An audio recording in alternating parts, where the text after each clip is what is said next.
I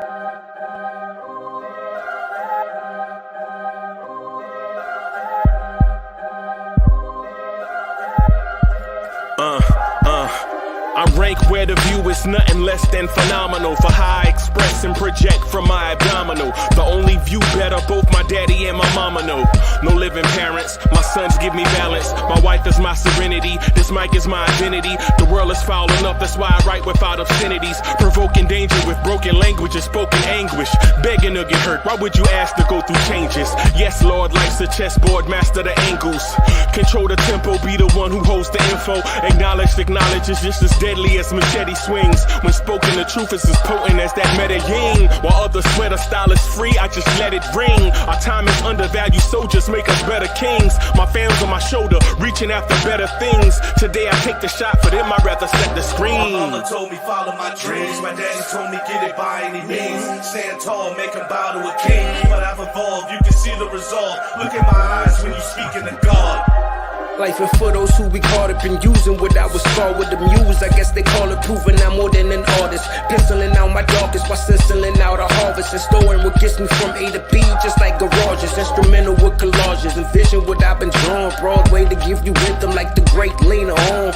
So bent on, found comfort in the storm. Find peace and on when you see them others perform. Organized chaos, I'll cast it like hey ya.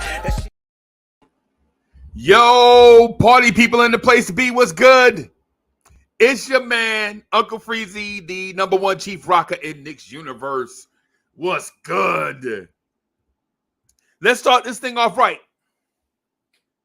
Blue tears, orange tears, blorange tears. Let's go. Throw your hands in the air and wave them like you just don't care. And if you got some loot and a stick of juicy fruit, somebody say, oh yeah. Oh yeah. Scream. Let's go. Let's go. What's good, party people? What's good? Let me start this thing off with a quote from the great American poet, Grand Poobah. Grand Poobah says, now, a lot of people think this is easy as it looks.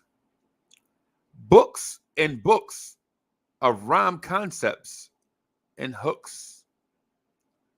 Session to session to get thoughts manifested. Stressing and stressing to hit the world with a blessing.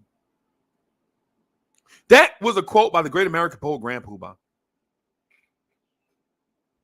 Right? I have another quote I want to read to you. Right? And it's by the great American poet, Melly Mel. Melly Mel says, a child is born with no state of mind, blind to the ways of mankind. God is smiling on you, but he's frowning too. Because only God knows what you'll go through.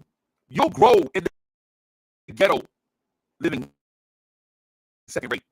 And your eyes are singing a sad song of deep hate.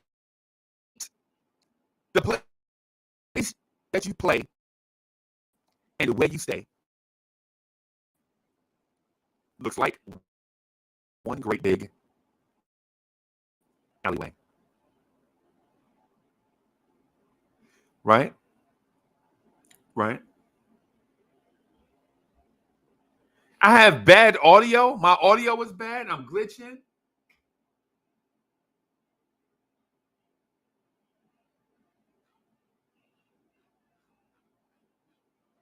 Let me check out the replay on this thing. Because I thought I was rocking the mic just now. Let me check something out here just to make sure I'm good.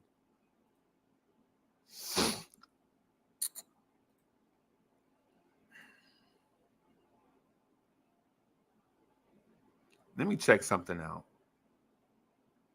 I'm good. I'm good. I'm good. Y'all saying I'm good now? I'm good. I'm Gucci. I think I look Gucci. I think I look Gucci. I'm looking at the camera right now. I'm looking at the audio, man. I feel like I'm Gucci. I feel like I'm Gucci. Okay. Okay. Brooklyn Buddha is in the building. What's good? Bodega Wi-Fi is in the building. Guarding the doors. Man, listen. When Bodega Wi-Fi be in the building, I feel like the rich young prince upstairs in the building.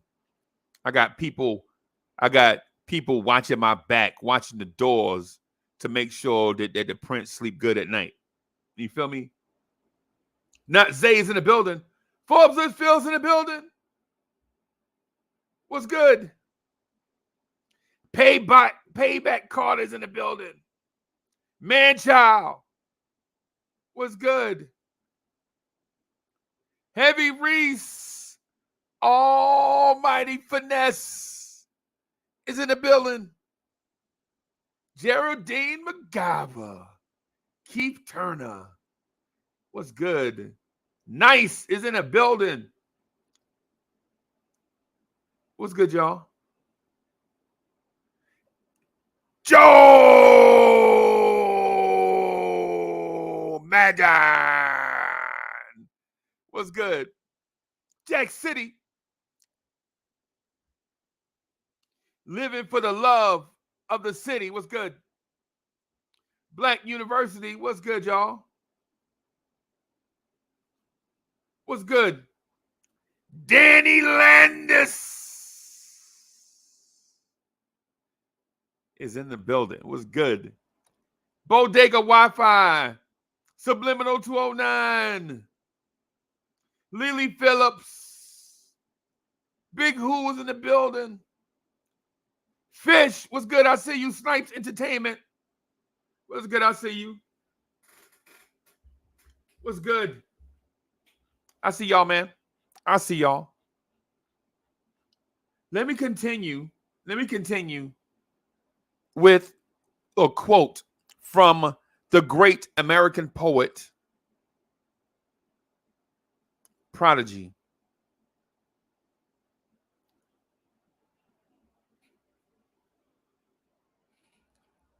Prodigy says, there's a war going on outside no man is safe from.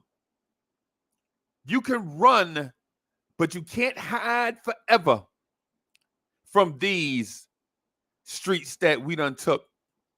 You walk round with your head down, scared to look. You shook, because ain't no such thing as halfway crooks. Bim, we here. We here, and we gonna rock as long as we allowed to rock this morning, this afternoon, and tonight. We gonna try to stay on long. We gonna try to rock as long as they gonna. We gonna rock as long as the lights are on. As long as we got power, we rocking. You feel me? As long as we got power, we are rocking. Bim! Let's get it. Let's get it. I want to do something right quick. Usually I get into a tip-off or a monologue or something like that. What I'm gonna do though is something different today because it's draft day. I'm gonna invite friends of the show on, right? I'm gonna invite friends of the show on, and we're gonna rock together. Bim. Scott Wolf in the building. What's good? Chef NYK in the building. I want to say something to you guys, man. just want to make sure that everybody understand a little something. I'm going to be checking. I'm going to be checking Knicks related stuff all while we're on. Joe Madden. What's happening, bro? Hold on, give me 1 second. All right. Serious B. Be serious. What's good?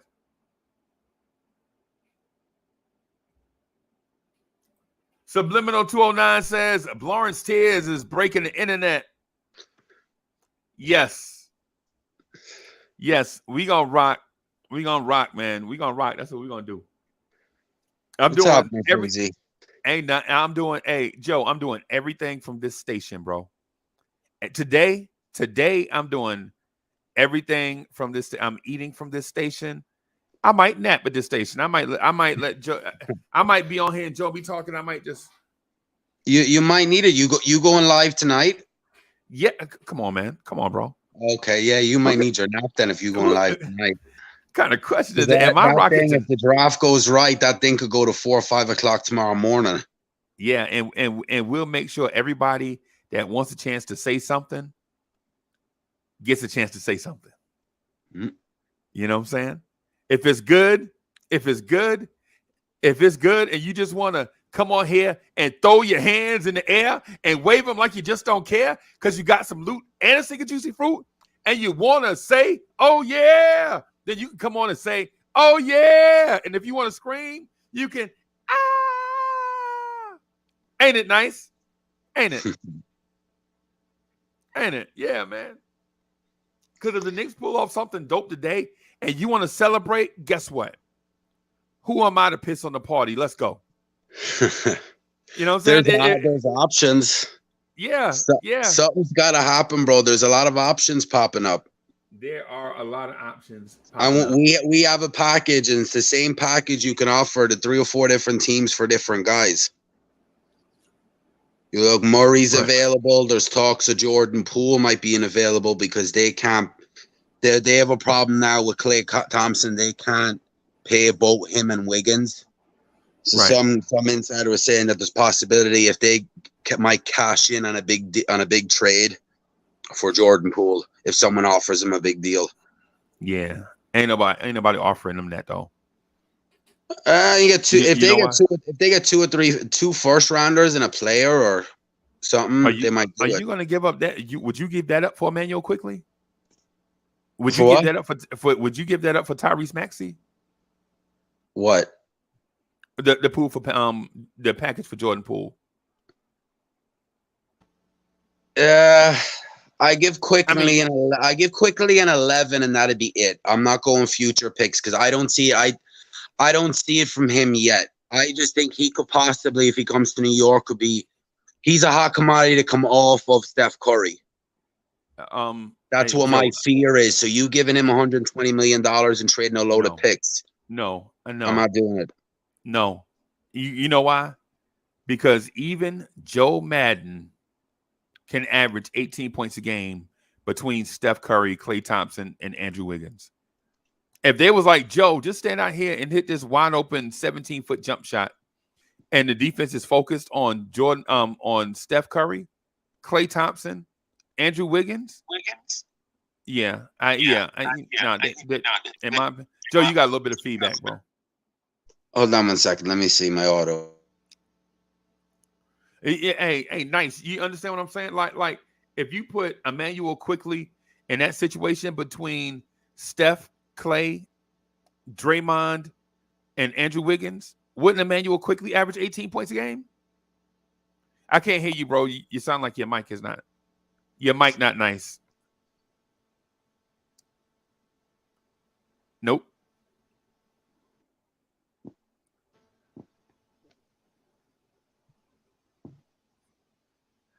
Nope.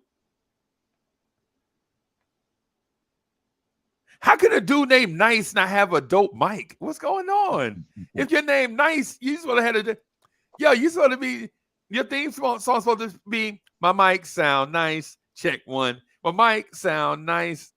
Hey, what's good though? What's good, Joe? Can you hear us? Yeah. Okay. Is there any more feedback? No, you Gucci. Okay. You Gucci. All right. Yeah, man. Yeah. So what I'm getting at? There There you we go. go. Nice. There There we we go. go. So, yeah, Emmanuel quickly, most likely he will. Yo, average say even hello more. to the crowd first. Oh, Nice. sorry for that. Sorry for that. Salute to everybody. Salute to everybody in the chat. Salute to everybody in the panel. Salute to Joe Madden. It's been a while that I haven't seen him. Salute, bro. What's happening? Yeah, for sure, brother. But yeah, Emmanuel quickly to Golden State. Yeah, he'll average more than 18. Cause just think about it. Emmanuel quickly, most likely, whenever they feed it to him, it's gonna be wide open shots. Right. Yeah, I'm not paying Jordan Poole that type of money. He's in a perfect scenario, and I hope he understands that, because if he prices himself out and messes around and goes to a team like the Washington Wizards, think he's gonna be the same player? He won't. He won't. And that's the problem they have. Like, they can't pay him and Wiggins was so valuable to them when we seen it in the finals. Mm-hmm. And the thing with Jordan, they're gonna give Wiggins his money, and it's well deserved. So in order for them to do it, Jordan Poole has to take a little bit less money, and he's probably the type of kid, kids these days in the NBA, especially when he has a championship now, he'd be like, you know what, I want my bag. He's like, I got my ring, I need my money. The only thing what could happen. The only thing with Jordan Poole is that, as much as people do recognize it, but a lot of people sometimes they like to put it on the corner. His defense is pretty good. So overall, like, he's gonna get paid. If it's not gonna be the Knicks, it's gonna be somebody else. Yeah, well, yeah, the Knicks ain't gonna get that dude no money, because why would I do that when I can go out and sign Malik Monk for a third of the money and get the same production? Yeah. Now, what do you guys think for DeJounte Murray? That's a different story. That guy done some stuff on a bad team and actually got them into the play-in. In a bad team without no second, no third. just see that Ivy package. I would offer another pick or another young player on top of whatever we're offering for Ivy. If that deal can't get done, I'm offering the same package with another young player or something for Devontae Murray. Or even picks, because I think they want picks. But realistically, brother, as much as I want DeJounte Murray, because I've been saying it since, what was it, like 2 or 3 months ago? Yeah. Maybe even longer. But the only thing with DeJounte Murray is that Atlanta has our number. If they already thinking about trading Collins, oh, man. I feel like the only way that we could get something happen is if we trade pretty much almost everybody, or just RJ in the mix. And you already know what the fan base of Knicks actually feel about RJ. They'll actually burn MSG before that actually happens. Right. What's up, Free? What's up, chat? I don't know if oh, sorry, bro. Jay, what's good? Panel? I don't got much time today. I just want to hop on and say something real quick. I hate to interrupt you guys. I'm gonna do this like you do it, Freeze. To quote the great American poet, all right, Nas, people hate what they don't understand and hate what they can conquer. I believe I'm saying it right. People fear what they don't understand, hate what they can conquer. I guess it's just a theory of man. And when it comes to the package that people are afraid to give up to get either a star or move up in the draft, that's people are so hesitant to do that because we've never done it before. You think if the Lakers management ever came out to their fan base and said, well, we're going to give all this up for Anthony Davis, they have the backing of the fan base. Well, hey, you know what? It worked before. They got us a chip. If Dallas says, yo, we're going to get this guy in the draft that we love 20 years from now, they'd be like, you know what? It worked before with Luka. The Knicks have never done this. This is why everybody's so hesitant to do something they've never experienced. Right. And I just hope going into tonight, they do something we've never done before and just swing for the fences for once. Everybody have a blessed day. I just hope everything goes well. If I could jump back on, I will, but. All right, bro. Peace, man. All right.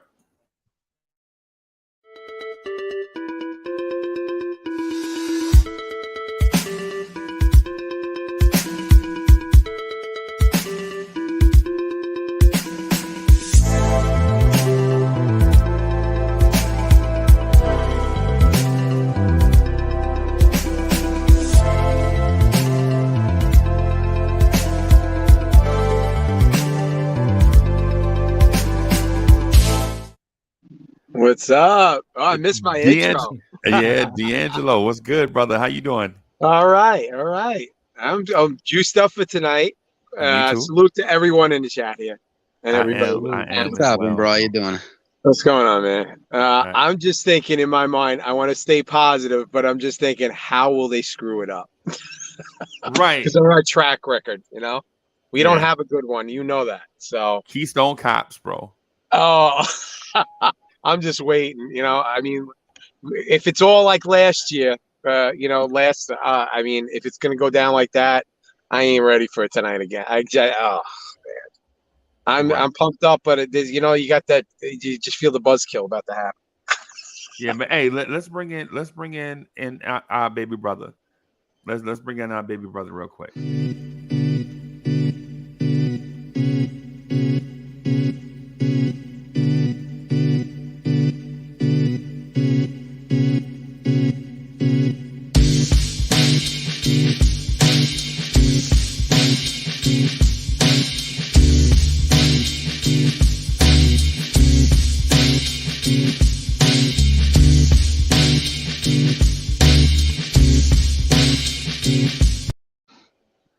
Chop Low in the building. What's good, Chop? What's poppin'? Salute, Knicks fam. Tonight, What's good? I don't know what we're going to do.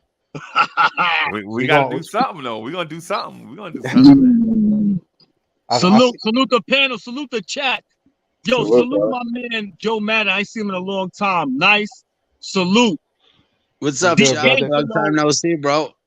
D'Angelo without the Russell. I know your little girl. She's probably a big girl now, right? Yeah, man. Yeah, she's getting big. She turned 3 there in May, so she's getting big. What? Are you serious? It's been that long? Yeah, 3. So you and I have been knowing each other for over 2 years. Yeah, I've been in and out of this thing, about 2 years now. Wow. Wasn't it kind of, I think it was the Argent. No, what draft was it when this kind of started? The Obi Toppin draft, the beginning of pandemic. Before that. No, even just before that, yeah. Yeah. Wow. Okay. Salute the chat. Yeah, man. Tonight we gotta do something. Yeah, man. Hey, let's bring in our guy real quick.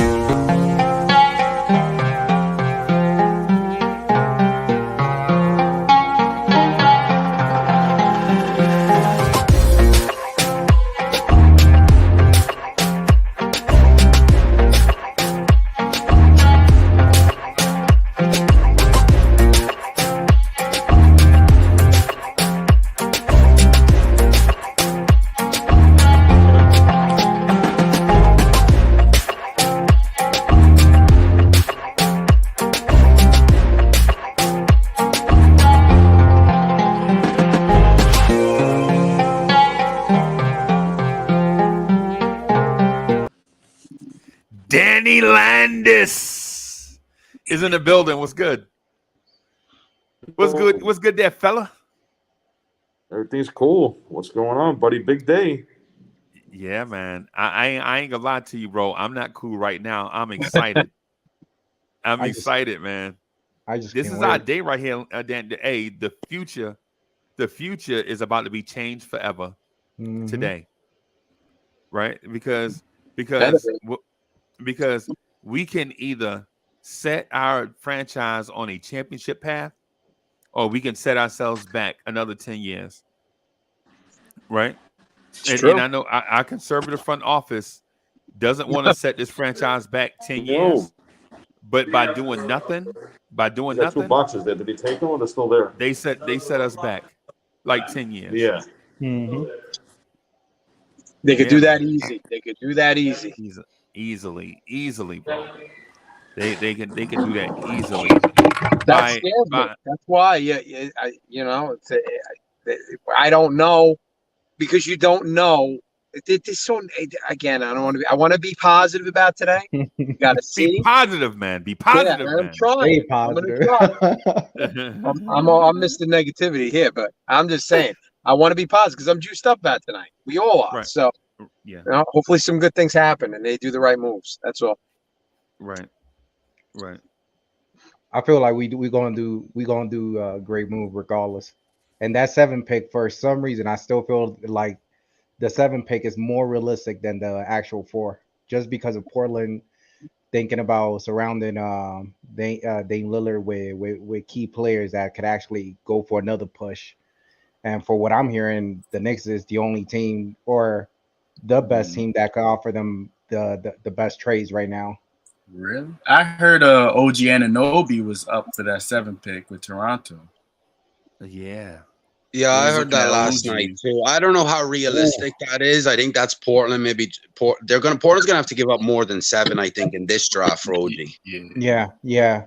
Probably maybe another protected pick, but I don't know if they're willing to do that for OG Anunoby because he's a good player and a great defensive wing, like two-way wing. But how much does him and Grant now make you a lot better? Makes you better defensively, but like, is that the move that they want to go to make 7? Like, I get them trading back, getting more vets, and then having another guy coming in. But like OG, like, I don't see where they get a lot better, especially in with the West next year. You know something, Madden. Just because you said that, I'm feeling like it's too much of smoke going on around. And what I mean by that is that there's a lot of teams that could potentially try to hype up what other teams may be doing or is doing, but realistically, it might not be real because they want to get more from other teams to actually keep on pushing for a better outcome that's going to make the other team better. So if that's the case, after this season, if we don't get Ivy, all the draft, let's say, potential in the future is out of the window. Because I know there's one thing. The Knicks is always in the mix with all this propaganda, with all these moves, is only making the NBA better. But at the end of the day, they keep on shit on us. Because I'm not going to say the word. Nothing. Right. We don't do. No, it's not us. It's not us. Like, the capability of us wanting to do something is there. But it's the media. And not only that to them, they see it like gold. They benefit a lot from Knicks fan because we keep on propelling the narrative. We keep on looking at YouTube. We are so consistent to see the possibility of something actually happening, and we'll keep on feeding on it 24/7 if we have to. You don't see that from another a team. There's the main reason that the New York Knicks is number 1 in franchise in the NBA.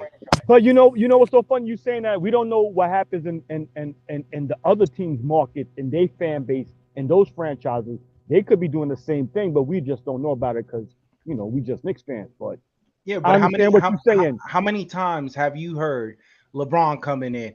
Oh, Kevin Durant, Kyrie Irving, this and that. We always spin the scenario. We always in the mix. It always starts with the Knicks, and we never end up with that player. They always end up going to. It's always rumors. That's all it is. So I would love to do a boycott, and our type of boycott is don't feed on the narrative. If it happens, it happens. But we are not going to propel the narrative that you guys are trying to get from us. Right. But I feel I have the same thing with I'm a Giants fan and a Yankees fan, and I see the same thing with them every offseason. Everybody's connected to them. It's New York City.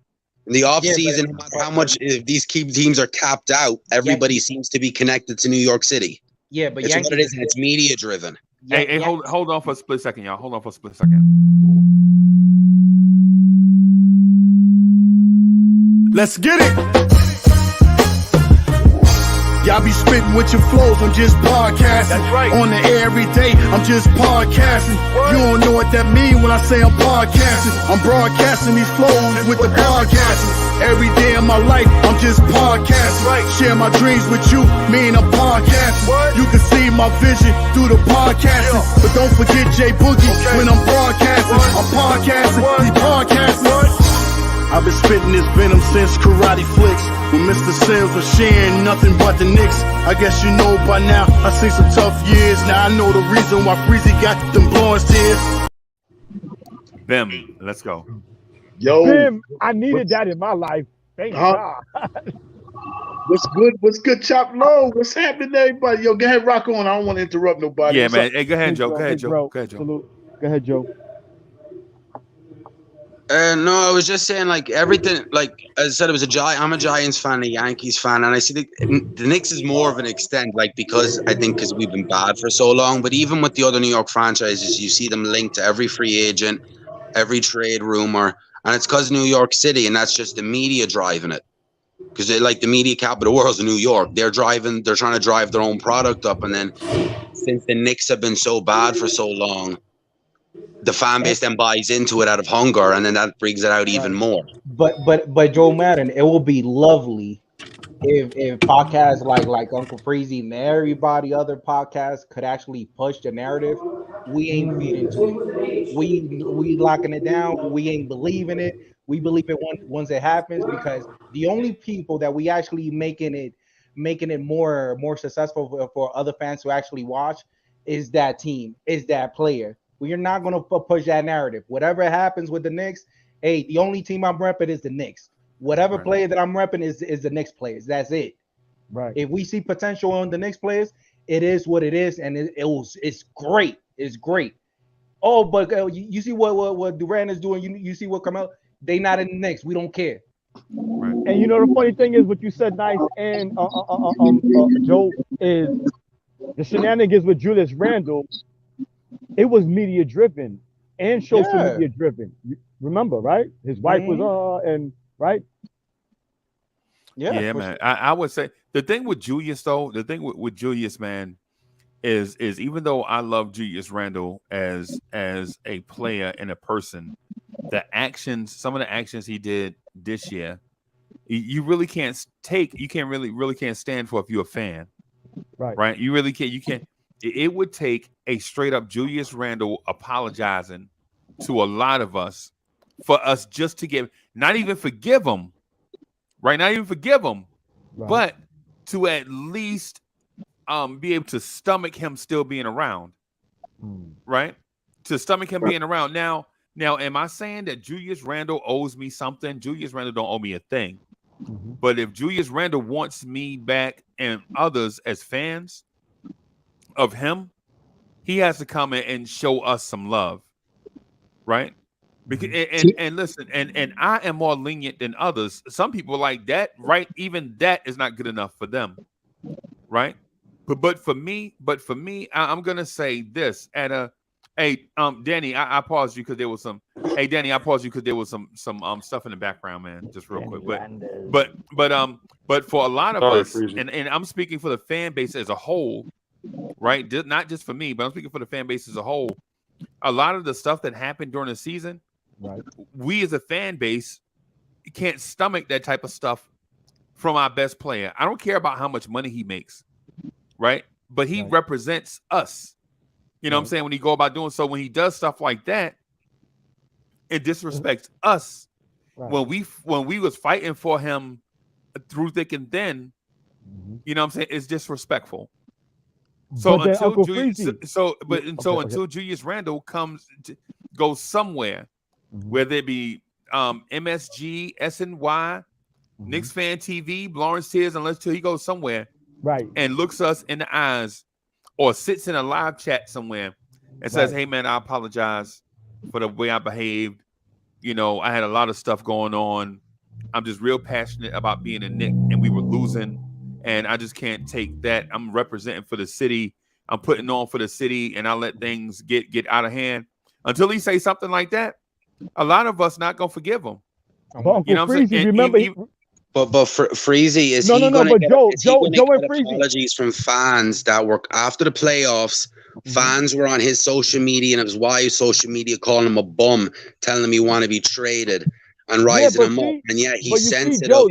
Joe, this is what I'm trying to tell you. He knew what he signed up for. I'm pretty sure other players briefed him. You know you coming to New York, right? You know they're going to bring you down. When you up, you up. When you down, we're going to bring you down, bro. You know what I'm saying? You knew what you signed up for. Remember, he's like, yo, New York, we back. Like, remember Omari Stoudemire said New York is back? He said that New York, we here. Yeah. You got to wear that on your sleeves, on your shoulder, like the cape. And you have to take that and eat that. You know what you signed up for, what you came here for. Chop, we say that. We say, you know what you signed up for when you come to be the king of New York.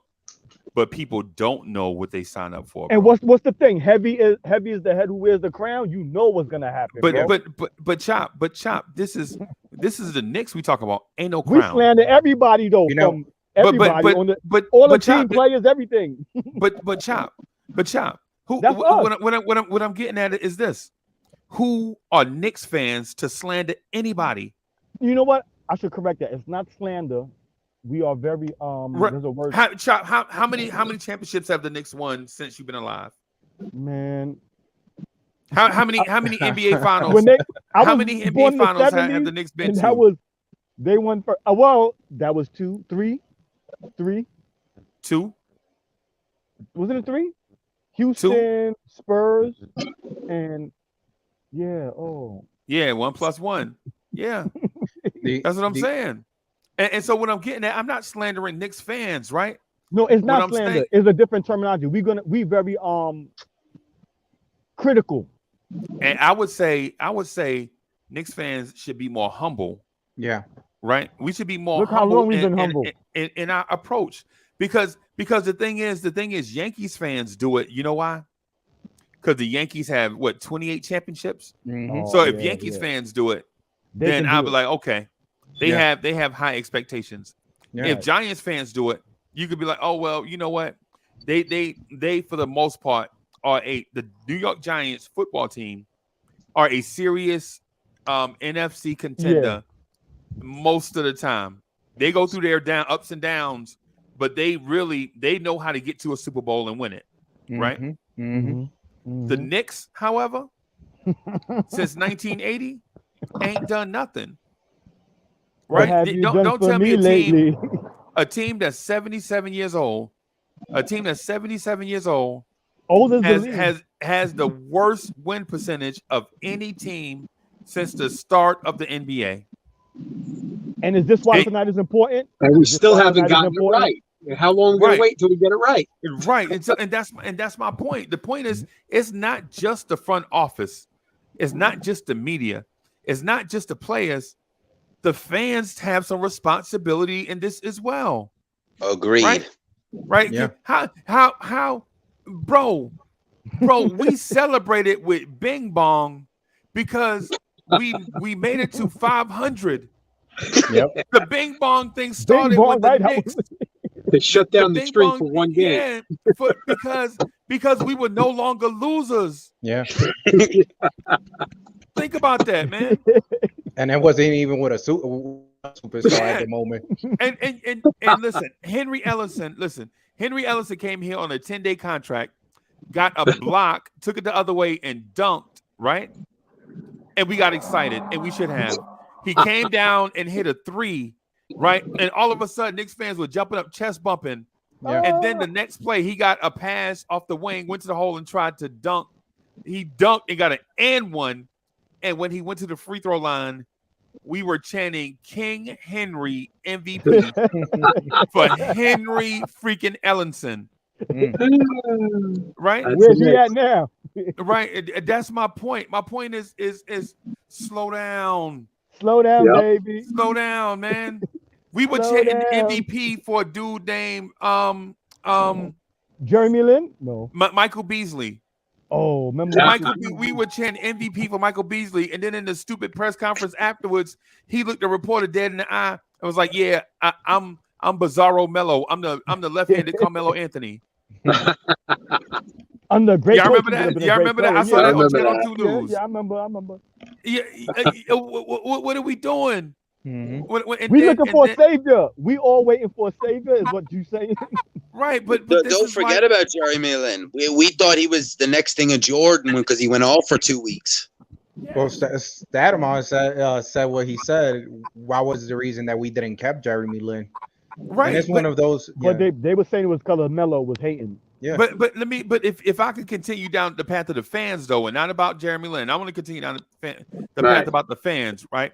Mm-hmm. The reason why we are this thirsty is because we don't get a measured, sustained run of excellence where we can taste the championship. So we dehydrated. Right. We mad thirsty because we watch teams in these obscure cities win NBA, San Antonio, Texas, Milwaukee, Wisconsin. I still hate A.B. Johnson. All in Oakland, California, and Oakland ain't obscure, man. I'm just throwing this out there, right? But all these cities win championships, and the biggest city is in the lottery. Yeah. So we be mad thirsty. So the thing is about that, understanding all this stuff, and Julius Randle having the city. Listen, Julius Randle has the city on the front on his chest, and he got the city on his back. Yeah. Yeah. You know what I'm saying? And his shoulders. He got it on his chest and his back at the same time. And so when Randle get frustrated and do a certain thing, and we come after him, Randle, you deserve it because you don't disrespect. You don't disrespect. Listen, you don't disrespect the place where you stay. Yeah, that thing he did with that's the hood rule number one. Hood rule number one is you don't disrespect where you stay.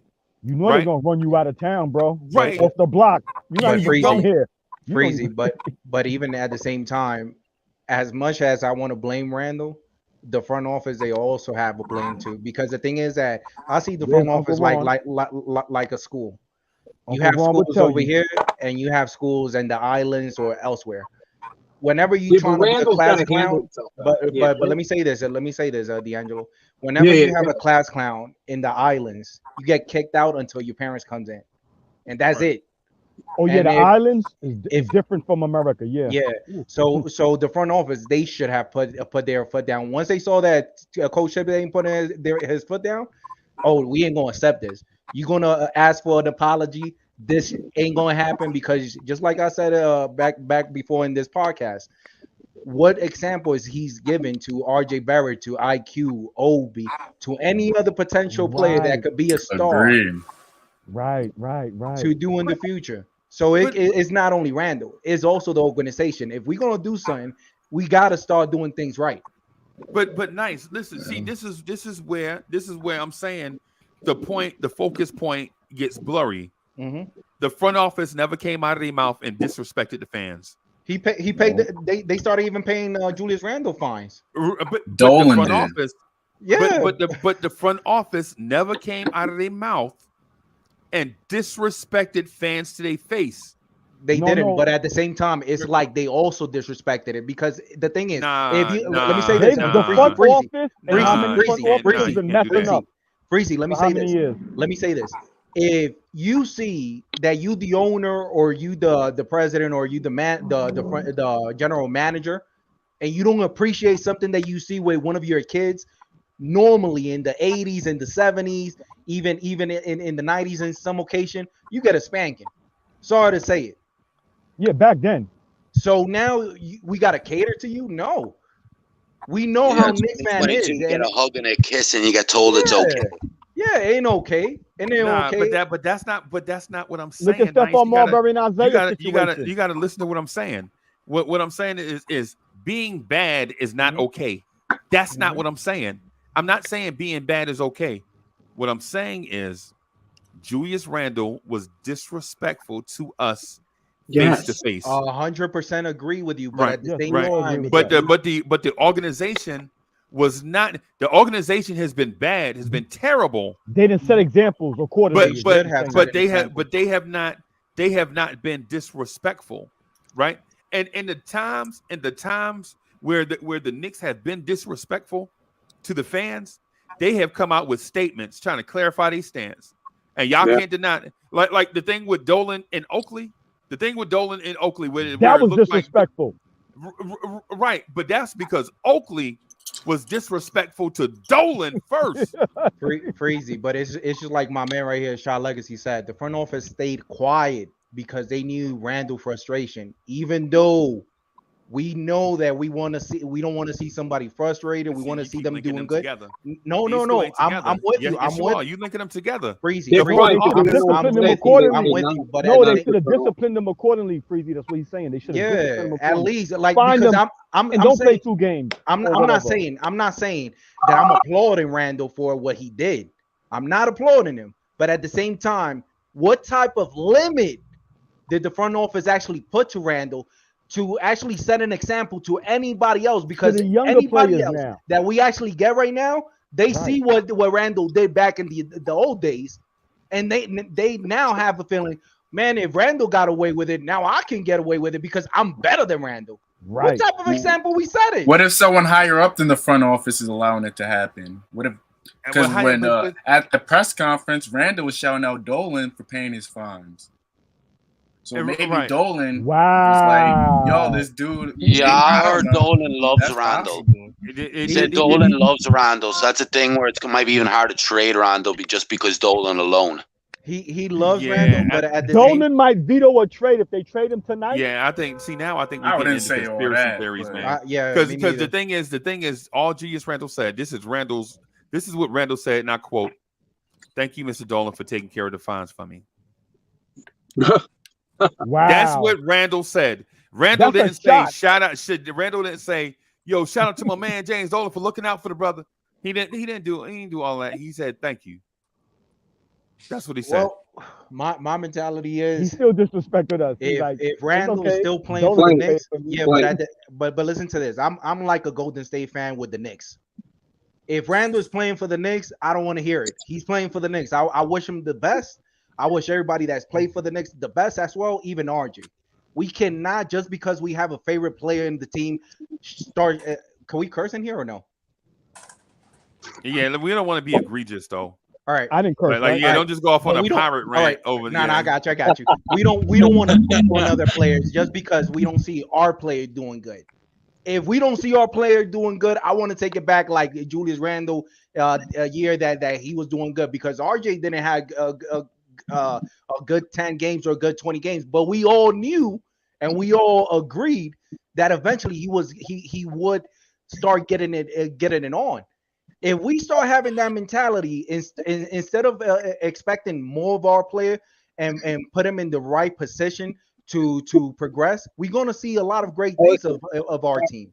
Can I say something? First of all, I want to see. Listen, Randall's antics. If he's not traded or whatever it is, it's going to happen this season, for the oncoming season. His antics can't go on what he did last year. Storming off the court after a win, after we went and he stormed off the court, is selfish. You don't do stuff like that. That ain't And he didn't even progress since from the other Hey, season. hey, hold on. I gotta do my man thing. Hold on, y'all. Be patient with me. Hold on. I didn't do it the right way.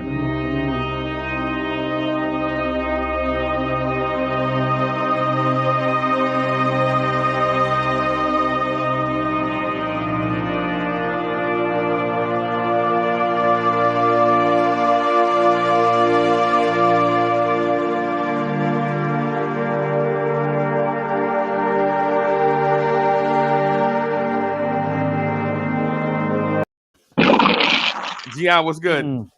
Let's go. Let's go. Wave that flag. Rep And your city. that's a Wave that chessboard for flag. GI. That's a great. I love it. What's good? We're getting a whole new team today, baby. Yeah, man. So what I'm getting at, man, is people are gonna have to be responsible for their own actions, right? Yes. People gonna have to be responsible for their own actions. Our front office, our team president, our owner, never came out and was disrespectful to any fans, and even in defending themselves on certain events, they came out with statements saying, "Hey, listen, basically this is what they're saying. Hey, we tried to do this thing a certain way. It went the wrong way. We apologize to everybody that saw this, right?" That's basically what it is. Even the thing with Spike Lee, when it was like, Spike Lee, we sent you over 70 emails saying use this exit, and then you came out and chose to do the other exit after we done sent you 70 emails and called your office 10 times to let you know that we redoing this thing for safety reasons. You talking about what you gonna do? What are you gonna do? Drag me out of here like Oakley? Right? Come on, Spike. They tried to contact you over 80 times through email and telephone call, and you gonna do like that because there's a camera right there. Come on, Spike. Well, that's the best thing to do since the camera's there, Uncle Greg. Man, then he turns into a Brooklyn Nets fan, and he goes over there. So yeah, and then he wear a man purse to a Brooklyn game. Thank you, Spike. Yeah, come on now. You know what that meant, though, right? man. Listen, man. I'm But tonight, I'm fellas, too through with the over the top shenanigans. stuff, man. I'm just an average dude. I got a job and a family, and I just want the team that I root As for do to I. win. As do Right? all of us. I don't care about millionaire problems, bro. I don't care that a dude wearing a purse want to be treated special. You know what I'm saying? I'm a beer and hot dog dude.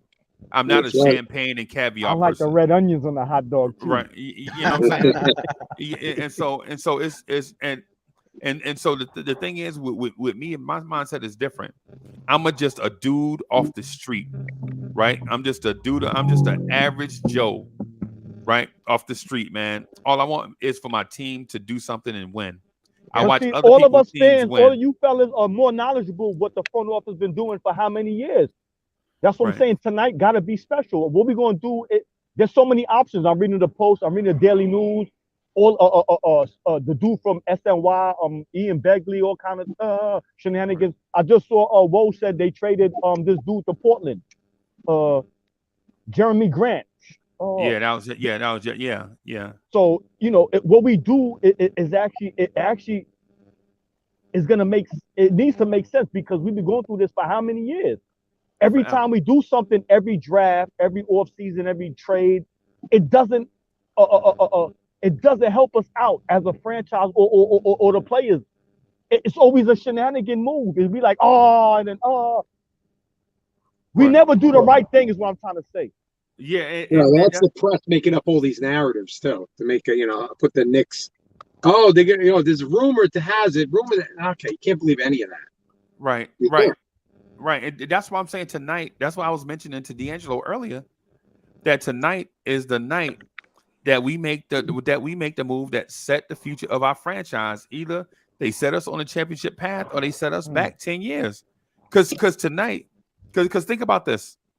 You just saw one of the younger teams in our division make the NBA Finals in the Boston Celtics. They got a young roster and a young head coach. Right? They made the NBA Finals, right? Now we are just as young as them, and we have an old coach and an old front office. Right. What do you think is going to happen if we get 10 years behind the Boston Celtics with an old coach and an old front office? And not for nothing, the New York Rangers, everybody on the Rangers are young, and they 19. You see where they went, right? I know people don't follow hockey, but you see what I'm saying? Yeah, like, we know Choplo. J Boogie. What's good? GI, what's good? Man, I was just waiting for Julius. Oh, go ahead. Yeah. Oh, J Boog just got into it. I'm just kidding. Go ahead, J Boog. Yeah, I was just waiting for the Julius Randle and all that stuff to be over and done with, man. Y'all over that. My energy down. We don't have a lot of things to look forward to. We talking about some trash going on, man. It's a big night in the city, man. Very big night, man. Humongous, the biggest, man. Yeah, the biggest. That's right. Exactly. The biggest night is tonight, and it's in New York. You know what I'm saying? To figure out which direction we're going to go. And it ain't but a few of them. Either we're going to trade up and go get this boy Ivy, or they're going to wind up clearing that space to get this $25 million for Brunson, or they're going to wind up going to get Brogdon, or worse come to worse, they're going to trade back. Something is going to happen, but hey, I'm ready for the night, man. I'm ready for the night, man. I don't want to hear nothing. That song. Tonight's the night. Betty White, tonight. It's tonight. Since J Boog really took the hottest of the take. I think the only other thing is I would add to J Boog's take is I see us if AJ Griffin falls at 11. I think they really like AJ Griffin, and I think they have spent a lot of time evaluating him because in reality he would be the one that could drop at 11, who has a lot of upside. Especially his jump shot already. You see what a jump shot does in the NBA. You don't see too many guys with elite athleticism with elite jumpers. And it looks like this kid might have an elite one. So I could see him in 11. The only other thing, I'm not sure that's being talked about because we're in draft, but and it's part of the draft situation because we got lucky. The market for Mitchell Robinson has really shrunk. And Mitchell doesn't have the options that Ayton really, I mean, you talk about going to free agency with a player better than you affecting your bag. This really is the stock market. So I believe Mitchell's best option, and knowing where the Knicks is going and knowing how invested they will be, I think we will get Mitchell back for 55. Stay here. Yes, because right. I agree. I think he's still until he signed in the immortal words of the great American poet Terrence Trent D'Arby, until he signed his name, then I'm not believing it.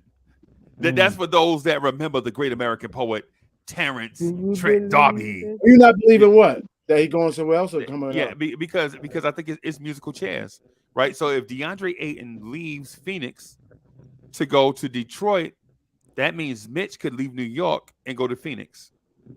You know what I'm saying? So you think that Jeremy Grant moves was for that, or? No. I'm saying it's musical chairs. If somebody get up out of one chair to go to another chair, that means the chair that was left is not occupied. That's what I'm saying. You know what I'm saying? And if Phoenix didn't want to pay Ayton all that money, maybe they will pay Mitch pennies on the dollar to do the same thing that Ayton does. Because it's vacant now. Yeah. Because yeah. So until I see Mitch in the press conference holding up the number 23, I don't believe it. Because some stuff on the rumor mill can be true and other stuff can't be. It's either all rumors or all truth, in my opinion. If we lose Mitch, then we better be prepared to do something in this second round, because I don't think you could use the first. Man, we're gonna need some shot blocking, and Tibbs deserves that just to say he's the coach, because we're gonna have breakdowns in the backcourt with some of these with the elite athleticism in the NBA that we don't match up with. We're gonna have breakdowns on players getting to the hole. Joakim Noah is coming back. What? If we don't have somebody to defend the rim, I mean, it's going to be really ugly next year. Really ugly. And we're not bringing Bobby Portis back either. So it's like Bobby Portis ain't coming back here. Exactly. That's what I'm trying to say. Like, yeah, Bobby Portis was supposed to be the dude in Julius Randle role, and they played Bobby Portis when they got here. They invested everything in Julius. Remember Bobby Portis made a lot of money as a Knick. Yeah. Bobby Portis was making 15 mil. Randall was making 18 mil. They were supposed to, both of them dudes were supposed to take a chance at being the starting power forward, and Julius Randle won out over Portis. And that's and either or wouldn't even take the back seat either. Like Bobby Portis. That's why Bobby Portis went and won a ring. Bobby Portis ain't coming back here. You can ask anybody down south, anybody with down here that follow, you know what I'm saying, cats. Bobby Portis ain't coming back here. Bobby Portis left for a reason. Yep. You know what I'm saying? He was sour, he was bitter. Since Gi's here, I talked to G in a long time, Uncle Freezy. I'm sorry. I want to know what he think, what his worst case scenarios and best case scenario. Hey, but Chop, the Knicks Morning Drive already got a host. You're looking at him, the number one chief. I know. But for tonight, we talk about tonight the draft. yeah. We talk about Uncle Freezy. Yeah, man, no doubt. That's right. Yeah, no doubt. The number one chief rocker. He know what he doing. Last move. You don't got nothing to prove. We don't got nothing to prove. Chop was like, hey, Chop just told the host shut up so he can run it. My bad. I seen that one coming from a mile away. Yeah. I got a little bit of pushback. You know, y'all ain't never heard me use this word pushback. I don't never disagree with nobody. I let everybody say be what it is, because who am I to say your scenario is not going to work? But I'm getting ready world premiere this pushback. And this pushback I'm getting ready to do is for everybody that's talking about this dude, Malaki Branham, right? Ohio State. Reason why I'm gonna do that. See, when you started getting prepared for a draft, of course we started looking at players or what they did over the season, but we only looking at clips, and then we start reading notes. So I listened to so many guys say this guy is not it. But I watched Steve Smith last night, and Steve Smith said this guy shoots over 44% off the bounce, shoots almost 49% from the three, and 40-something%, I think it was like 46% from the field, period. So it tells me this dude can get buckets from anywhere on the court by any means, whether you pass it to me or I get it off the dribble or I get it off the pick. However, I can get buckets. Mid-range, long range, it don't make a difference. And then I watched Jay Bilas this morning say, this dude is the sleeper of the draft. So my question is, to the ones that been going back scouting this dude, you mean to tell me y'all would turn this dude down because of some defensive rating? Stop looking at Tom Thibodeau being the whole future of coaching this team. Tom is not going to continue on being here. He's outdated. Y'all keep trying to fit guys into Tom's system, man. These dudes is picking guys to move forward from Tom. You already answered this 3-year guaranteed. I bet any type of money before this year's over, or when this year's over, Tom is up out of here. I just don't understand. This dude puts up all these numbers. Where do we get the audacity to say this dude can't come in and do anything? It don't make a difference who we pick at 11, but we don't trade up. We're not going to like him. But those don't like this guy's. What numbers do you do not like? Somebody that's been speaking about him all week long, if you're in the chat or if you're on the panel, enlighten me, because you don't know more than Steve Smith.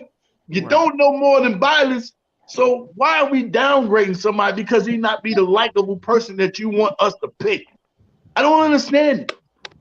Everybody can have their own favorite guy, but just because your favorite guy is your favorite guy doesn't mean for you not to like this other guy. Right. Yeah, but at the same time, Jay Buggy, just think about this. Are we talking about the same Stephen A. Smith that said it makes sense for the? I didn't say nothing about Stephen A. Smith. I said Steve Smith. Stephen Smith. Oh. I ain't put no letter in between, nothing. No, I got you. I put a legend's voice, man, on NBA TV. That's a legend that And he he look like with all these guys. He look like Grant Hill. That Smith. Yeah. And hey, so Jay Buggy, real quick, man, before I get to G out, because I want to see what G out was wanting to say too, like Chop Low, man. But yeah, the thing with Branham, sorry, the thing with Chop, you my man, Chop, my man. You know what I'm saying? But the thing I wanted to say about Branham is his conference was his conference. I forgot one thing, and he 18. My fault. Yeah. The youngest guy in the draft, 18. Oh, my fault. His conference was down defensively, right? Defensively, the conference was down in terms of defense.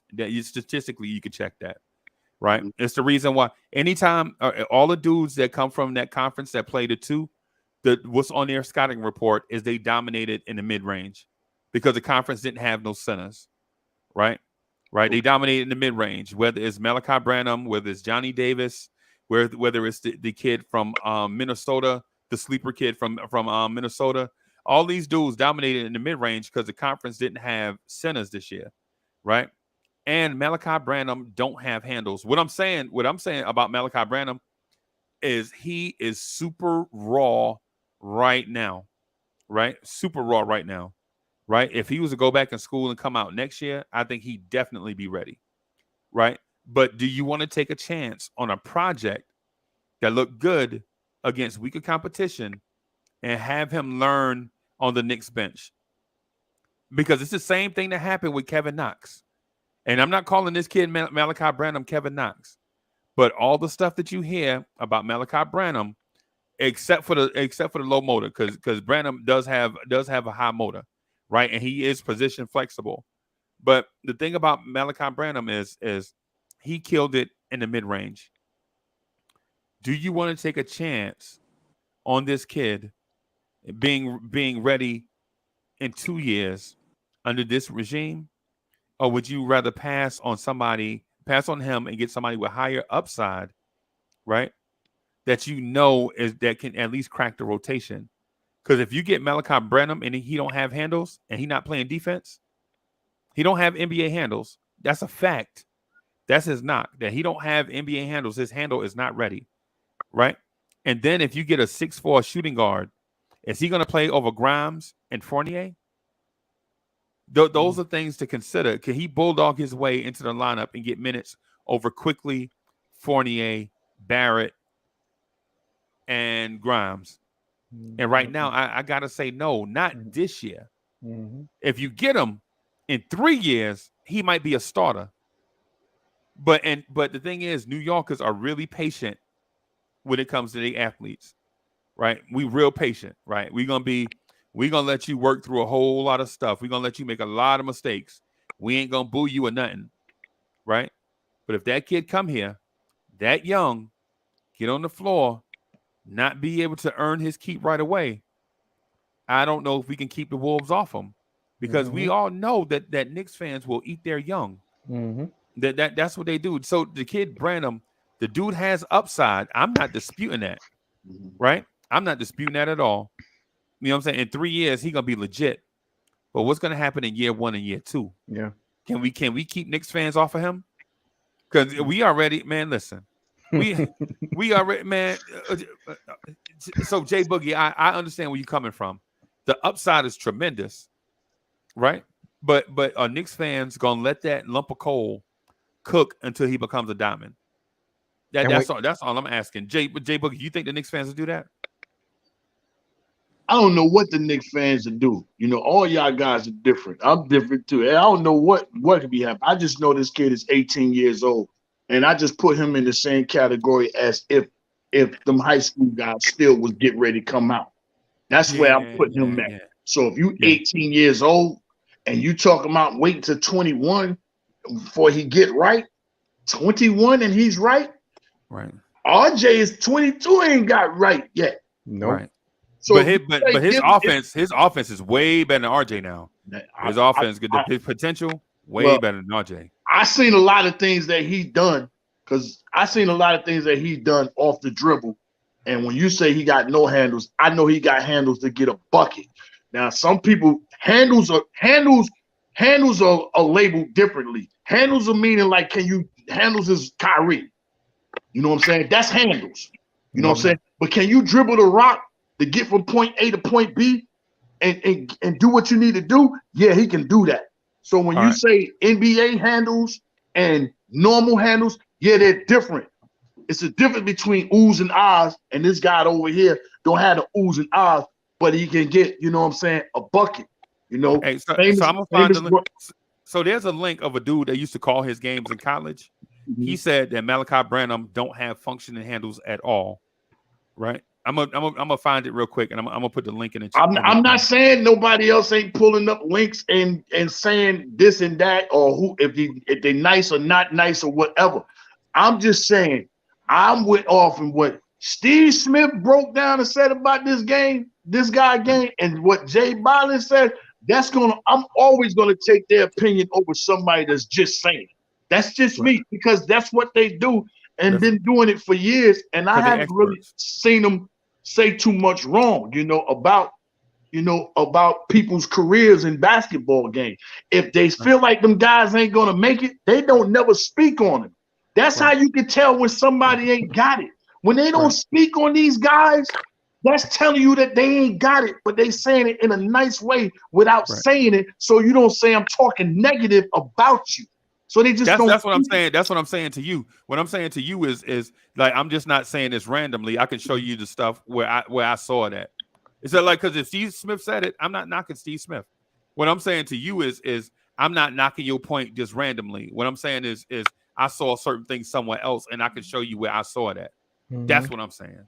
Okay, that's cool. Yeah. That's I'm gonna get out of the way to the chessboard, because I need to hear from the bow tie, man. Where you go, man? Where bow tie at? Where bow tie at? I need to hear from the bow tie, man. And shout out to the All-Star Ray. Ray, what's good, Ray? What's good? How y'all fellas doing? All right. Pretty good. Good, Ray. Good. How you, man? One day at a time, man. And that's what we all trying to do. Just one day at a time. God bless. God bless. Gia, salute, Bricks Nation, Keyshawn, DJ Cash, Top Low, Joe Madden, Nice, Jay Boogie. I want to Hey, All-Star Red, no disrespect. I know Freezy stepped out, but It was on GI. We both was waiting, and right after GI was coming. So you're right. GI, take it. Yeah. So I see one of three things, probably four. I'm really with J Boog, but with this I have paid attention to the smoke on this wanting to trade up. And I think Joe Maiden is the one who told me that. I can't find the article. I wish somebody could help me find the article that the young guys, because I figured Rose being in Worldwide West, I think at this point their connection is probably stronger than the AAU. So I thought maybe they want to stack some first round draft picks for next year in the 23 draft. But now that the young boys aren't coming out anymore and the pool is smaller, I can see them moving up one of those picks, plus this year's pick, plus a young player to get up for Ivy. I'm just not sure what other vet goes with them. Is it a dump of multiple vets? Who really is a salary dump for Sacramento too? Because remember, this is the final year of those contracts. So next year they come off the books, which would give, if you were to package Noel, Burks and 11 pick. And an 11 pick and next year's first, man, you got a really strong offer. So it's not looking, while I saw other good offers, it's not looking too crazy that the Knicks might be trading up tonight. And I'm like, is it the right answer?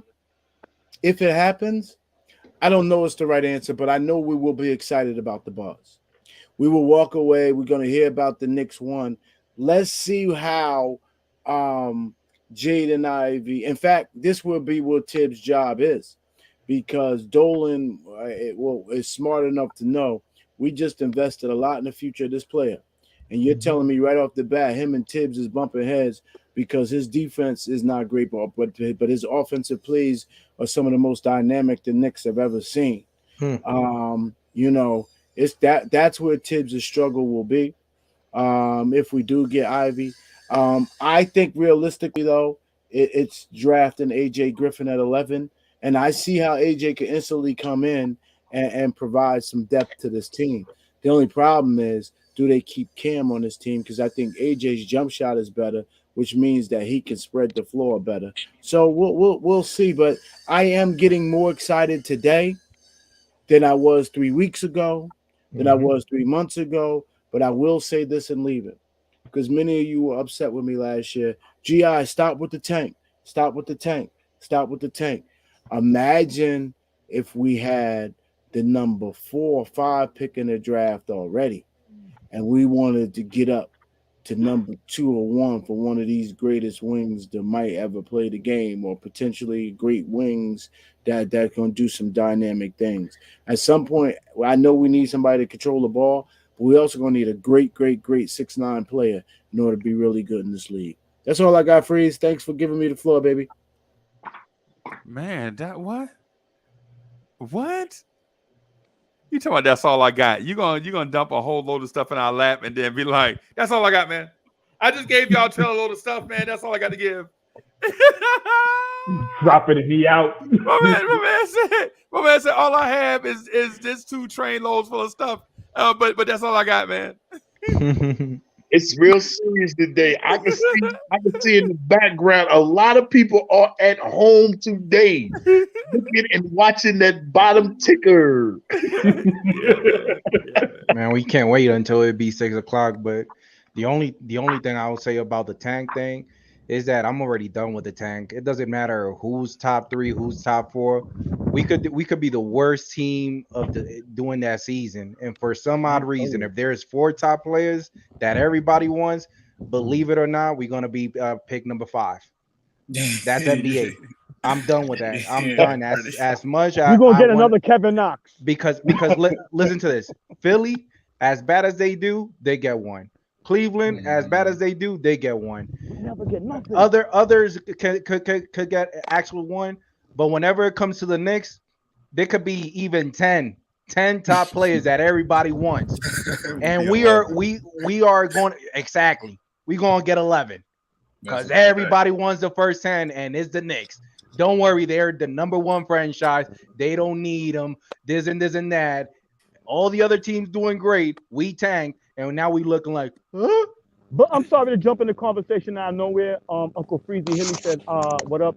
But yo, hey, man, hey. Yeah, she cursed me out, but what didn't Draymond? Wasn't Draymond Green a second round pick? He got how many championships now? Yeah, 4. I mean, Draymond Greenwood never worked out for the NBA for the Knicks. No, I'm just saying, like the players that we probably would get at 11. Like we always thinking about the 1 to the 10s or the 1 through 5. Like, you know what I'm saying? Yeah. Never discount the other players in the draft in the league. Yeah. A lot of other players. Remember Luka? Was it not Luka? Danko Milicic, first round pick. Yo, hey Chop, you remember when Frank Ntilikina? You remember when Frank Ntilikina went into the front office and begged the Knicks to trade up in the draft to draft Luka? Oh, and they were telling Frank Ntilikina, for one, who are you? And then 2, we don't have what it takes to trade up in the draft to get a guy that nobody knows nothing about. Now European basketball is a lower level than the NBA. Right, but I remember Frank Ntilikina said, "I'm a dog too." He went to the office like, "I'm a dog too." Yeah, and Porzingis went to him and was like, "Yo, you got to draft this kid Luka, right? You got to draft this kid Luka."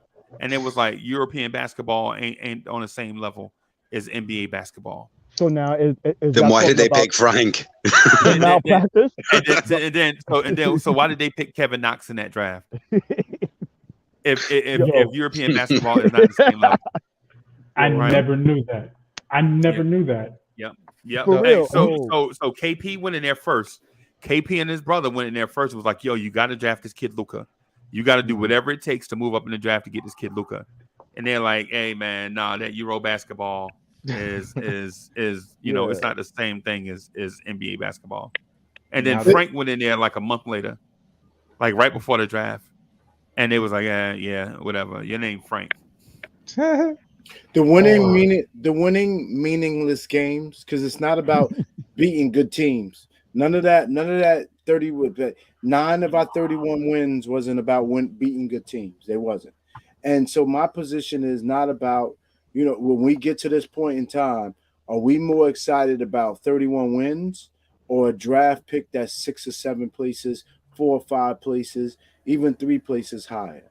And it's a no-brainer. So you got to keep thinking forward. You can't be thinking about what that night brings in late April and the fans have already checked out. For me, and Randle is controlling the block by 40%. Randle's playing 36 minutes a night in April, and we have been eliminated from the playoffs 2 months ago. Yeah. Those are the wins, and he decides to go for 32, 10, and 9. And look like and go so he can go to the microphone to give a fancy interview in April when we've already been iced out, we've already frustrated, we've already seen foolishness. It's those wins that I'm talking about. What are we doing? That's costing us draft position. I don't think anybody can have an argument to that. And see, the thing is, those wins, GI, you think about it, right? We at one point were at the 7th pick. The 7th pick moved up, which was the Kings, to 4th, and they're in the position to draft Ivy. Yep. Also, if we didn't even move up, you moving from 7 to 4, it's an easy trade. We'd be definitely looking at Ivy at draft night. Problem is, them wins dropped us to 11, and now we're looking up giving up more of a haul for Ivy, and now we're questioning whether it's going to happen. That's kind of where I'm getting at. Well, see, that's so them wins. Yeah, it's good for player development, but it's not good for the roster construction at the end of the day. Yeah, and it's not good for player development because Randle controlled the ball 40%. He was hot that day. He didn't turn it over. He didn't look like he looked the rest of the season, but it's moot because he couldn't do it the rest of the season, and because of that we only got 31 wins. It was Burks at starting point guard. Like, how is that development? That's not development. That's Tibbs saying, "Oh, see, I just had some off. I had some injuries. It would have worked. See, I could show you this night in April." If I was the GM, I'd be like, a night in April when you beat a team that wanted to make sure that they drafted before you. What? Get out of my office. I don't look at us even having a tank squad at all last year. Some people say, to play these guys, because they want to tank and have a better chance. And what I'm saying, at this position, you're telling these guys thinking they're gonna lose. Man, if you remember, we won the last 3 games, and I think we won 5 of our last 6. Obi with the young boys. Yeah, the young guys was cooking. That's what it was. Yeah, Obi and IQ won't come in here looking to tank. Them dudes was coming here to look to take somebody's spot. Players you know what I'm saying? Them guys, they had a name and stuff. They wanted to let people know, I'm here. I need to be on this floor, and that was their time. To play some of them guys earlier in the year like that, man, we probably would have won a lot of them games, especially like Orlando's and all that right there. So that's why I say I don't even think we was in a tank position, because we had starters on the court that won't handle their business, but we had guys that was ready to come in that game and look to try to take their spots, move them up out of here. You know what I'm saying? And that's what them guys are doing at the end of the season. Yeah, Jay Boogie, the thing is, we were at the 7th spot, 10 games below 500. I think like 9 games out of the 9 or the 8th seed or the 9th seed. And the season was over, and they decided not to shut any of them down. They decided, we can still make a run for it. And that's the guys winning at the end of the season. That's good player development. But the point is that at that point when they lost, was it 17-20? Instead of shutting it down, they thought, we can still make a push for it. And that's what costs them now. Because you could get these players could get injured, or you over-exhorting them, and such and such will happen. But that's what he does. He over-exhorts them now. You see? But so Jay Boog, I swear, if everything you said was true, I wouldn't be complaining right now. If you said that we played quickly in Obi, and now they was able to win 31 games, and teams is looking like, man, imagine those guys in 3 years. We couldn't beat them tonight.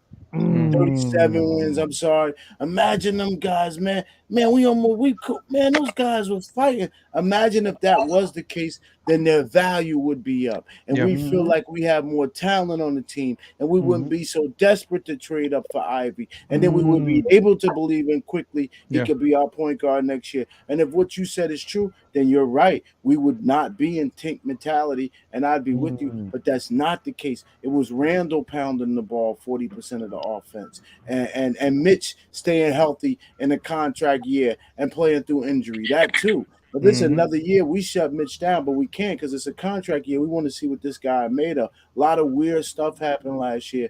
We left with 37 wins, and at the end of the day, you look and say, that's not a 37-win team. Man, this team's drafting before us. We don't have a Cade Cunningham on our team. That's what I'm saying. We don't have a Shea Gildress on our team. Who else is drafting before us? Keep going. There's guys on other teams drafting before us going to get better talent that already have it. And you see, and them players, right? They get more burn than our drafty players on our team. Other franchises play their young boys early. We got in the season. We ain't been bad as Detroit. And that's what's kind of, I think, killed some of RJ's development or delayed RJ's development. The fact that he was playing off ball the first 2 years to 2 vets that weren't going to bring us anywhere or aren't going anywhere. He played off ball to them, was putting the cats. That might help him in the long term, having the ability to play off the ball. But in the short term or in the next couple of years, it's hindered his ability to shoot on ball and develop playmaking abilities and shooting off the dribble. So do y'all think him and Julius can play together or not play together? No, I don't think long term. No, I think you can get by with another year and do somewhat if you add some pieces. But long term, no. I love Julius. I love Julius Randle. If Julius Randle could play with the 28% efficiency or 28 proficiency every night, he'd win a lot of games by himself, and you could put players around him. But unfortunately, he's not that guy. So, Jay Boogie, I've sat back the last 3 weeks, 4 weeks, ever since the end of the season and say, where can Julius Randle play right now where he dominates the ball or where he dominates in the New York Knicks? He has to be the man. But Julius Randle doesn't have to dominate the ball like if Shoplo, let me just say this real quick. But before you say it, because you're gonna say he doesn't have to. Nice. Just tell me when he hasn't played that role. Just tell me when EP was playing. When EP was playing.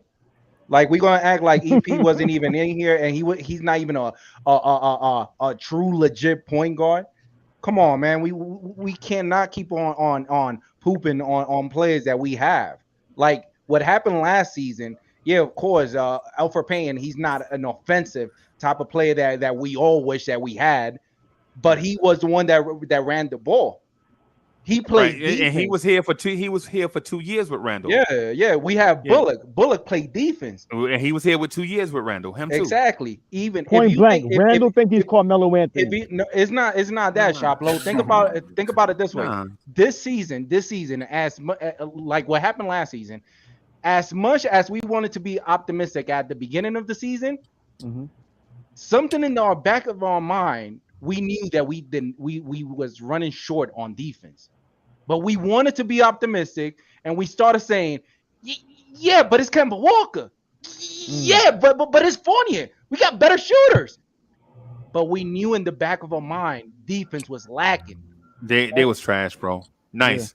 Yeah. This backcourt that we have right now is the worst backcourt in the history of the Knicks. Yeah.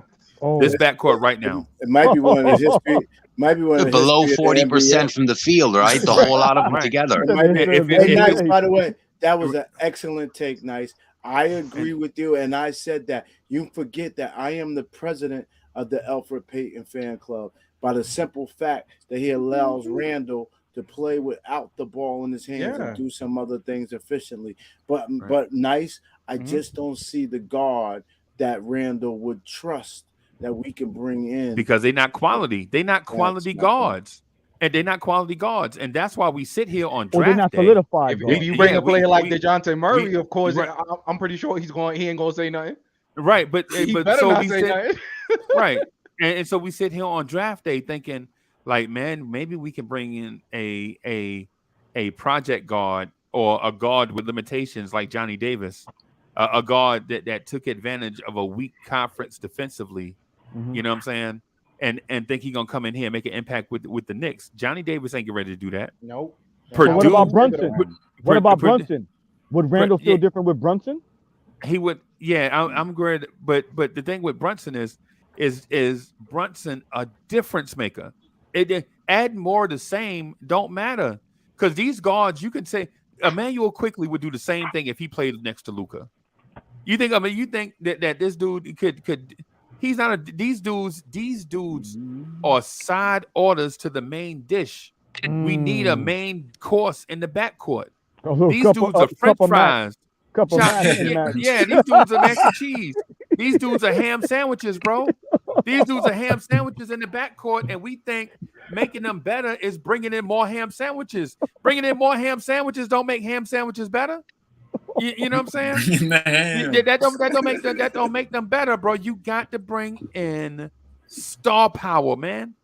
That's why the Knicks are linked to Jaden Ivey, because they know this dude has the potential to be, for 1, a star, 2, an all-star, 3, an all-time Knick. Right? They know that this dude has the potential to be that. That's the reason why these rumors are out here, and us stirring the pot was saying, well, maybe if you start Quickly and Grimes instead of Burks and Fournier, no matter how you stir it up, you still got the same combination of the same dudes. Because if you start Quickly and Grimes, you bring in Burks and Fournier off the bench, and if you start Burks and Fournier, you bring Grimes and Quickly off the bench. It don't matter how you in what order you play them, you still got ham sandwiches. Yeah, but you still have ham sandwiches. You got to go out and get you a dynamic player, bro. But you got to go get it. It's just that we are in a place where the Chicago Bulls was in the early 80s, right? Backcourt horrible. Ain't nobody back there. And them saying, well, instead of us, let's go get another ham sandwich. They like, nah, let's take a shot on this kid, Jordan. I feel like at the same time we have a lot of great players, They just need to focus more on development because look what happened with Golden State and Jordan Poole. They didn't see nothing clicking. They actually sent him to the G Leagues, and look what he did this season. Like we like as much as we see what other team has that is better than us, we need to stop thinking that way. I feel like we got to put every player that we have in the best position, and then assess what we actually have. You know what? But you know the best position to put these kids on. Yeah. And how about we put them in the incline position on an airplane and get them out of town? I was destination just, unknown. We don't even have an elite player. We need an elite player. We don't have any elite. We have all these teams. We got we got 30 teams in the league that is homegrown to their team, and for some odd reason, we can't even build or we cannot even bring our own players to be a superstar. Because that's what we're trying to do with Ivy. But let me say this. Let me say this, Madden. It says a lot. It says that player development for the Knicks sucks. Because if you see it with the other teams happening, we always trying to go back on other team player. Oh, but he's better than our player because our player doesn't have it. Let's get that one. Oh, let's get the other one. Come on, man. We had Crawford that we traded him. And then he started bowling out. Man, Crawford will be nicer. That was 15 years. That was 15 years ago. Yeah, though. it was, but nothing has changed. Nothing has changed. Well, the great players do their own development. They don't wait on the coaching staffs and all that. Those are the great players that go on the all season, know how to develop and work on their own weaknesses and get them up to par. What guys do we have CUC doing that? If we push it down, Jay Boogie. From the last 20, let's just point it in a way so that you can have a better look at it. From the last 20 years, there has been 8 players that wasn't top 10 players that was better than the top 10. So you cannot tell me, nobody in the panel, nobody in the chat cannot tell me that we cannot make something happen if we do it right. All I'm saying is you can go and develop your own game. Right. You can get your own game up instead of waiting on somebody else to develop you from the coaching staff. When them guys go in the all season, they want to go their own separate ways too. So you got all that money. Why do you think people used to go get with Kobe? Find you somebody to go get with and develop your own game instead of waiting on your own people. And that's the thing. These teams like Milwaukee and the Lakers, they built around their superstar, no draft picks. They have their superstar, however they got it. Like the Lakers went up and moved one of their best players to go up and get Kobe. Never built with draft picks. They traded draft picks to bring in other people. They drafted the guy that they wanted to build around, and then they brought the rest in through free agency. Well, so if we have to go like that, to me is bring Ivy in at all costs, and you figure it out the rest later. I would love to see Ivy in our team. You don't know how much I would love to see him in our team. I will give even all the picks that we have for the next 5 years just for Ivy. But realistically, the league for some odd reason, when they see some key potential in the draft, they will put him to a small market team for some odd reason, and we always get pooped on because we are the franchise that pretty much propelled the narrative that hey, we get more vibes, we get more videos, we get more newspaper. So let's put the Knicks on it. But guess what? At the end of the day, we never end up getting them. Why? Yeah. I'm not all talk, no action. All talk, no action. It's all talk. It's the media propelling it. And we, as Knicks fans, we keep on feeding on the narrative because it would be lovely to have a player like Ivy. You don't know how much we would love to have a player like Ivy. But I'm already fed up. You don't want an Ivy. You don't want an Ivy, bro. Let me it's nice. Trust me, I've been listening. Mm-hmm. You don't want an Ivy because last year at 19, right? You could have took a Jaden Ivey type player, but instead of doing that, you trade it back so that you can get a ham sandwich. And now that you have the ham sandwich, you want to trade the ham sandwich for an Ivy. All appetizers, no main course. Right. That's what this front office has been doing, and we're saying, be patient with the front office. Paris Douglas, thank you for this generous contribution. Paris Douglas says our sandwiches only got to play. They're ham sandwiches. They are ham sandwiches, bro. These dudes are cafeteria lunch. These dudes are not some restaurant quality stuff. These dudes are fried chicken Thursdays. These dudes are pizza squares for lunch in the cafeteria. So why are we actually Knicks fans if we don't have no hope for our Knicks? Let me just say this, Breezy, real quick. No, he's holding hope, but let me, D'Angelo, let me say this. I'm sorry. Go ahead. The Golden State, they rather actually traded Stephen Curry than the other dude that they had, and the only reason that they didn't make that happen was because of Stephen Curry injury. But the Golden State, they still had trust that for some odd reason something good is gonna happen. But nice, you saying that to me, but I lived it, bro. I was there in the Steph Curry draft.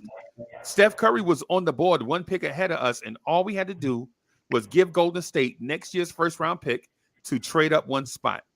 And the Knicks said, no, we're not giving you a first round pick to trade up one spot. Golden State took Steph Curry, and then then we panicked that Steph Curry wasn't there, right? Because we bluffed them, right? Say the name. and we bluffed them, right? And they called our bluff and drafted Steph Curry, right? And then we panicked and drafted Jordan Hill, and the next pick in the draft was DeMar DeRozan. Right, and so nice. You can't blame Knicks fans, bro. You can't blame the media. You can't blame nobody but the organization. Right, because you missed on Steph and DeMar DeRozan by taking Jordan Hill. You can't blame the fans for that. You can't blame the media for that. That has nothing to do with all these outside entities. You got to look at the man in the mirror. That's what I'm saying. Like for some of these, because for some of the stuff, I think you absolutely right. But for some of the stuff, I think you off because you want to be, you want to give a soft landing place for the organization. You know what I'm saying? Like you don't want to slam the organization, but this organization is the one that made these choices, not the fans. Because on draft night, when the draft starts in a few hours, the organization is going to make this pick, not the fans. No matter what the fans say, you're right. The organization is going to turn in that pick, right? And then if that pick don't pan out, the fans are going to slam that player and the organization, right? And if you're D'Angelo, if you're Rayology, can you blame us for being upset with them going to the draft and making the incorrect pick again? Can you blame us for being frustrated? See, because we're Knicks fans. Frustrated. We're Knicks fans. I've been a Knicks fan since 1975, bro. I've been through 5 young calls. I've been through this conversation about the young call 5 times. Right? I already been through this a million times. Right? I think. Right? Yeah, I already been through this. DJ Cash already been through this a million times, bro. Yeah. So telling me and Cash to be patient, we not gonna be patient while somebody botch it up. This is the 6th time. Notice I said 5, but I said 6.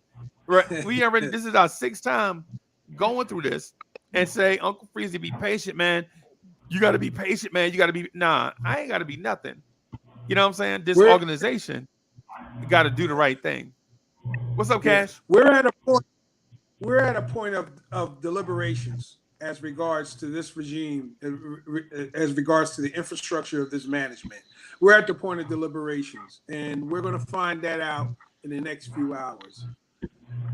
In order to do something you've never done before, you gotta do something different. You can't just continue to do the same thing over and over again. So in order to get a better result, you gotta do something a little different. We can't do the same things that we've been doing.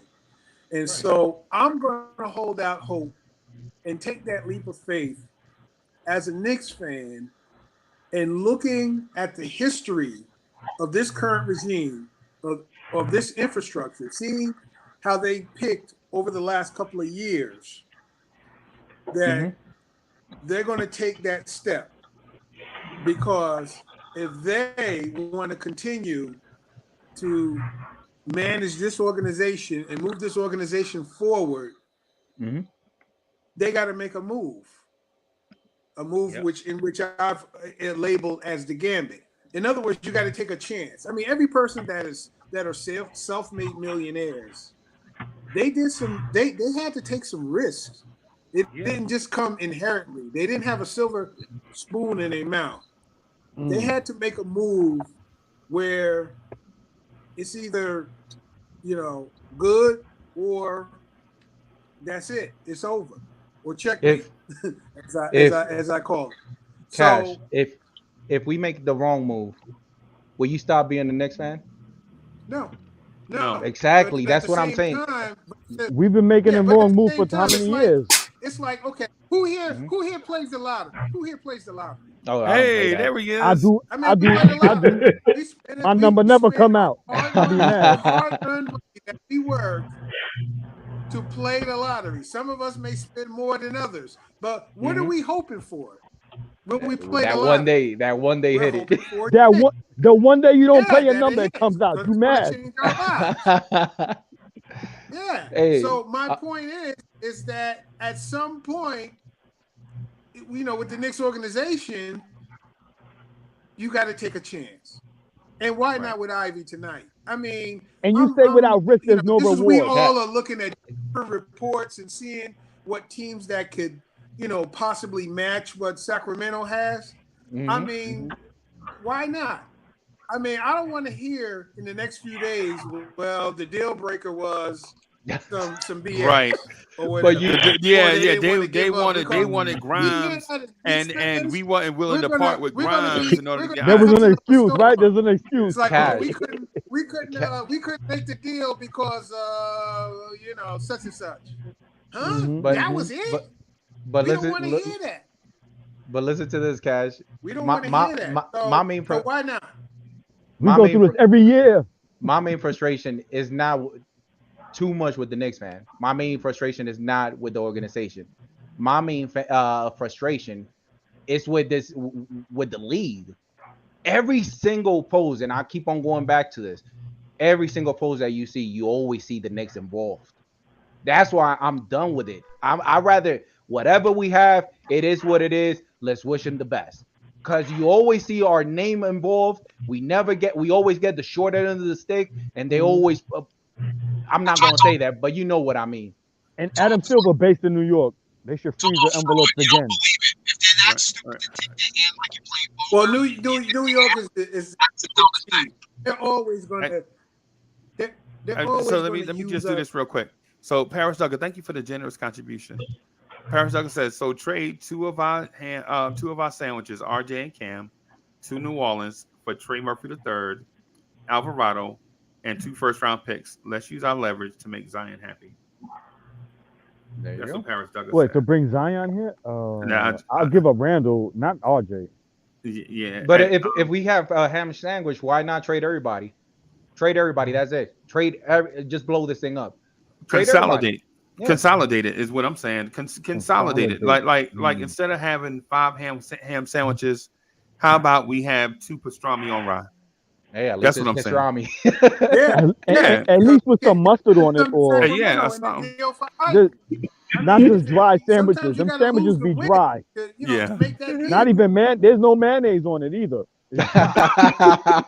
when you eat the booking, they give you in the booking they give you a bread with the thing. Yeah, that no.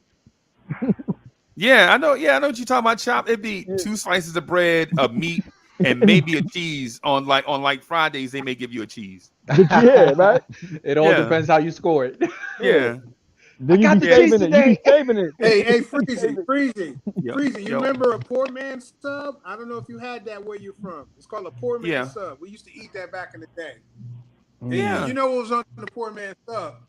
That's North Carolina chopping cheese. It was Fat Harry's. It was 60 cents for a poor man sub. Right. And they give you like 2 slices of bologna, with some cheese, a little mayonnaise, and a little bit of lettuce on it. Brown lettuce. Yeah, I was gonna say. I had to put salt and pepper on mine. I'm like, damn, this thing, John. Yeah, you had to add salt and pepper, but it was called a poor man's sub. That's what we have. Yeah. We have a lot. But I don't want no brown lettuce. I want my lettuce to be green, not brown. Bro. Nah, man. Well, you wanted the rich man sub then. Get the lettuce however they had it, and you get you a CNC and you were straight. Yeah. So, but tonight the draft is tonight, man. There are a lot of rumors going around, and I understand that you know what I'm saying, we're at a point now where we want to talk about things in the past, but right now the future is at hand, right? Yes, and what we probably as Knicks fans, we want to get in the mind state that tonight can be the night that we turn all this stuff around and never look back, right? And some of these guys that we've grown accustomed to being around may not be around after tonight. And so for some of us, that is a welcome strategy. And for some of us, we may have separation anxiety, right? Because we went through it last night with Spree, the American Dream. The thought of Alec Burks not being here was disturbing to him. That. Right. And so to me, Julius Randle not being here, I think I might miss that. But for some, they welcome that, right? For some, Cam Reddish not being here may upset them because they never got a chance to see what Cam Reddish can do. Yep. Right? Yeah, and then for others, it'll be like if Grimes and Hakeem was on, they'll lament this day forever because they'll say that we had a young backcourt and we never got to see them start together. Yeah. Right. But if we move them at the if we get Jaden Ivey at their expense at the allotted time, I think I can kind of work my way through it. Yep. Right. If you I so can adamant draft, about Ivy? Oh man, I like Ivy. Yeah, and so but the thing, Chop, is not just Ivy. You have to look at the big picture. Franchise player. The thing is the Knicks understanding that their guards are terrible. Obviously. And you get Ivy to upgrade that position. You don't want your guards shooting under 40% from the floor and then blame Randle for the floor spacing. Right? Dudes can't create their own shot and you blaming Randle? That's ridiculous. But for Ivy, Randle gotta go. Only Knicks fans do that. Yeah, but only for Knicks Ivy, fans. Randle gotta go. No, see what I mean? That's what I'm talking about. Like, why does Randle have to go for Ivy? No, because that was in the conversation that I read in the New York Post and the Daily News. If that was to transpire, Randle will go for the 11th pick to trade for that 4th pick for Ivy, right? Randle wasn't involved. It was the 11th pick, Noel and Burks for 7, and then a bunch of first round pick for the 4th. Yeah. I saw it in the Post the other day. For Randle was supposed to be involved in that as well. But they already have Sabonis. Yeah, it doesn't make no sense. Okay. Yeah, why would they trade for Julius? Yeah. But then you can't even trade. You can't even trade Randle to Portland because now they have Jeremy Grant. Jeremy Grant. Yeah, they did that the other day. Right? Freezy. Out of all the trade scenario, which one is the one that actually sound more realistic? That 4, that 5, that 7, 11. I think 7 sounds the most realistic. Yeah. But what does 7 get you? All 7 does is move you up. So it can get you Ben Mathurin, right? Hey, that's good enough for me. Right now, and I like Ben Mathurin. I like Ben Mathurin is my second option. Yeah. Right. I like. So ideally, my top 5. My top. My top. Ivy get Mathurin. Yeah. My top 5 is Jaden Ivey, Ben Mathurin, Jeremy Sohan at 3, right? The kid Usman Jing, right? And Tari Eason. You imagine if this happened that we could actually pull away with that 7 without giving that 11 pick? Right. Freezy. Your gut telling you right now, do you think they're gonna trade up tonight? You think they're gonna do it? Yes. You think they're gonna definitely do it tonight? Definitely. Yes. What's gonna happen if we don't do nothing? Yeah. Then tomorrow we come on and we slam Leon Rose for 24 straight hours. I could imagine the fans and you lot gonna be like, ah. Because here's the thing. The reason why we slammed Leon Rose for 24 straight hours is because we were told certain times of the year is his time. Right? You remember doing this at the trade deadline when we were looking for him to do something, we never and he didn't do anything. That's 2 years in a row. Last year, the trade deadline, we wanted them to trade for Lonzo Ball, and they traded for Vincent Poirier and Terrence Ferguson. They traded away Austin Rivers. Who the hell is Poirier? Right, exactly. And then they cut him, and brought in Norvel Pell. And who? Right. And so we were like, wait a minute. So you traded for a dude, and then you cut him, and then you signed another dude to a contract. So you paying two dudes, but you won't pay Mitch. Right? So you pay two dudes at center that don't get minutes, but you won't pay Mitchell Robinson. Right? What's wrong that, man? Right. And this is why I tell y'all to pay attention. Like when these moves happen, we gloss over moves like, they cut them, so it don't matter. No, it does matter, because when you cut them, you still have to pay them. You have to pay them. Yes, sir. If we get Mathurin, what would the front court be looking like? If we draft Mathurin, what does the front court look like? Mathurin would be playing the 2. Yeah. Hey, G.I. got his popcorn ready. Yeah, I see that. He got his popcorn ready. You got butter on that? You got some butter? Man, he took his sweet time in the kitchen. Woo. Yeah, man. And so what I'm saying about the draft is so say they trade and get Mathurin. What I'm interested to see is what they do with the second pick, the 42 pick. Do they trade up into the first round and go after a Ousmane Dieng, a Dalen Terry, somebody like that that's going to be a complimentary player? You get one as a contributor and one as a complimentary player, right? That's what I'm interested to see. Ultimately, what I would love for them to do is trade up and get Jaden Ivey, and then in free agency pursue Zach LaVine, right? Pursue Miles Bridges, right? Get these deadbeat veterans off this roster and get dudes that contribute. We got two guys on bum knees. Why are they here? Right. They doing it for the 7th pick. We paying $92 million for dudes that ain't contributing nothing, but we don't want to pay two dudes that can contribute everything. Don't want to pay them $70 million. And what kind of fans are we? Did we pay Noah off yet? No. Oh no. We still paying. No, you paying. I think that ended last year. I think that ended $92 to Julius Randle, Evan Fournier, Derrick Rose, Alec Burks, Nerlens Noel, Taj Gibson, and somebody else for a total of $92 million, right? But you don't want to take that $92 million to go after Zach LaVine and Miles Bridges? What kind of fans are we that used to being a garbage organization that we don't want to make a big 3 team? Right? Good.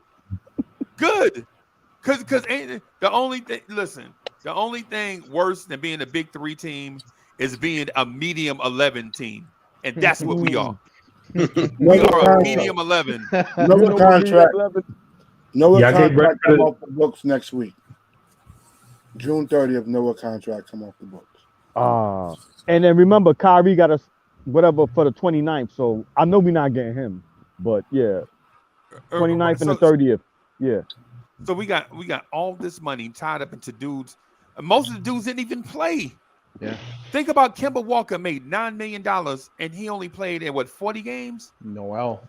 Nerlens Noel played 26 games. Right? That's $18 million. Derrick Rose came back home to retire. Made 14. So the money thing in the toilet. So check this out. The money that you could pay Zach LaVine, right? Say $37 million. Think about what we were paying $37 million to. Derrick Rose, Nerlens Noel, fishing Derrick Rose. Right. That's $25 million right there. Yeah.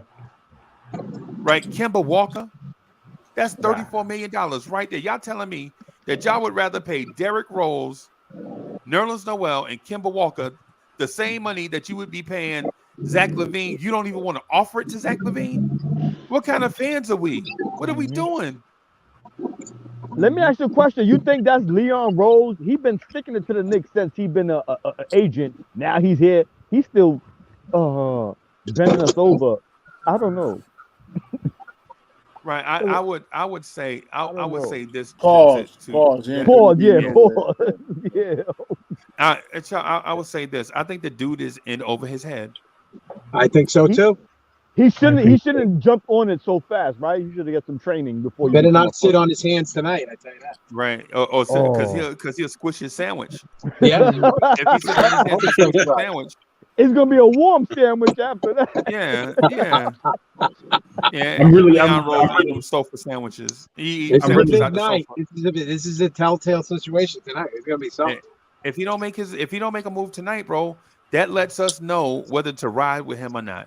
Or That's right. If he's a ham sandwich or not. Right. Yeah. The New York Post, they said there's so many options for us right now tonight. And I was reading all everything. So much options. Right. Malcolm Brogdon better not be one of them. Oh, please. You know that. Don't have to say The that. options, that And you know better why? not be Because one we of them. should have I'm been telling got you. Malcolm Brogdon, right? Not get him now. We should have been got him. Madison, don't even bring that narrative, please. Oh, It's out there, and then if you miss on Ivy, if you miss on some of these guys like Dejounte Murray going somewhere else, because I know he's on the market. If you miss on some of these guys and you have to go to your third or fourth option, Malcolm Brogdon is probably it. No. I don't think they trade but 11 for him. Brunson. Well, what about Brunson though? I think Brunson, he was waiting free agency and if they clear the cap first, but I think he'll go back to the Mavs. Yeah, because he is an easy ride over there. Get $25 million to stand beside Luka.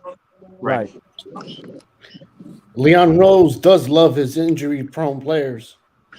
He want to keep him more injured. Right. People hurt. And don't forget that the Dallas Mavericks made the Western Conference Finals. Why would he leave a team that made the Western Conference Finals? Sure. And Dallas Mavericks got a whole bunch of come to players. a team that's in the lottery. They got a whole bunch of new players. And so the thing is, why would Jalen Brunson leave Dallas, Texas, which is like I think the fourth largest city in the United States, to come to New York? Yeah. No taxes. Right. No taxes, right. yeah. Why would he leave that situation to come to New York? Because it's popular. And New York, man, it ain't But that's another reason. Like, does he want to be spending 82 games with his dad every year? I don't even like. I know there might be close, and some people would, but I don't know. That might be a reason for him not to. That might be saying, you know what, Dad, you can go to the Knicks because I'm not coming. Man, right. if we actually get Brogdon, I'm telling you right now, Leon Rose has to be fired. And as much as I want to protect the front office, everybody got to be fired. Might as well Dolan sell the team. Like it's just getting crazy. Especially tonight. Come on now. Leon Rose does love his injury-prone players. I mean, you guys remember when he offered Gordon Hayward a 3-year, $78 million contract? Yep. Thankfully, he could have Gordon Hayward in the 15th pick now if he wants. Saved us. And look at now they're giving up picks just to move him. Right. Right. Yeah. Uncle Freezy, I just hope, I really hope that we look. Something has to happen tonight. Everything that you're saying and everything that the consensus of everybody here on the panel, something has to happen, because if we are to believe that this front office and Tom Thibodeau won't make it to Christmas or any of that other stuff, something has to happen. Now the question, or the New Year's, the New Year. The question is, what is that? And if we're going to be honest with ourselves, if we analyze the way this front office has operated in the last couple of years, one of the things they prioritize is value. So them trading down tonight, to me, is more obvious than them trading up. I think if they do trade up, I think Ivy's a smokescreen. I think if they trade up, it's for Ben Mathurin. Yeah. I don't know. I know Uncle Freezy has some ideas regarding Ben Mathurin, and I'm not his biggest fan, but I mean, I guess I get it. And listen, any pick you make after, if it's not Ivy, someone who is going to dynamically change the franchise. Right. like change how you operate and everything like that. Yo, get out of the draft and stack the deck for 2020. I'm going to predict right now that Ben Mathurin gets drafted before Ivy tonight. I'm saying it right now. Ben Mathurin, you think Sacramento would take Mathurin before they trade out, or even take Ivy? I'm predicting And that Keegan tonight. Murray? I'm predicting Yeah, that tonight. I don't Ben think so. Mathurin will get drafted before Ivy tonight. Where does Ivy go then? Does Ivy fall, or does Mathurin just He's gonna automatically fall. move up Ivy- then to 4? Look, the two guys that I have falling big time are Ivy and Sharp. Those guys are going to fall. You think Ivy's gonna fall? Where's Ivy falling? Nah, he ain't going. That's a dream. Okay. Yeah, I would say I'm gonna just say this. I don't think Detroit will pass up. In the Anthony Davis draft, what was Bradley Beal in the Anthony Davis draft? Was that like Michael Carter Williams and all of them? That era, yeah. Oh. Yeah. You remember that draft? It was like, yo, this is a weak draft. The kid out of Florida, Bradley Beal, is an undersized 2 that wants to be a point guard but can't. He's a ball hog, and look what Bradley Beal turned into. And then others were like, the kid out of Weber State, you can't judge his talent because he played against lesser competition. You know, that kid out of Weber State turned into Damian Lillard, right? what I'm saying to y'all is don't sleep on these guys because people don't have enough intel, right? Yeah. Right? Because there was some drafts, like the draft 2 years ago. 2 years ago, Remember the one Dwayne with Wade? Denny, yeah, that one too. But the one with Obi in it had all the big names. Oh, Obi Toppin is the player of the year. What has Obi done in the NBA? He hasn't even What been has playing. Patrick Williams done in the NBA? What has Devin Vassell done in the NBA? Maybe Right? it What could has be their James Wiseman situation. done in the NBA? What I'm telling you is just because a draft have big names in it, Yeah. don't mean that draft is deep. What I'm telling you is 100%. that draft that had the point guard out of Weber State, they were like, yeah, this inner city kid played against lesser competition. He went to Weber State for a reason. He went to Weber State because nobody else offered him scholarships. That kid from Weber State turned into Damian Lillard. It's all about picking. We the always right want the player. shiny, Obviously, right? We it's want the always, shiny. It's always about picking the right player. I mean, Right. Jordan Poole was a 28th freaking overall pick. Jordan Right. Poole. Right? I mean, we go back to that Fear draft. bet. He's in the top 10 for sure. I mean, come on. Right. I mean, Yeah, we'll go top 5 now. You know what I'm saying? We'll do the redraft. Yeah, and then so when I point to the Dwayne Wade draft, when LeBron was everybody knew LeBron was going to be the number 1 pick. People knew that since LeBron was in 10th grade. Yeah. They knew LeBron James was going to be the number 1 pick in his draft, right? Right? And they knew Carmelo Anthony was the second best player. Yeah. Right? Detroit didn't want a brash young rookie like Melo that's coming off of a national championship at Syracuse. They didn't want that. They wanted As a team rookie, chemistry, right? But here's the thing. Here's the thing with Dwayne Wade in that draft. They said Dwayne Wade was an undersized 2 with no And his point guard schooling skills. conference. Right. But he was the best athlete in his conference. Right? And we're hearing the same things about Jaden Ivey, and people are falling for the same dumb narrative. Yep. Oh, he's undersized. He's undersized and blah, blah, blah. But when you look at when you look at guards in today's NBA, for one, most teams are playing positionless basketball. They don't care about a point guard. Right? We're the only team crying, we need a John Stockton. We're the only team crying Because we don't that have need no a John structure. That's why Stockton we type say that. point We don't have guard, no right? structure, though. But John Stockton was drafted in the 80s. And remember, John Stockton was drafted 40 he wasn't years drafted. ago. Remember, John Stockton had that situation where the movie with that dude that played football. He came off the street. John Stockton came off the street, basically. Like Kurt Warner. Remember, Mark. That's what he was trying to movie? do. Remember Mark Wahlberg movie? He played John football. Stockton He was just came John on and Stockton signed. John Stockton was all conference for Gonzaga. John Stockton was the apple of a lot of people's eye, bro. Yeah, but I saw the thing with him on MSG. His story when he came, he was packing bags in the grocery store. That's Kurt Warner. John Stockton. No, he talking about John Starks. I'm talking Oh, about John John Stockton. Starks. Packing bags. I was about to say that was working at Stop Stop and John Shop. Stockton, man. I'm such a Knicks fan. I'm just thinking about John Starks. I'm sorry. Yeah. What I'm saying is Knicks fans want a John Stockton, right? Because even say if you draft a John Stockton, do you have a Karl Malone on your roster already? Somebody tell me. No, we don't. Right? In today's NBA, you play positionless basketball. You seen Marcus Smart play for the team that lost and Steph Curry play for the team that won. Which of them are John Stockton point guard? They Neither. both positionless. Neither. Neither, right? But only the Knicks are saying, man, We need a point guard. we need Ron Strickland. Ron Strickland was drafted 35 years ago. So you saying, yo, as much as we clown Alpha Payton, we should have kept Alpha Payton. No, that's not No, I'm just joking. I'm joking. no. What I'm saying is this. What I'm saying is Let's get a intellect. Yeah, man. Yeah, well, what I'm saying is the Knicks need to draft the best available player in the backcourt. They need a playmaker in the backcourt. Yeah. That's what I'm saying. Because this generation of guards on this team is worse than Trent Tucker, Rory Sparrow, and Darryl Walker. They food out. Right. This generation of guards are worse than Charlie Ward, Chris Childs. Right? They worse than them. Remember the last this generation of guards is worse than Pablo and Nate Robinson. I mean, come on. No, Nate Robinson. Listen, at least he got us two. He got us to the All-Star. 2 All-Star dunk contests. At least we got to give him credit for that. Nate Robinson was dynamic in one thing, his athleticism. Yeah. Pablo Prigioni was dynamic with his one thing, defense. Right? That's what I'm saying. These he was guards cunning and slick with the passing too, right?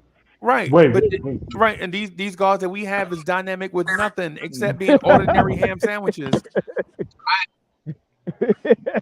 You're right. Right. Think about this. Do we have a young guard that's shooting? Is Alec Burks 45% even a guard? Is he even a guard, Alec Burks? Yeah, we made him a guard. We made him one. Right. Yo, Alec Burks look like he plays in a BT movie, a BT series. No, Alec Burks like a BT series kind of. Stomp the yard. We just need to get up and get talent. We need an impact player, difference maker, regardless of everything that all the revisionist history and everything included. The people who have won titles along the way. I know Rob OG had spoken about the prototypical lineups that win championships. Listen, the one constant thing that has made teams win over and over and over again is talent. You need talent. You need impact. You need guys who can create an advantage. The reason why the Golden State Warriors, and listen, I know we point to the Golden State Warriors a lot, but let's just be honest. They got lucky. They got lucky in moving off on Monte Ellis and scoring with Steph Curry the way that they did. Yeah. Because there could have very well been a situation where they got rid of Steph Curry. Yeah. And what would they have been saying then? The reality is this team is devoid of talent, and we need talent. We need to trade up and get Ivy. And for me, it's Ivy or bust. In my world, you either get Ivy or you go stack the deck for the NBA 2023 draft where you can get up to number 1 and get, for the likelihood of us being able to compete in a loaded conference for whatever, bring in the Jalen Brunsons, bring in whoever you want to bring in. Your conference is loaded.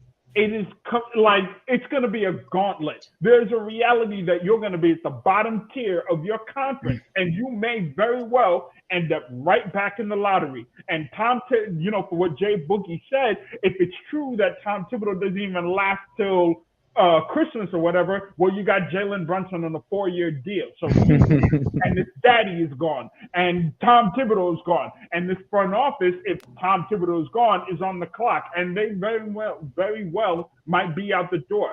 It is Jaden Ivey. It is Jaden Ivey or bust. So Ray, I respect that. I understand that. Hold up, but listen, a lot of these players are great in college and what they do, but can it translate into the NBA? when they Jaden get Ivey into is the going to league, translate.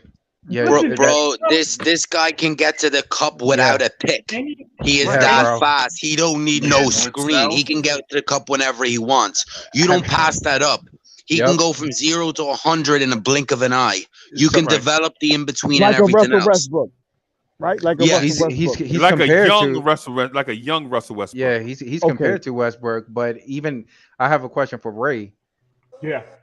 So the 7 pick to me still sounds realistic. Now Okay. for a 4th pick, in order to get a 4th pick, you got to trade talent for talent.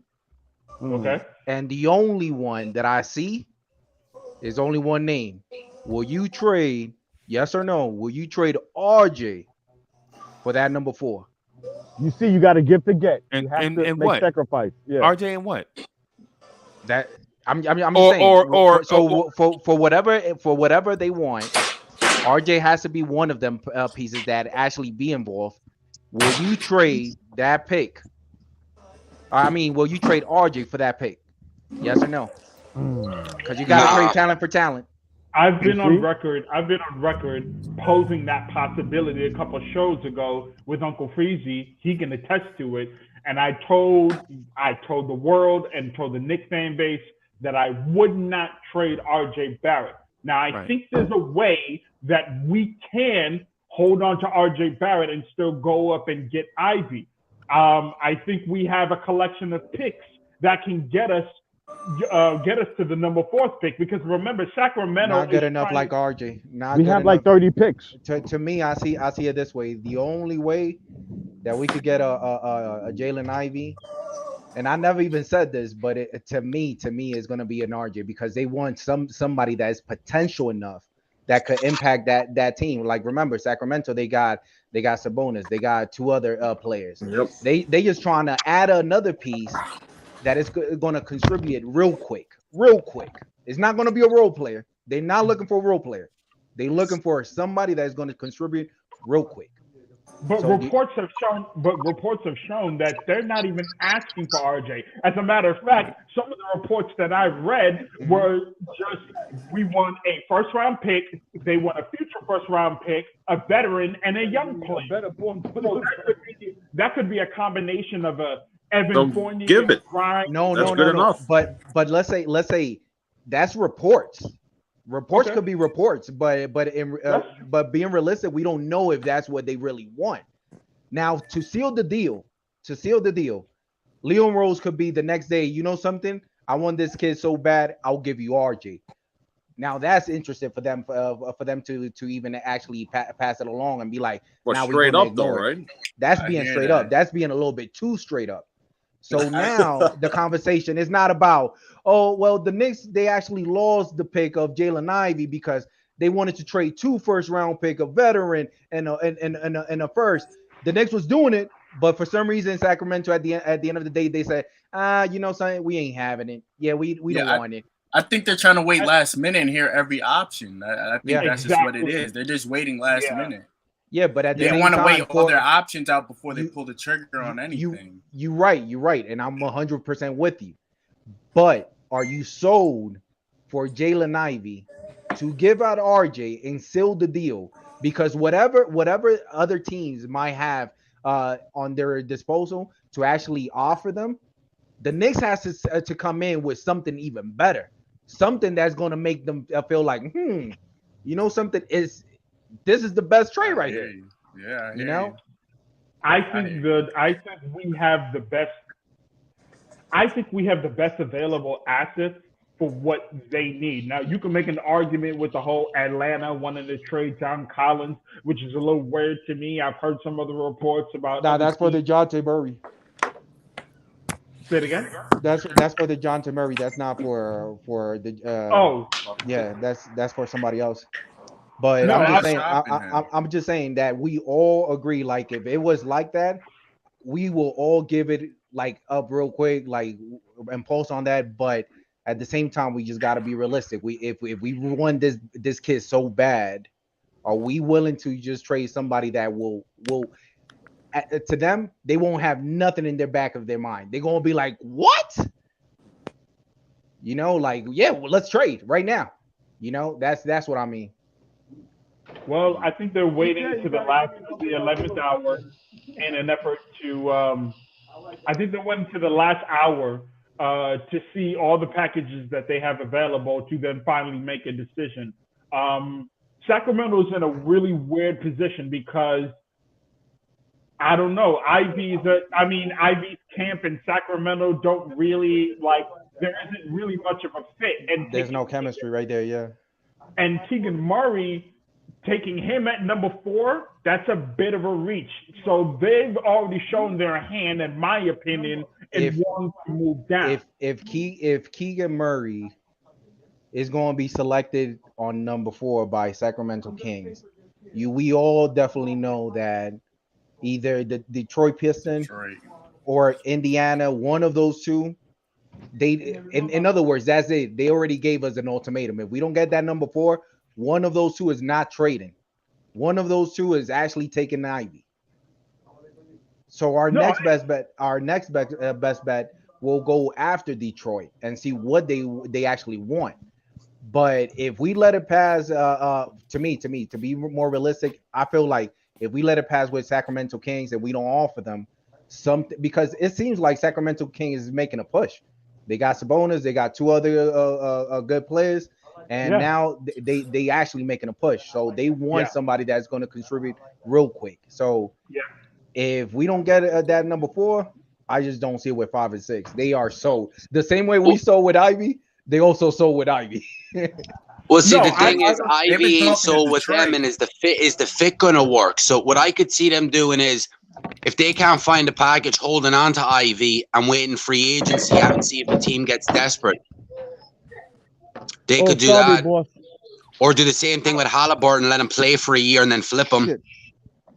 But see, the thing with Detroit, I think we can trade. If we offer Obi Toppin and picks, Troy Weaver's taking that deal. But Obi Cam in 11. It'd be the type of deal. And Joe, maybe the Dallas pick, Joe? For 5. And then once you get to 5, you could probably do a pick swap then with the Kings once you're at 5. You take Keegan Murray and then you give another pick or another player to swap 4 and 5. Do it like that. But the Obi Toppin would have to be in the deal. Be Obi Toppin and Cam, because they need a long wing, and a Cam Reddish is a Troy Weaver type player. Yeah, I know Detroit were heavy after him with Atlanta at the deadline, so I think they would jump back to 11 and take Obi and Cam in a heartbeat. I just don't think that Leon Rose is going to let that one slide just because of Obi. Yeah. We got to be realistic. Like to Leon Rose, Obi is like his key player where everything started with him. So I think emotion, sentimental, a little bit too much of both. Well, then we're never gonna win. Oh, yeah. Well, I'm just saying. Can't do business with emotions. Okay, Yeah. let's say guys, let's say we stay put at 11, which is probably the best. I mean, Johnny it's probably Davis. It's most the realistic scenario is that we stay put at 11. Nah, 7 sounds more realistic. Because 7, they're already asking. No, I'm saying the most realistic option tonight is that we stay put at 11. Because nothing. Trade back. I could see them saying the same thing. Probably as me and your boys saying they want upside. So they may say, I can't get upside this draft. I'm trading all the way back, getting another first for next year, and I'm trading up and making a swing in the top 5 or top 6 again next year. Okay, let's say because then you have the Dallas, you keep the Dallas pick, and then you have the 2 extra picks. That's something they could do if they can't get Ivy. Okay, we stay at 11. Who are we picking tonight if we stay put at 11? Johnny Davis. What about Griffin? Johnny Davis. Yeah. Okay, Johnny Davis is off the board. Yeah, it'll probably be. We're getting AJ Griffin. They predicting AJ Griffin going before us. So now Johnny Davis got pushed down. Great. Sounds great. I don't see much of a difference between. I see AJ Griffin as a jacked up Critton Grimes that can't play defense. I'm not really too high. He can shoot the 3, is a little athleticism, but I'm not. I think they do because the connection. They have all the insight on his injuries and stuff too, being CAA, and then his dad coached with the father. Mm-hmm. Yeah. So I could see it happening, but I don't know. I don't know if I'd be interested in that. And you know something, player, that if that's the case and they do take AJ Griffin, I won't mind for Johnny Davis. Now, if AJ Griffin stays put for 11, I won't mind if we trade down. Sorry to say that. Yeah, I wouldn't. You don't want Griffin? Now, because the thing is that we don't have, like, just think about it. Tibbs is having problem playing the young players. AJ Griffin is not known for being a defense player. How long is going to take AJ Griffin to actually start playing in for the Knicks? I just don't see it happening. How about the possibility of the Knicks choosing a player that's not ready to contribute now, especially because of Tibbs still being here? It's going to be hard for him to crack the roster and crack some, significant minutes. Let's say they go the draft and stash route. You don't think that's a possibility? What do you mean by that? Draft a player that's not going to be ready now, and they're just going to stash him. I mean, Tibbs will do that. Yep. Well, we have a lot of young players, so I don't see why not. If they're staying put at 11, they got to make two choices. Okay. Mm-hmm. If we're picking at 11, do we pick a player who's going to be ready to contribute now, or are we picking a player that has good upside, but it's not going to be ready? It's not going to be ready. So it's not going to be ready. So we'll ship them overseas for like a year or two, and so we got to make that decision. So if we draft a player who's ready now, then you got to take centers into consideration, like a Durant.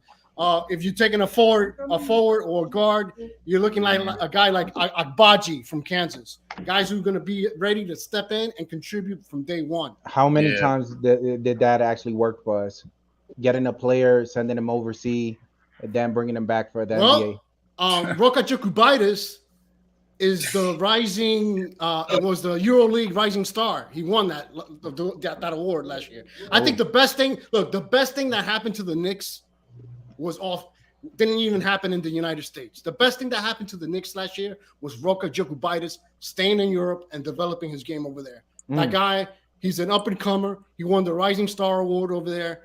I don't know if he's coming next year, but one thing is for sure, and this hasn't been talked about. The Knicks front office is very high on Roka Jokubaitis. Let me tell you that right now. Yeah. And that's one thing. I mean, they're looking at him as a possibility as a future point guard. But so that's another thing to take into consideration. Are they going to move all these assets that it's going to take to move all the way up to either 4 or 5 to draft a Jaden Ivey? You think they're realistically going to do that? So this front office doesn't have the balls to do it. I don't think they will. I don't think they will either. This front office has made a lot of value moves. If the price is too steep, then no. But it's going to be steep. It's going to be steep, and it's unlike this front office to make a move like that. But for that play that you mentioned about that we send him to the EuroLeague and he did wonderful thing. Now the other question will be, will he translate properly for the NBA? Because it's two different things. Like with Luka, the Joker, like those are type of player that is generation type of player. But now we just got to see how everything works because. Yeah, just like I said, and I know I already said it, but he did it over there. Can he do it now over here? Well, the only way to find out is to actually give him a shot, right? Giving him an opportunity to see if he can do it. That's the only way we're gonna know. So until they bring him over and give him, the actual amount of minutes. I mean, if they bring him over just to take him in the bench and give him 10, 15 minutes a game, that's not gonna cut it. But yeah. Would you guys trade back with Charlotte for the 13th and 15th pick? No. If Johnny Davis is in there, no. One of the things I can see happening, let's say Houston has a lot of picks, right?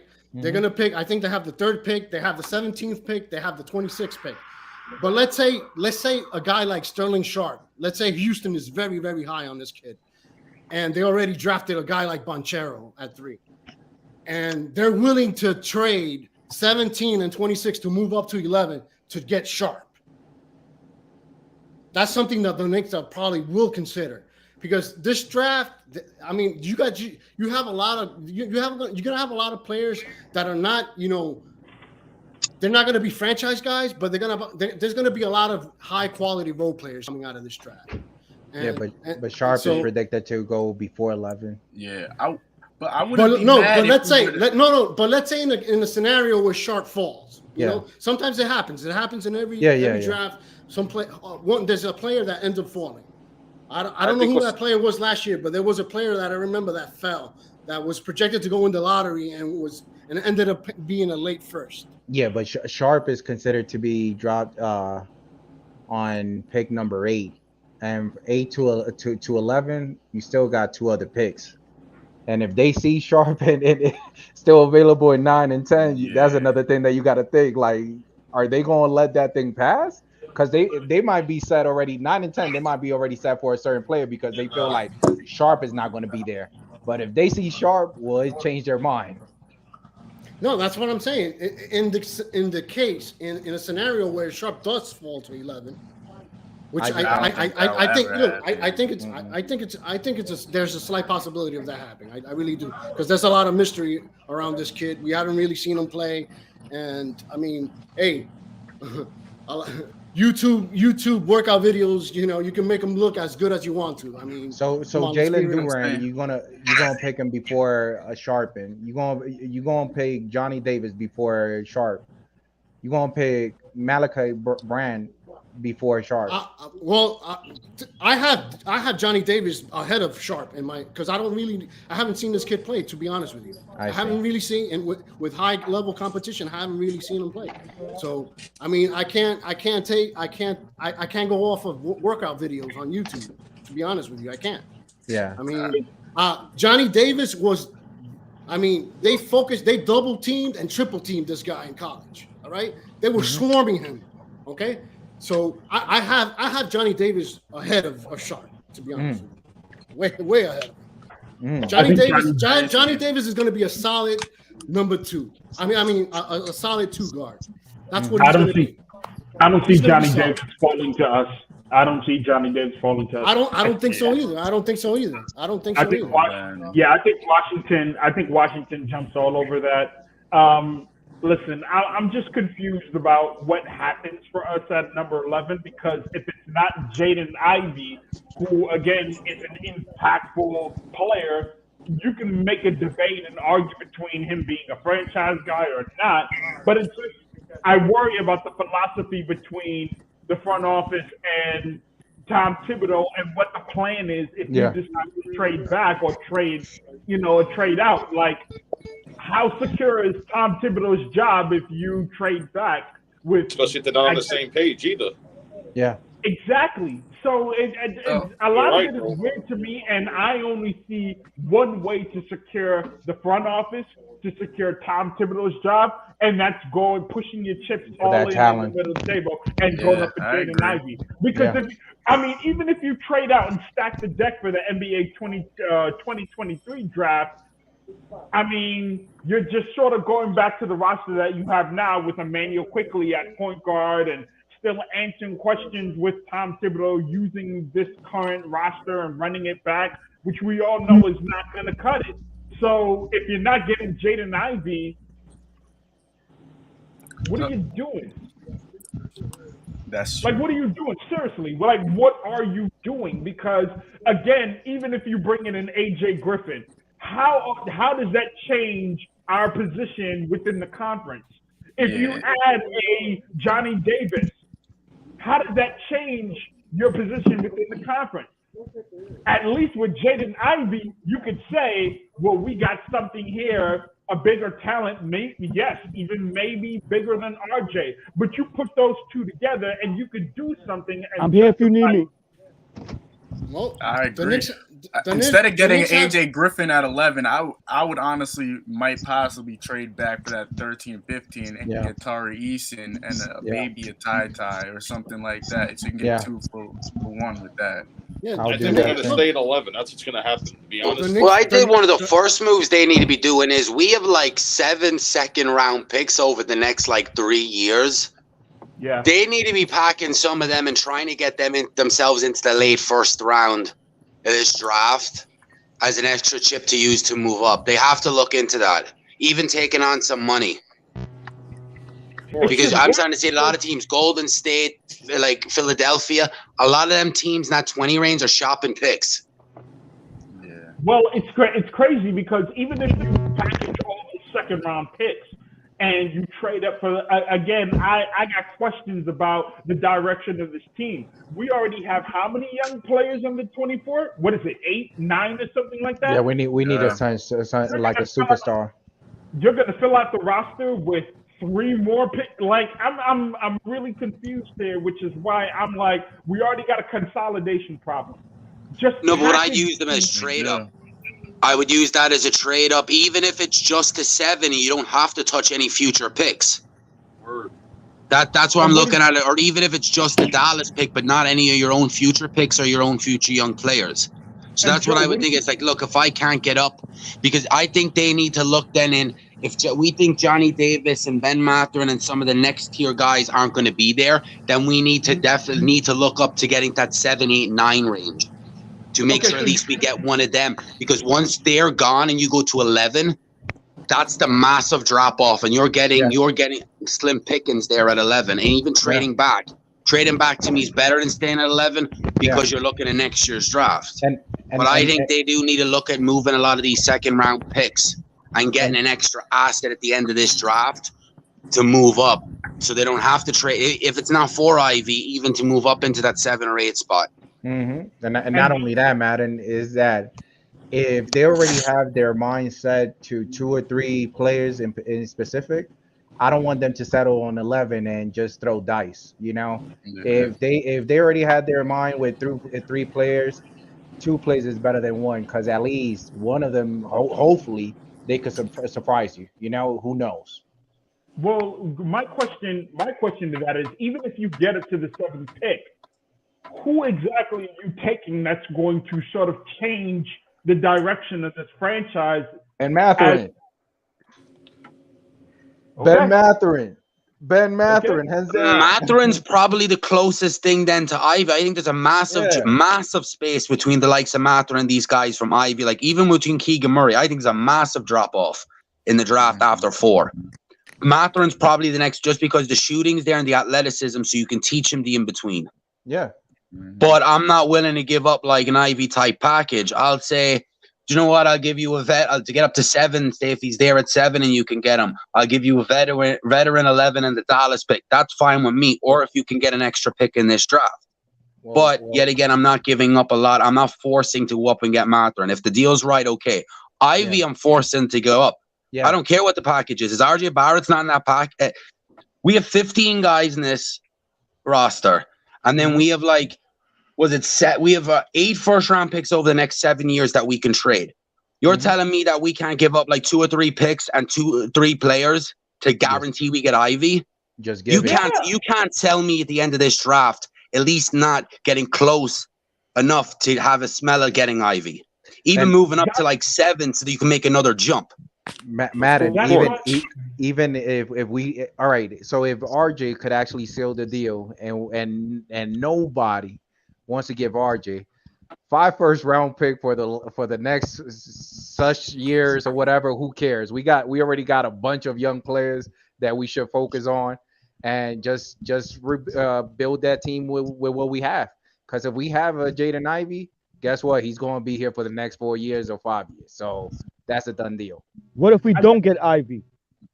No. But that's just saying the scenario. If we're set that we want to get Ivy, and RJ is the closest thing that can make it happen, but we don't want to let go RJ.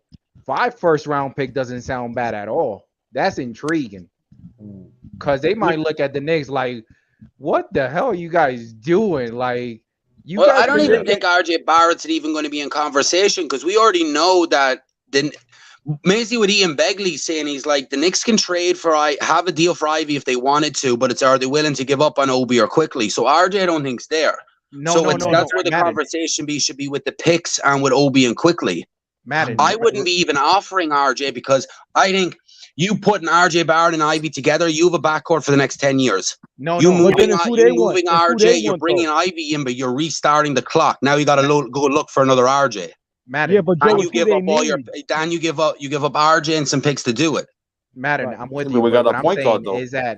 is that if you are not willing to give RJ, you got to give him something that is very intriguing, lucrative, and everything else. They can have all my picks and all the players. They can have everything else but RJ Barrett. That's where I give up the whole roster to get Ivy in here, and I'd figure the rest out later.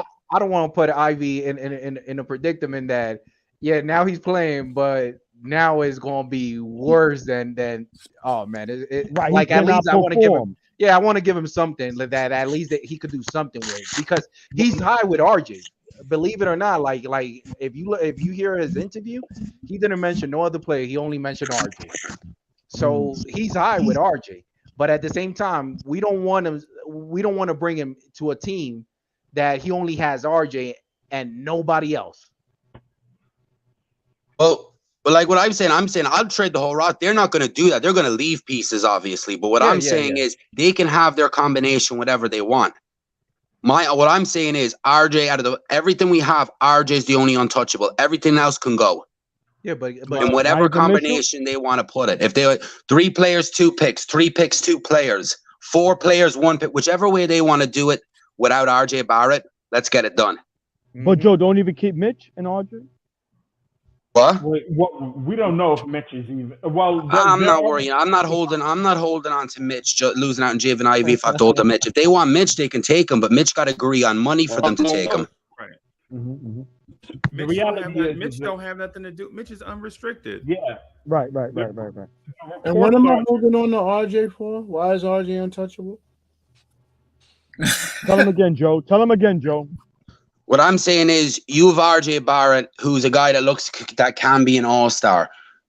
You put a guy like Ivy as dynamic as he is with RJ. That's your future backcourt. He makes RJ better. That's why I don't trade RJ. You trade RJ, you're more or less bringing Ivy in. You're restarting the clock again.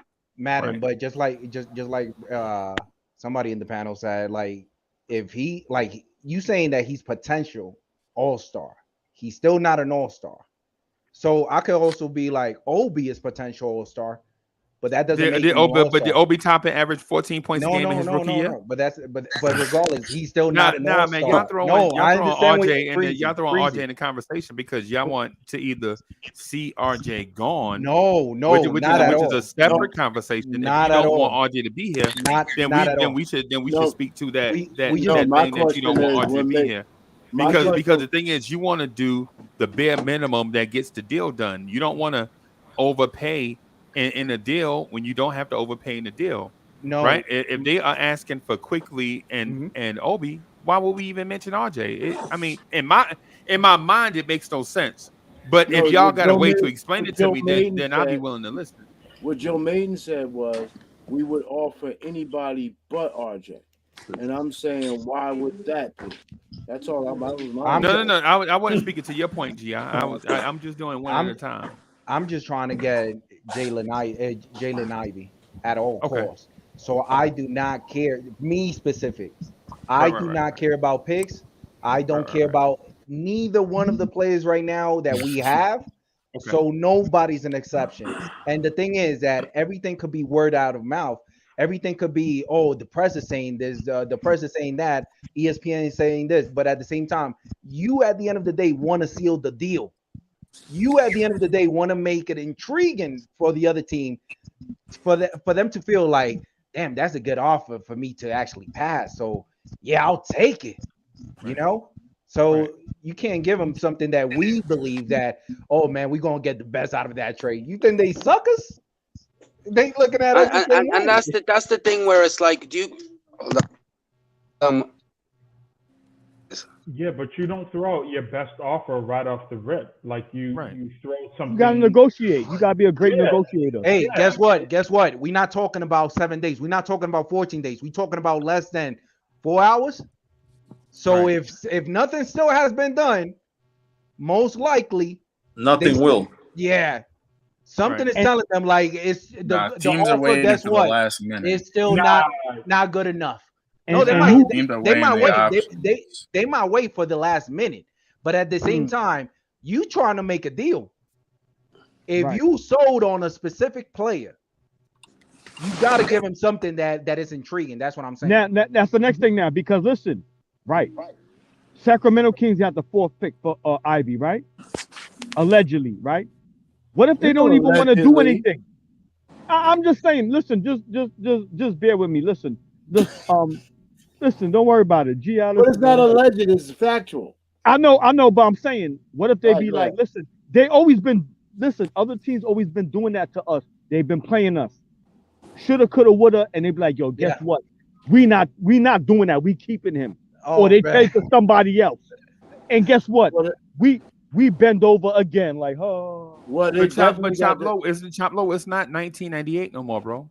But listen, it's not even 98. It's been happening in the 2000 eras too. When? Bogdan. When we didn't get the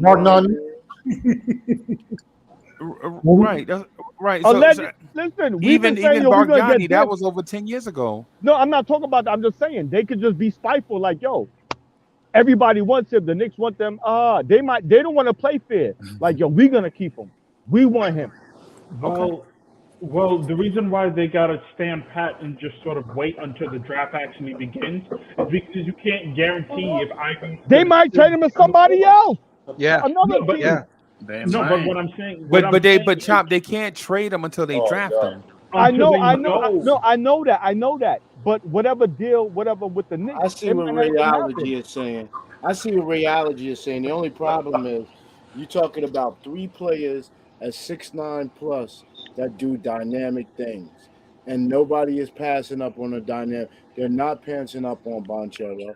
They're not passing up on Chet, and they're not passing on the kid. His name is drawing blank right now. So Sacramento knows what they got at number 4. Jabari Smith, yeah. Mm-hmm. Sacramento knows what they're getting at number 4. I think this is the only draft where the top 3 is a lock. Yeah. Yeah. Okay. I mean, again, I don't have any intel. I don't want to pretend that I have intel or whatnot. What I do know is that there was a report put out about Chet Holmgren's injuries or not presenting information regarding injuries, and so it's kind of murky. Like OKC can still go pull a fast one and be like, you know what, we'll take Jaden Ivey and still play the 2023 draft to tank and land up with who's gonna go number 1. Victor VW. At VW. So it's not. I don't believe anything until the clock begins. And I think the New York Knicks are going to stand pat and wait, because you can't go ahead and offer Sacramento everything and just say yes to the deal, and you don't even know if Ivy might be taken by OKC or something. There's always a twist. There's always a twist and turn. There's always a twist and turn in drafts. And that's a fair question. Yeah, they waiting on a team to get real desperate and slip up. Exactly. Right.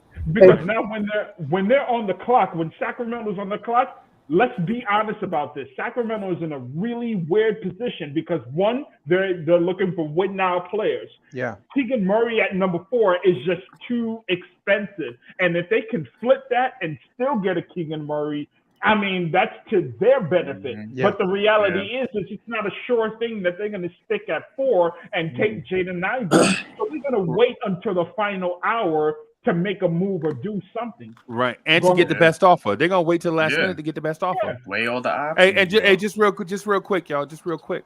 So if you've been here for a minute, man, and you feel like, you're just hanging around, hey, just consider leaving the video panel so others can get in, because I've been having people knock at the door for a minute trying to get in, trying to show they love, try to chit chat or whatever. So you know what I'm saying? Let's consider having somebody else jump in. I think King Ant G. Yeah, there it is right there. King Ant G said he missed it, and he just, you know what I'm saying, King Ant G want to get in. So, but anyway, so Ray, I think you're right. Yeah. I think what you're saying is right. But here's the thing: if you're Sacramento. Mm-hmm. You're the Sacramento Kings for a reason, right? You're the Sacramento Kings for a reason. You tend to overplay your hand. Yeah. Right? Now, by asking say if what Nice said is what the King said, hey man, you know what I'm saying? I feel what you're saying, but you got to throw in RJ. So the Knicks will be like, hey, we got to throw in RJ just for number 4. Yeah. Maybe we need to talk to Orlando about number one. See what's really popping. Yeah. You want us to make a deal? How about we see what's really popping out here on these draft day streets? You know what I'm saying? King Ant G, what's good? Long time, brother. Freezy, what's up, boss? What's up? I miss you, boss. I know, How man. you been? It's been a minute, man. It's the day. It's Yeah, today man, is the today's day. Oh, it's the draft night. It ain't dating time. It's draft night. Today is the day. It's a new holiday. It's Jaden Ivey Day. That's what today is. It's Jaden Ivey. Jaden Ivey Day. Yeah. Jaden Ivey Day, man. Yeah, I got a good Saint feeling. Ivy Day, bro. I got a good feeling, OG. Man, I ain't even gonna hold you, bro. I think this where we at right now is the culmination of a plan that's been in place for about 2 years. Yeah. Right. I think it's the trade up in the draft and get your dynamic player, and then we're in free agency start on June 30th. I think they're gonna go after Zach LaVine and Miles Bridges. That's what I think the whole plan was all along. Build through the draft, right? And you built through the draft with say Obi, RJ, and Ivy, and then free agency come, you go get a Zach LaVine, bruh. I'm telling you, I'm staying up 96 straight hours playing 2K. If that's the roster, I'm staying up 96 straight hours playing 2K, bro. Ivy, LaVine, Bridges, RJ, Obi, bruh. Listen. You're gonna have to wait for 2K to update to put Ivy on it. Oh yeah, I gotta wait. You gotta wait for the update. That's probably you have to wait for another week or so for the contract to sign. Then you get the update. Then you get Ivy on it. I got a question for the whole thing. Or you can create Ivy. Yeah. My that's career. That's what I do. Yeah. I got a question. That's what I would do. 99 everything. He's Steph I got Curry a dressed at the same time. Man, if we actually get Jaden Ivey, I'm telling you right now, everybody's gonna be saying, "Man, he's better than John Moran. He's better than Steph, bro." Because we've been so high, so waiting for this moment. But we have drafted back for the last 2 years. This is the season. This is the year. This is the moment, man. That it will be lovely to at least have something in our way going our way, man. Right. Here's the exciting thing with Jaden Ivey, though. Like, yeah, like I think the kid has some bust potential, right? But the opposite potential is there. Yeah. Like there's a no switch. reason to not believe he can't be one of them dudes. Yeah. Right. And I love RJ Barrett, but like he lacks that explosiveness. Oh man. Right? Preach. That separates really good guys from them dudes. You feel me? Jaden Ivey could be one of them dudes. And it's a chance he can't be, right? But like if all you got to give up, for instance, like people saying they don't want to give up Quickly. Right. Quickly is not ever gonna be one of those dudes. And it's a chance you have to take. It's a chance you have to take. If Quickly is not gonna be a starting point guard, then you have to add him to that deal. Yeah. Or if you plan on keeping Randle, what are we doing with Obi? Yeah. Like we gonna let Obi stop us from getting a point guard? Like with that kind of potential, he's not even gonna play 20 minutes a game. So, man, I'm of the mindset if we don't get Jaden Ivey, man, we doing something wrong. They can have Quickly and Obi. They could take both of them. I don't even care. Angie, like he up here throwing haymakers. Like leave RJ Barrett alone, because to me that defeats the purpose. Right. Right? Like it defeats the purpose. It's like if you want to make a tuna sandwich, you don't got no mayonnaise, so you go next door and trade your tuna for the mayonnaise. Well, you still can't have it. You understand what I'm saying? Like you gotta, you need both of them to make the sandwich. You know what I mean? So like that defeats the purpose to me. But like, man, everybody else can kick rocks. We just don't know at the end of the day what the other, what is it? It's 3 or 4 potential team actually chasing for Jalen Ivey. I just want to put that little dot at the end of the sentence. Like, we giving you this for that, so that the other teams, whatever the other team is offering, they be thinking like, nah, man, the Knicks is offering something better, man. We just can't let that thing pass, because realistically, we cannot ignore that there's 4 other teams chasing over after Jaden Ivey, and at the end of the day, Sacramento is going to do what benefits them the most. If the other teams is offering them better than Obi or IQ, and nothing more than because we only talking about IQ and Obi, but what about if another team is offering something even better than IQ and Obi? You know what I'm saying? Then I let's see get when six. Teams are.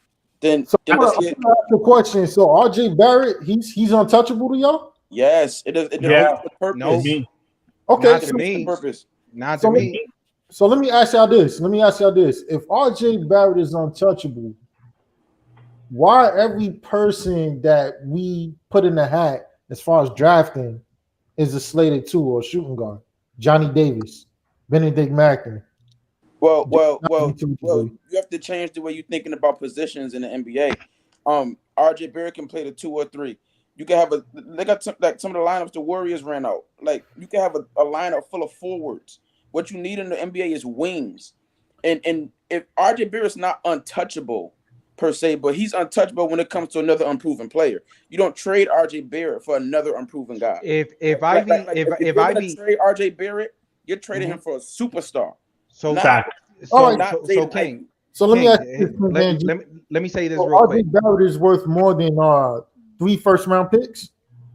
Hell yeah, because 3 first-round picks, we don't know what they are. And where are those first-round picks? Yeah, are they in the 20? Are they in the 20s? Yeah, we all need. Yeah, we need to see if they top 1 or top 5. Because if they top 5, then man, yeah, RJ we Barrett talking. Yeah, that's now we. I want to go over. We already know RJ Barrett is a 20-point per game scorer in the NBA. Yeah, but we know that already. Let me say this real quick. If Ivy comes to the Knicks, who's the top player between RJ or Ivy? RJ. We don't know. It's RJ. So why are we going to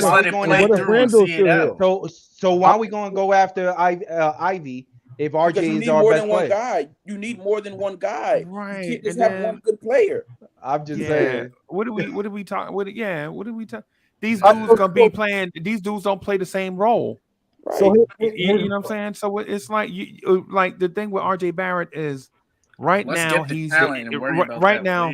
RJ Barrett is the starting small forward for the Knicks at the moment. At the moment, he's the starting small forward or starting 3 for the Knicks, right?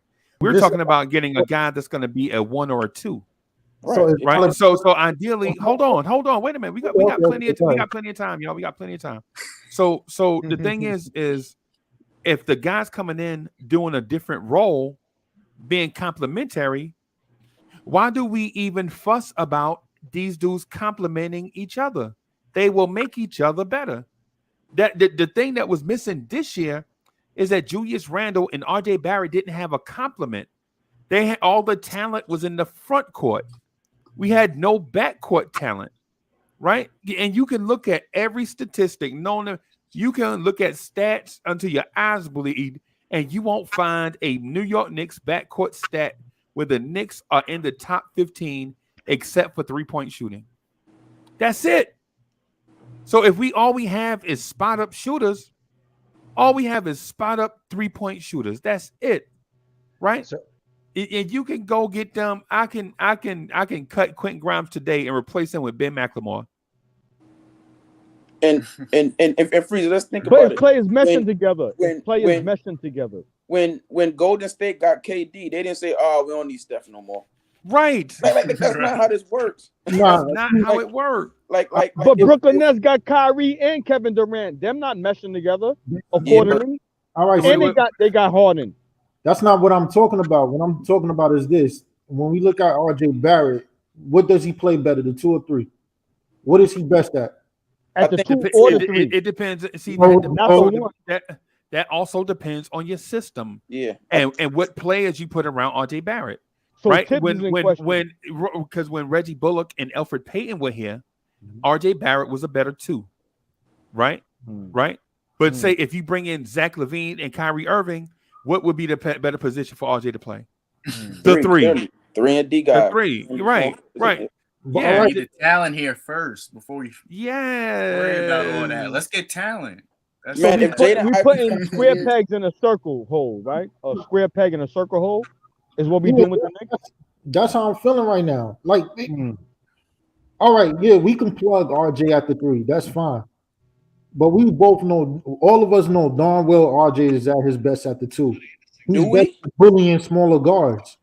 He doesn't have that burst like Angie said. He don't have that burst to go through people his size or whatever. He's best at out-muscling opposing shooting guards, no? So if RJ doesn't have a burst, why are you gonna put him at a position that requires burst? Because he outmuscles his position. He outmuscles them. But Don, like Don, look at it this way, right? A lot of our critiques against RJ is because we're asking him to get all of his buckets. RJ has to work for all of his extra buckets, hard, right? I said that yesterday. So imagine a guy like Ivy here getting into the lane. RJ is not gonna have to beat quicker guys off the dribble because he's gonna have open looks. RJ's gonna have open cuts to the basket because it's more dynamic. It's more dynamic offense. So part of the reason Ivy and RJ fit because Ivy can get to the basket. Who has been the last Knicks point guard that can get to the basket when he wants to? Like Steph and them dudes back then, yeah. You want me to be honest? Ivy can get to the basket when he wants to. Hey, every time. But will he mesh well with RJ? Is the question. Yes, because and Ivy's also a transition basketball player. Imagine a lineup of Ivy, RJ, Kim, Obi, and Mitch. They all running. Thank you. Nasty. But see, that's the next thing now. Because under Tibbs, are they gonna run and gun in that system like that? The second unit ran it. The second unit with Quickly and Obi they did. But it's not what Tibbs is gonna run. He ran it with the second unit. Wait, Tom Thibodeau's entire system revolves around 2 feet in the paint. Jaden Ivey fits exactly thrives that. in that. Yeah. Do we forget? Like, what are we talking about? All right, that's exactly what Jaden Ivey does. Because it's the idea that once you get 2 feet in the paint, you're going to make the read and kick it out to shooters around the perimeter. How will you guys feel if we was to get Ivy? What would be our starting 5, y'all? Ivy, RJ, and if we don't know the rest. It's impossible to know that. Yeah, you're right. So Ivy and RJ will be our backcourt at the very least, right? Yeah, why not? All right.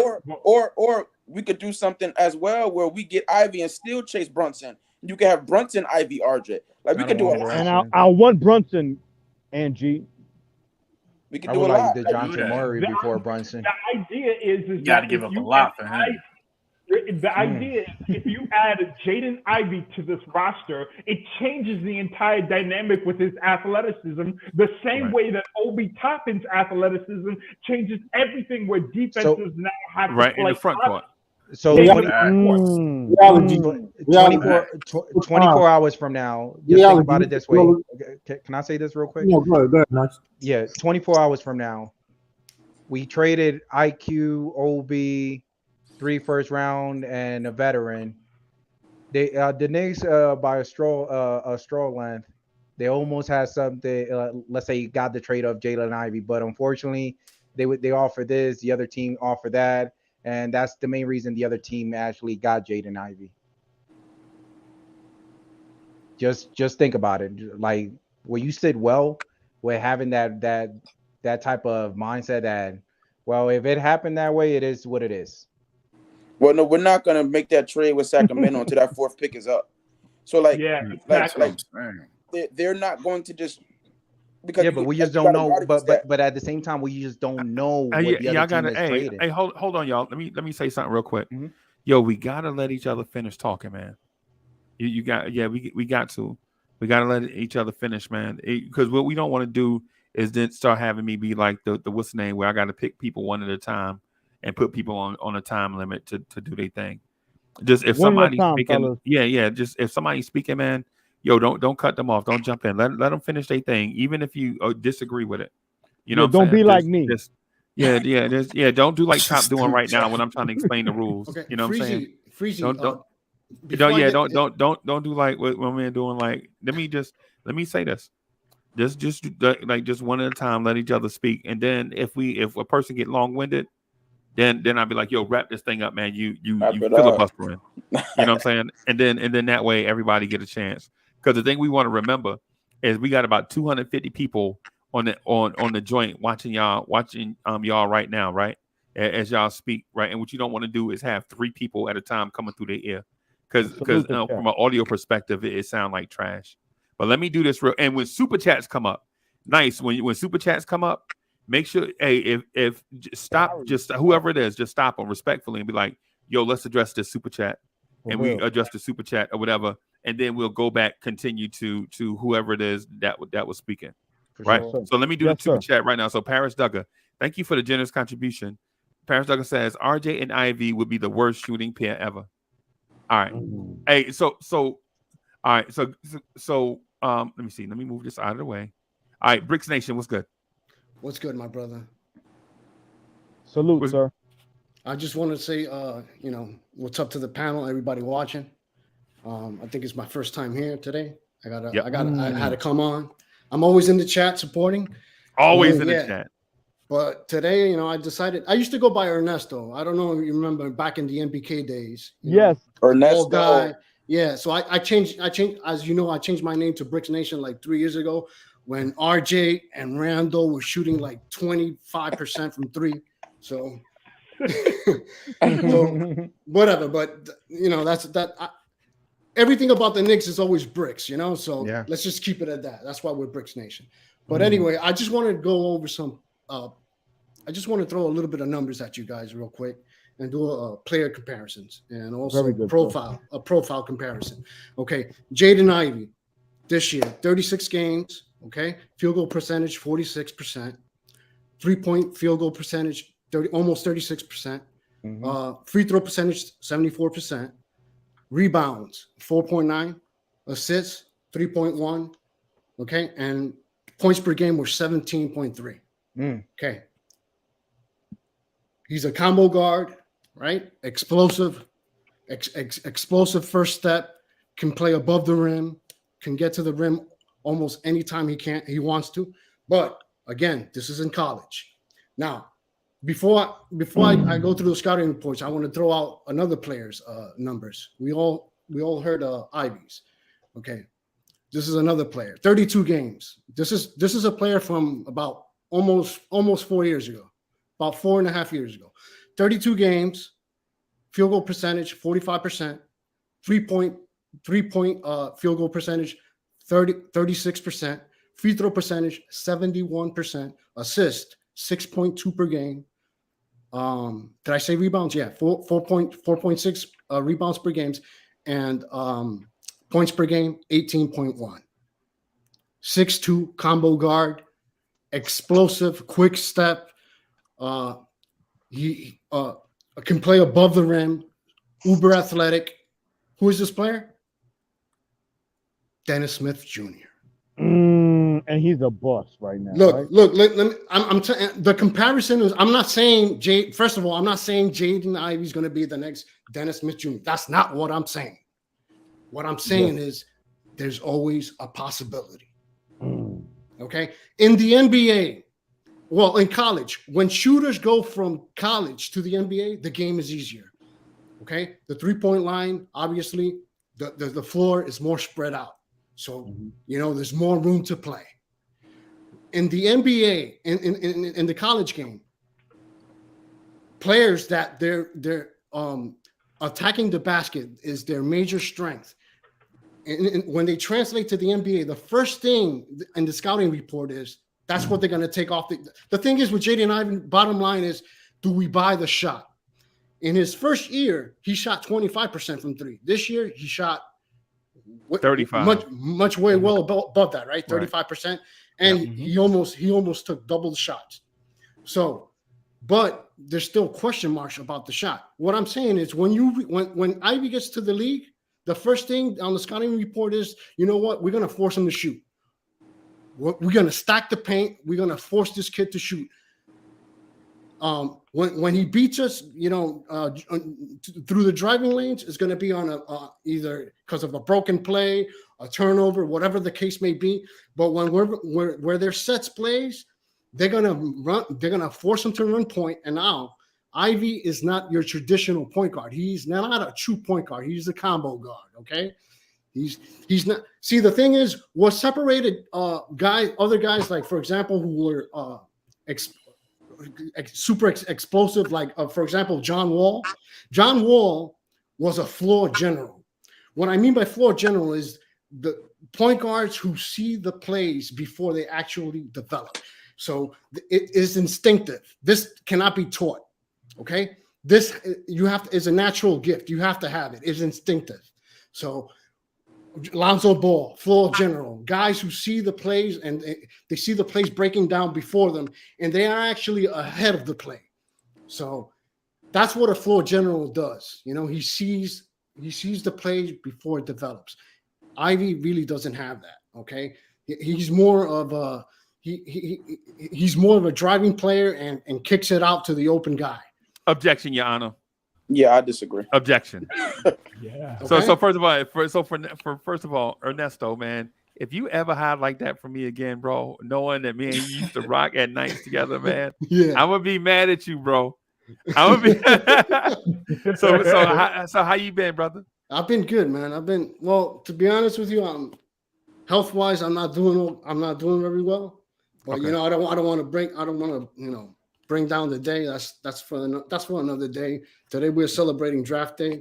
Right. I'm just hanging in there, man, living life and just hoping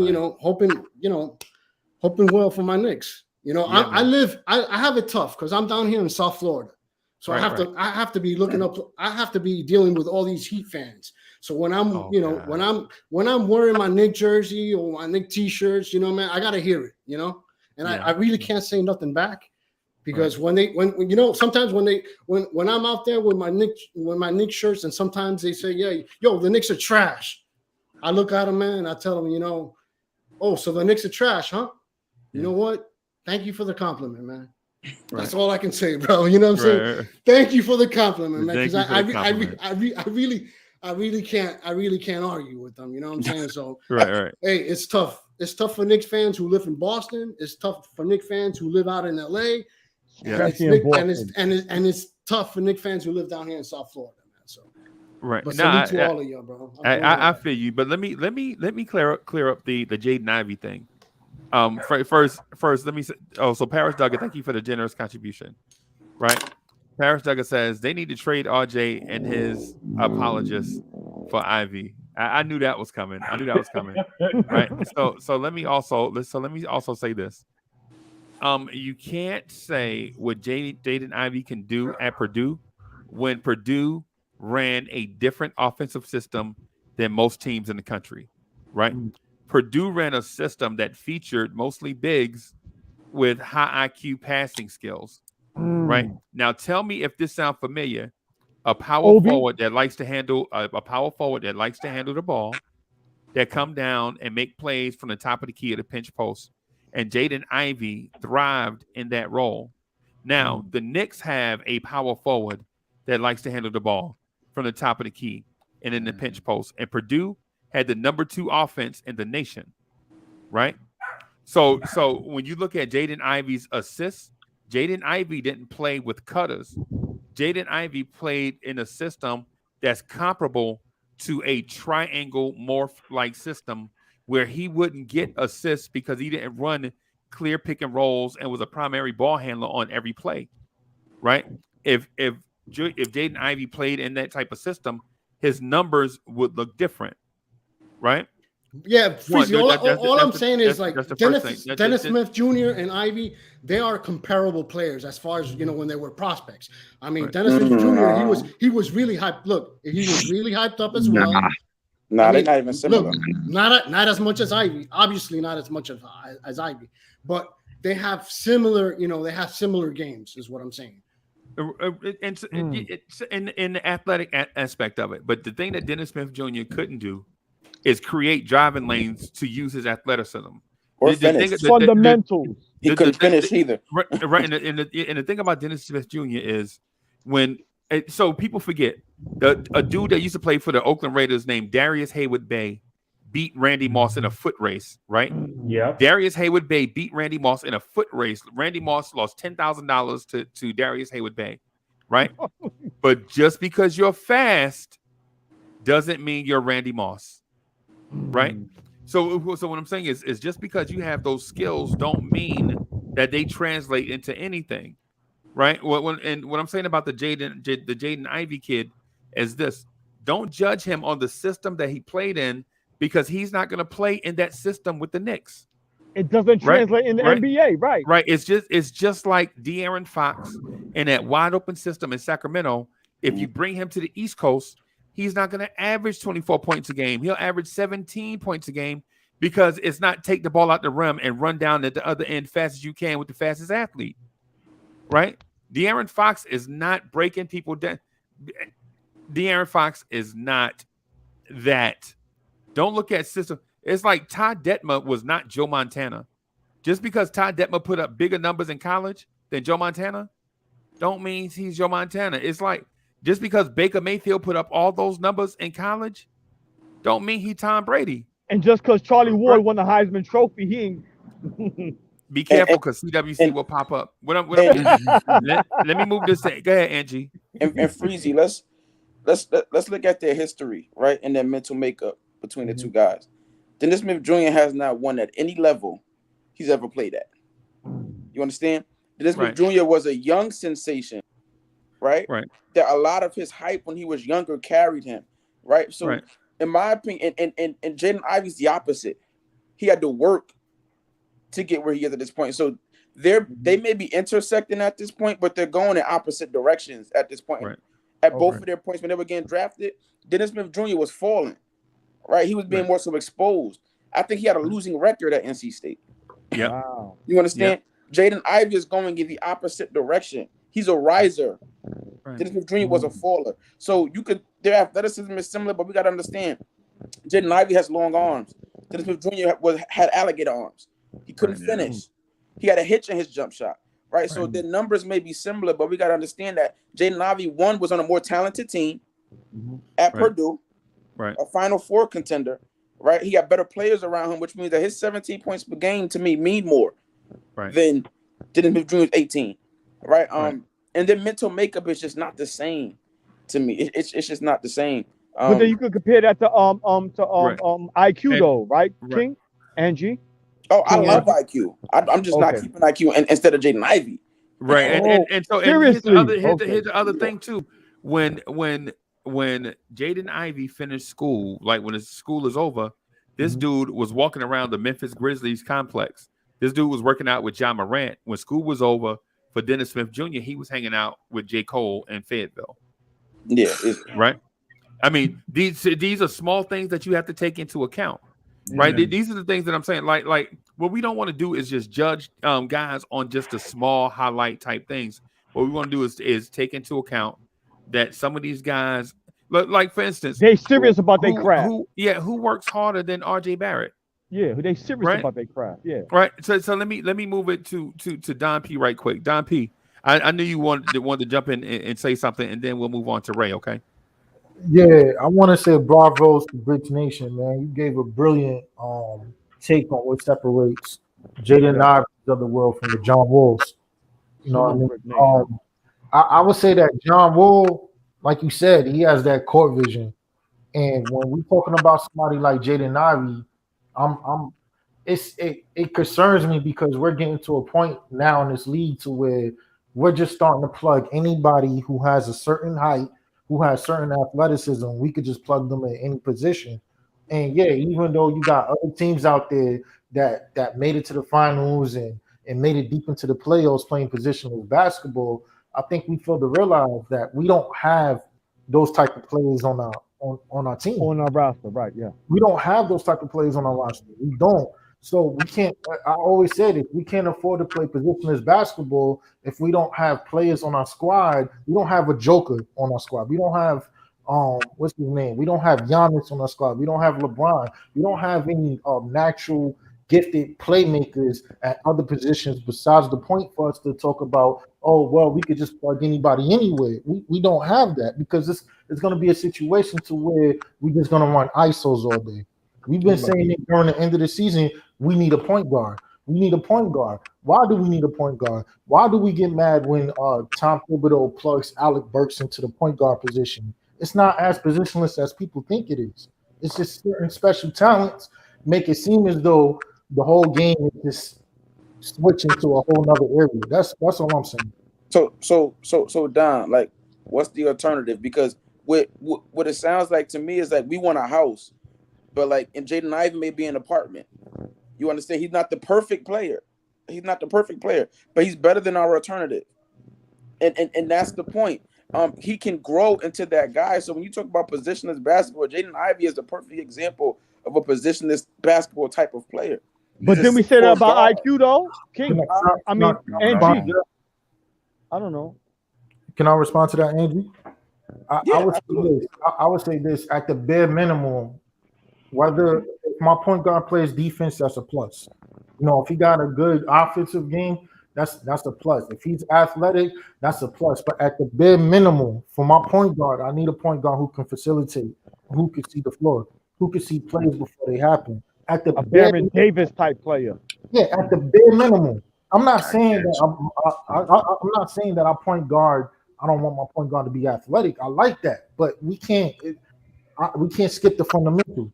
So Ivey just doesn't have that naturally. So how was Boston successful this year with Marcus Smart as their point guard? Okay, they had plenty of playmakers on their roster. We don't have the type of team Boston has. They have Al Horford. Al Horford could do a little bit of everything. Can Mitchell Robinson do what Al Horford do? But that's not my point. My point is, can we win with a point guard like Jaden Ivey on our roster? No. Let's address this super chat real quick. So the Smoking Nick, thank you for your generous contribution. The Smoking Nick says RJ rode Zion coattails to that third pick. Be real. That's what the Smoking Nick said. Did he? But remember, in Duke, they didn't have no point guard. It was RJ running the point in Duke. Nah, it was Jones. Yeah, but when Jones was hurt, remember RJ when at that time, remember he stepped up too? Yeah. Yeah. Can I say something? Zion didn't carry RJ at Duke. Zion was the highlight reel. Zion was the press clipping dude. But in that locker room, RJ was the guy. Zion's a better player than RJ at this moment. Yeah, let's be real. If you're talking about at Duke, Zion went there because RJ was there. Let's not get it twisted. RJ was the phenom. So RJ was going to be a lottery pick since his senior year in high school. If RJ didn't go to college, he was going to be a lottery pick. So what I want to say about Zion is he's a bona fide playmaker. He's a playmaker when he wants to be. Like we got to stop acting like playmaking is not something you can't learn, right? So we're looking at so when you're drafting a guy, you're looking at their raw materials, right? Their raw materials. Does Jaden Ivey have the raw materials to be developed into a better playmaker? Because I think you all are kind of underselling his present playmaking ability, but I'm going to give you that for this argument, right?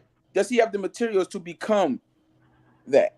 Yes. And when a guy is uber athletic, we can ignore it all we want. But when a guy has those physical tools, right, he has more physical raw materials to become that. Giannis is not just Giannis because he's smart. Giannis is Giannis because he's 7 foot tall, can run the floor, is built like a giant. Part of that is why he's Giannis. LeBron but remember when Giannis came in the league, he had to develop to that. I know. I just don't want to compare that. You're right, but listen, man, you got to give people opportunity. All right, I'm sorry, Angie. No. Let me respond to the Giannis thing. Context matters.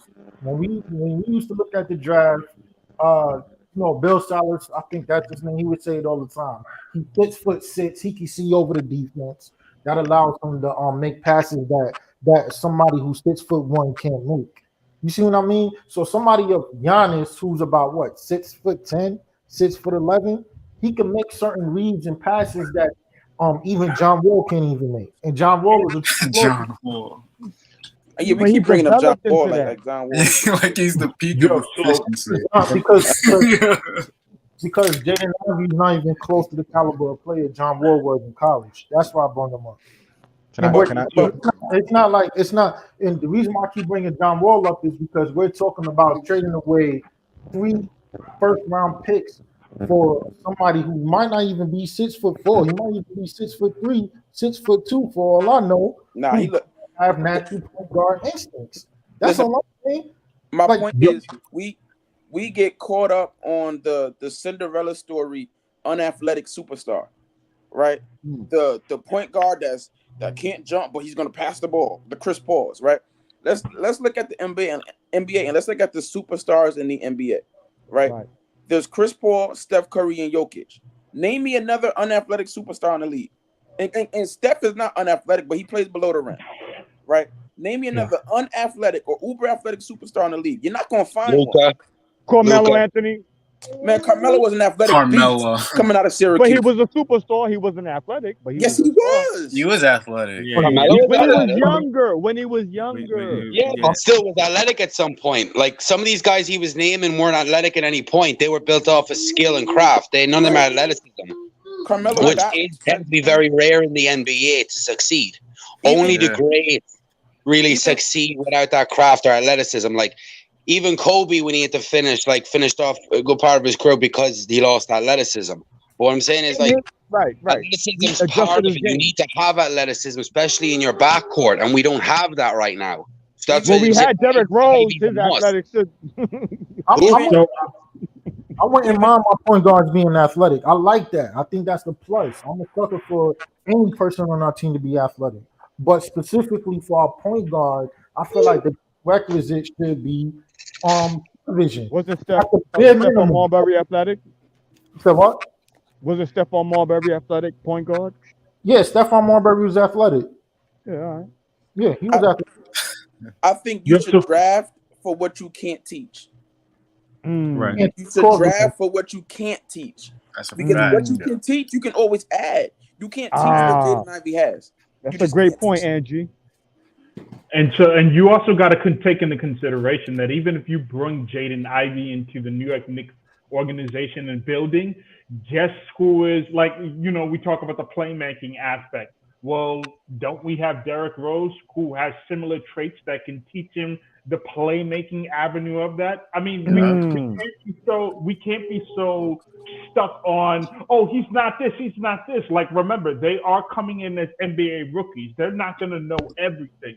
The idea of drafting a Jaden Ivey is what he will become. And like Angie said, you're basically drafting for the things that you cannot teach. And Jaden Ivey provides the sort of athleticism that you just can't teach. And Jaden Jaden Ivey is a hardwood floor, right? You just have to sand down and repolish. And we also don't change the hardwood floor because it's vintage. We also have to compare Jaden Ivey to other college point guards. Right, so let's look at it this way. In the college game, right, guys don't make as many shots because they're not as skilled, they're not as good shooters, right? So for a guy to average 5 assists in a college game means something, right? Especially in that system he played in. Right, it means something. So we're talking about Jaden Ivey like he can't facilitate and he can't distribute, and that's just not the. I don't know where that's coming from. I don't know where it's coming from either. People look at one number. Let me comes to New York and be surrounded. Hey, listen. Yeah. I mean, y'all want me to just bring on one person at a time, man? I don't want to bring on one person at a time. You know what I'm saying? Just let me get through the super chat, like we were saying, like I mentioned to you like 30 minutes ago. Yeah. Let's just do this thing one at a time. I know we excited, man, but be respectful of the person that's talking. Yes, sir. Right? All right, Paris Duggar says, thank you for the generous contribution, Paris Duggar. He says, just because you play hard and handle NYC means you're good. RJ. No, man. No, that's part of it. And so he done spent $10 bashing RJ Uncle for you. That's an expensive but that's what this is. But the thing about Ivy is if you hadn't watched Jaden Ivey play in college, then you shouldn't be making random statements. Yeah, I don't comment. If you hadn't seen Johnny Davis play in college, you shouldn't be making random statements. Yeah, right. I can't comment. But for those of us that actually watch college basketball and study these things, we know what we're talking about because we watched it, and not because we're coaches, but we've seen this thing numerous times. The fact that Jaden Ivey has multiple NBA suitors looking to move up to 4 to get him means the kid brings something to the NBA table. And one random Knicks fan saying Jaden Ivey is trash, you gonna listen to that person? No. As opposed to the trade market to move up to 4 for Jaden Ivey? Come on. And what are we doing? All right, go ahead, Nice.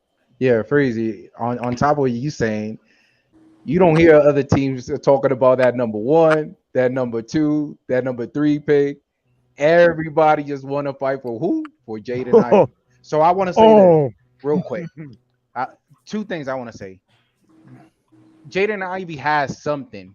As much as you an RJ fan, as much as you an IQ fan, as much as you an OB fan, you could be whatever fan.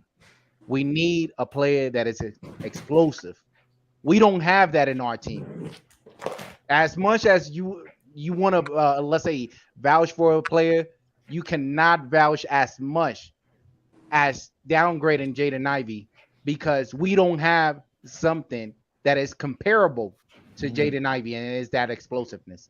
And that number 2 take for Briggs Nation, you said the comparison between what is it, Jaden Ivey and DSJ or whatever, Dennis Smith Jr. You could say that, but at the same time, it's not fair because Jaden Ivey still hasn't played for the Knicks, and is a narrative that could spin whatever mind. Other team could actually have him. He doesn't prove your point. And just because of your point, said now people just lost something great just because of the take like that. Because I'm not saying that it's a wrong take, it's a possibility, but anything is a possibility. Whatever player we have right now could be injured, and knock on wood, we don't want that. But God anything forbid. can happen. We just don't know. Right. And what you just said is because listen, he's predicted at number 4, right? Somebody else might take him at number 1 or 2. Yeah. Or 3. It's possible. But all that does is validate the fact that moving up was worth it.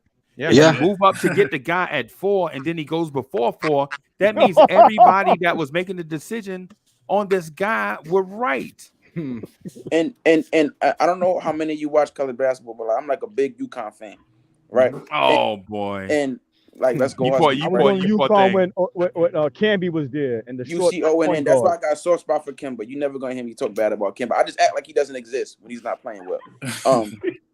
But if you watch a college basketball game, I dare you to turn on any college basketball game in the middle of college basketball season. You from Connecticut? I know you're a UConn fan. Yeah, Huskies, right?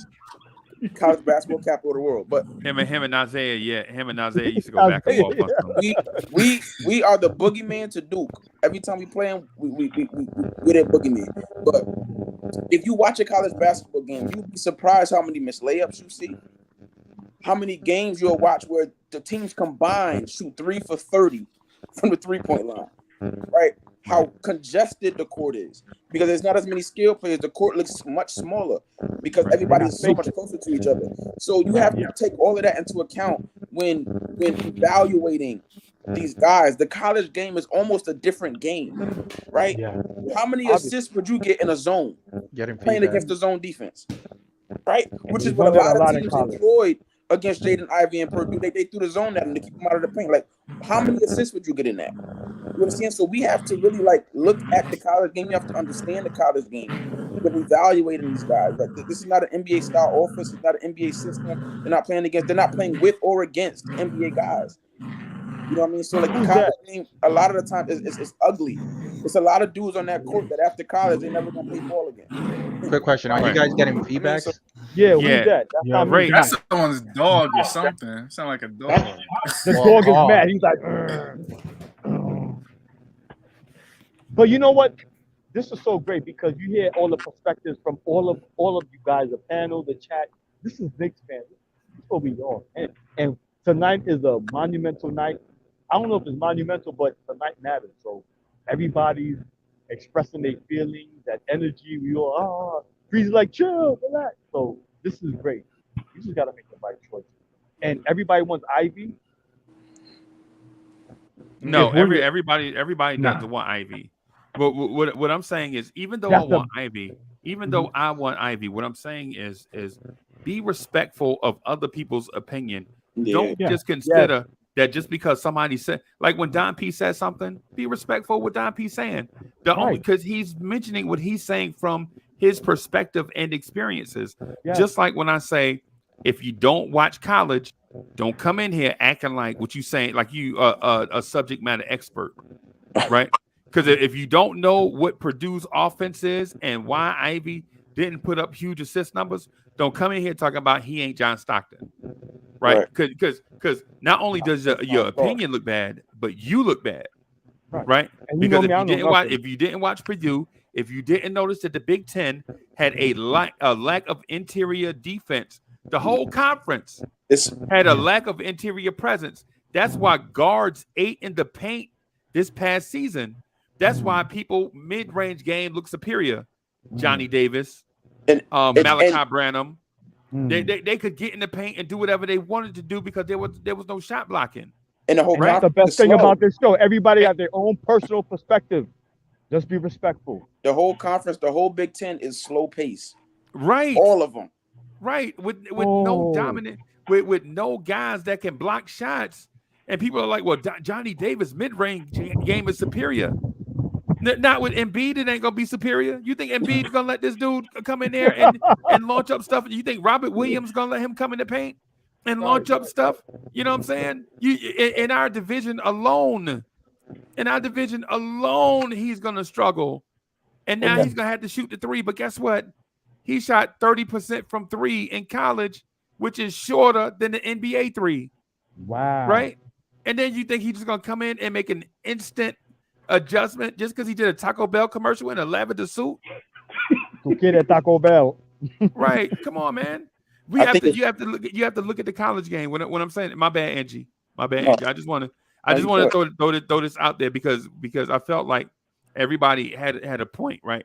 But I think what happens is when we listen to what pundits say across the board, you have to understand who the source is. Like a lot of these dudes, like say cats from SB Nation, right? Cats from Bleacher Report, right? They don't get paid to be correct. They get paid for people to click on the articles. That's what they get paid for. But if they have to sensationalize a dude in order to get more clicks, they're gonna do that.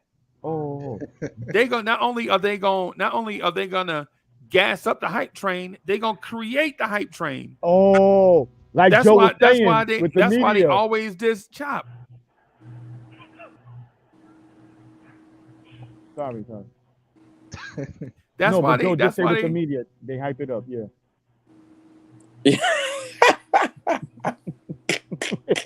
You know you love me. You know you love me. Yeah. No, Freezy.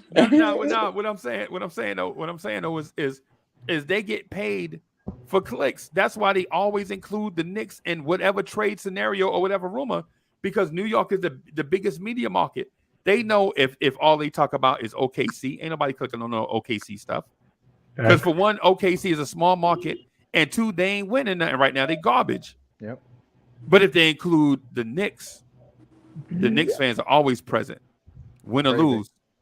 They win or lose. Rayology gonna wear a Knicks jersey on a random June day. It's a random June day, and my man got on a Knicks jersey. You feel me? H2O.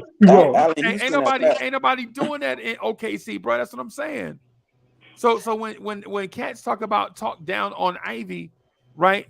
And the Knicks, it's fun to say the New York Knicks are about to make a bad decision because small market teams will click on that to laugh at a major market making a bad decision. You feel me? That's all I want. That's all. Hey, Don P, go ahead, bro, because I know you want to get in. Joe, you ready? Sorry, Don P. Yeah, I want to make it clear that I don't think Ivy's a scrub at all. I think he will be a star in this league. Absolutely.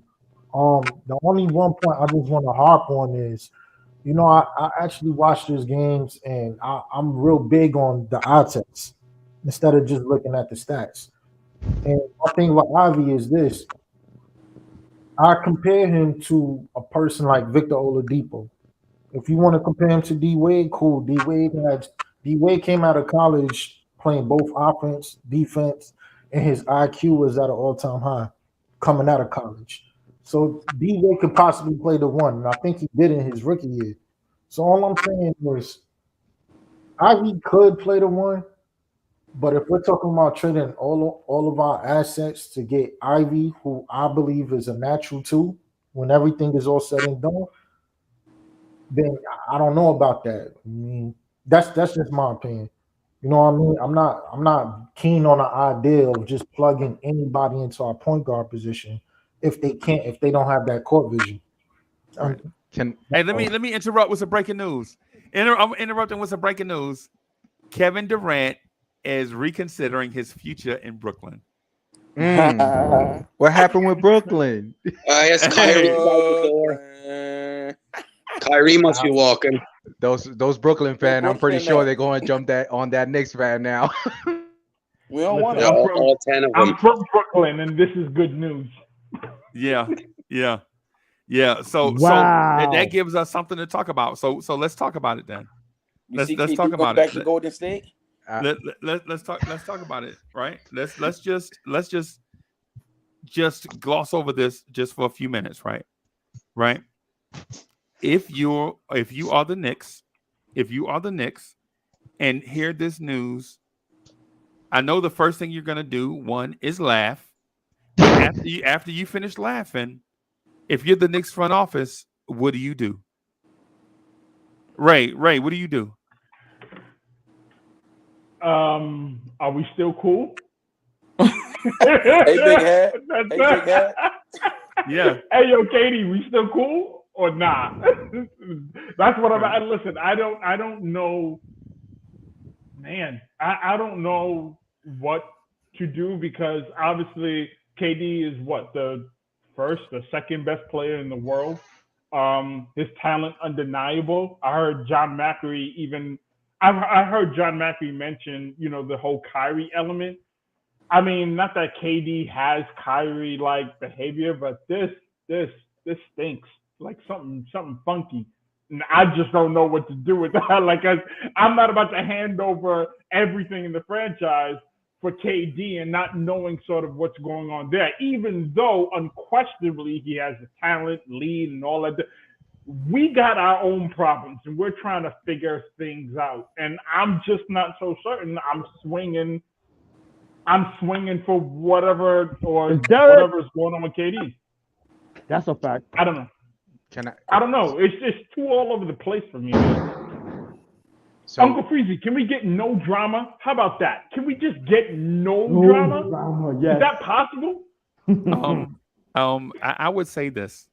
If you have a chance at going to get the Slim Reaper, I would say you might want to consider going to get the Slim Reaper. Wait. I mean, you know what I would do if I was the Knicks?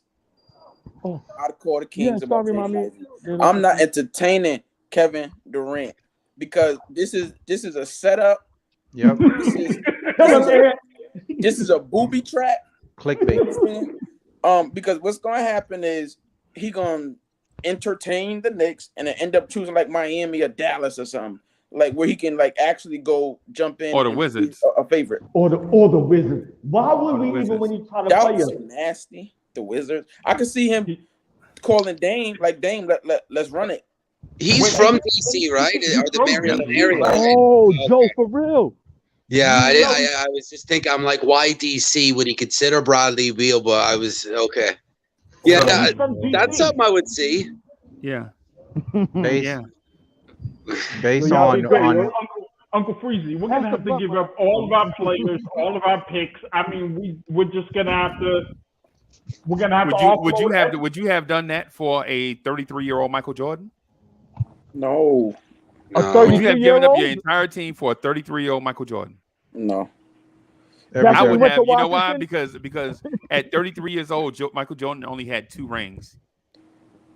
At 33, Jordan had 2 rings. And he had Pippen too, and Robin. Yeah, and he went on to win 6 more. So are we saying Jordan wouldn't win without Pippen?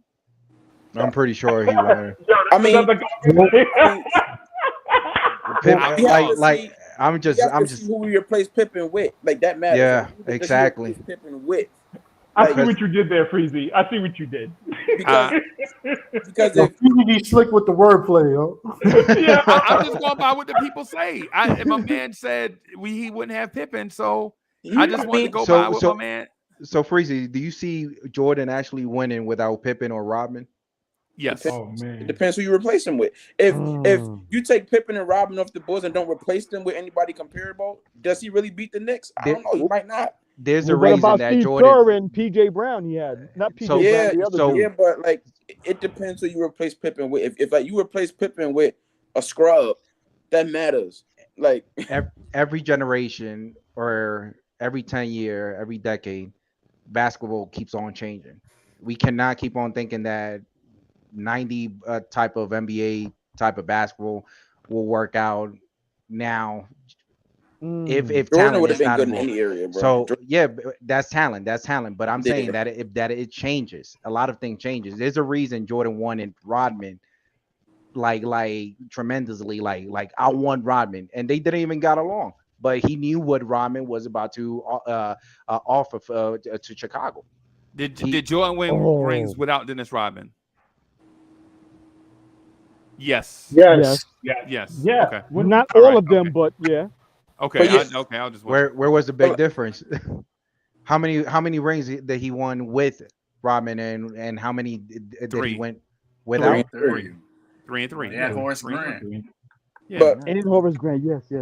But like going after, so let me offer you this scenario when it relates to Kevin Durant. If it was this baddie, right? She was fine, right? And she chose your little brother over you. Wow. Right? And then Freezy gonna beat me up. Y'all will never see me again. And then like your little brother knock her up and all that, right? And then they don't work out. You gonna still go after that same? Nope. Heck no. My pride is not gonna do it. You should have chosen me the first time. She's the devil, just like my mom told me. But here's the thing though, with NBA, NBA basketball, you have to understand who you are as a franchise, right? And the Knicks are not that franchise. Right? The Knicks are not the Celtics where they be like, nah, we're gonna pass on KD because we got Tatum and Brown. We ain't them. You know who we are. You know we are the Sacramento Kings in a big market. You got to stop, Freezy. That's who we are. But Freezy made this point the other day when we talk about we could have got Magic Johnson. We are not that franchise. Right. So we could have signed Magic made. Johnson. We could have. We could have traded for Magic Johnson. All we had to do was give up 6 first-round picks. Right. We'd had to give up 6 first-round picks. Right. And tell them who Magic Johnson. That got busted. It was all busted. And for one, you would have paired Magic Johnson and Patrick Ewing together to go up against Michael Jordan. Right. Now, mind you, the Bulls probably still would have won some championships, but I think the Knicks would have been more competitive against those Bulls teams than we were with Mark Jackson at point, than Chris Childs, Charlie Ward at point. Right. Imagine that San Antonio Spurs series, right? That Spurs series where we ran out there with who was it, Chris Childs or Charlie Ward? Charlie Ward at point. Charlie Ward at point guard. Yeah, Charlie Ward was at point. Both of them was there. Yeah, come on, man. What are we even talking about? But Freezy, like I'm good at these analogies, OG. Right? I know that's why we call you King. Listen, man. We don't call you Prince, and we don't call you Prince Aunt G, bro. Nah, it's King Aunt G. You feel me? I know that. You earned it. And we glad to have you. I missed you, brother. Yeah. I missed you too, man. But listen, the Sacramento Kings are a 5'6", 280-pound kid who's never gonna be good at ball. Right. Every now and again, he'll make a half-court shot, but he's never gonna be that guy. Andre Bagnani. The Knicks, we like the 6'7", 225, and if we will just put in some work on the court, we'll be that dude. But we just gotta put in some work. So we're not the Kings. We're just stupid, and I think chasing Kevin Durant again is just that. Stupid. And he played us. Kevin Durant is not coming to the Knicks, man, because first of all, he would have to admit that he was wrong the first time. And he's not he don't gotta admit that. Why not? He ain't gotta admit nothing. Man, Kevin Durant don't owe Knicks fans nothing. But no, if Kevin Durant said, okay, I'm going to the Knicks, we don't want him. Right? He will be admitting to everybody that he made the wrong decision the first time. You know what's good? Let's say Kevin Durant only sees the Knicks as a potential clickbait. He only wants the Knicks only for clickbaits, and he will end up doing the same thing that Kyrie ended up doing. Like, to me, I'd rather not even feed in that narrative, because somebody actually said it in the chat that the main reason Kevin Durant is doing that is so that Kyrie Irving could actually get paid from the Nets. because they're about to let him go. So if that's the case, we are not going to feed in that narrative. If the that's 29th. The case, yeah. But if that's the case, nope, we're not saying nothing. All those clickbait ain't working. Newspaper ain't working. Oh man, the New York Knicks fans ain't feeding on it. We not propelling it. So guess what? Now they got a lowball Kyrie on the Nets and forcing him going to the Lakers and get another ring with maybe LeBron. Yo, is there any Wojnarowski bombs? Remember, it's only what time is it now? 4:30. Has anything happened, transpired thus far? No, I got Twitter up. Trust me, I'm on Woj's thing right now. Looking for it. Anything else happening? What else you would have to give up? I mean, he signed through 25. He signed through 2025, 26. What you would have to give up to get Kevin Durant will, I mean, you will get a player that is, transcendent, generational. You have to think about how to fill that team around him. I don't see a pathway to quote unquote winning with Kevin Durant because of how much you're going to have to gut and give up in order to get him. Then there's the media side of it. If you think he had, listen, he was the face of the burner account. This man's going to have to create like 6 more because it's going to get nasty. And if this man is in New York, playing for us, it doesn't make no sense though. I think we got bigger fish to fry. Yes. And I understand your point with regards to, listen, we can't be a franchise that, picks and chooses because we trash. So I totally understand that. But we are trash. No, the front offices. Or decision makers. Uncle Freezy, let me say this one point and I'm gonna throw it back to you. Getting Kevin Durant would be the equation to whatever Disney movie where the girl or the guy signs their soul off in order to get this one thing. Yeah, like that is literally that's all I can think about. Like, okay, listen, I'm 34, so I'm saying it now. I got years. Who I worry about is like the elders in my community who have been Knicks fans. Like, me, I'm gonna have a heart attack tonight. Y'all gotta think about the future Knicks fans, because if you give up everything for Kevin Durant and you only have 3 years of him and you win nothing, you're Preach. Say that again. Joe, say it for the people in the back. Say it for the KD fans. Like, KD is for future Knicks fans. You give up the house for him. You got a 3-year window with 33-year-old Kevin Durant. You don't win a chip. And when he retires or is finished, you're done for because you have nothing left. You mean when Kevin Durant when Kevin Durant's huge contract comes off the books? He's too old. Then and you're gonna keep on waiting because that's a loser's mentality. Yeah. Anybody that would not take one of the greatest assassins to ever lace up a pair of shoes, you are already a loser. Yeah. You're already a loser. You don't have to talk about waiting. You've been waiting. You are already a loser. You can't sign that. If you don't, I guess what, bro? So is Kevin Durant. Kevin Durant hasn't won nothing without Steph Curry. But he won something. Yeah, but look what he did to win something though. Salute Anthony D. Oh, panel chat. Salute Anthony D, the legendary. But bananas. I'm not gonna take KD on my squad because I only have 3 years.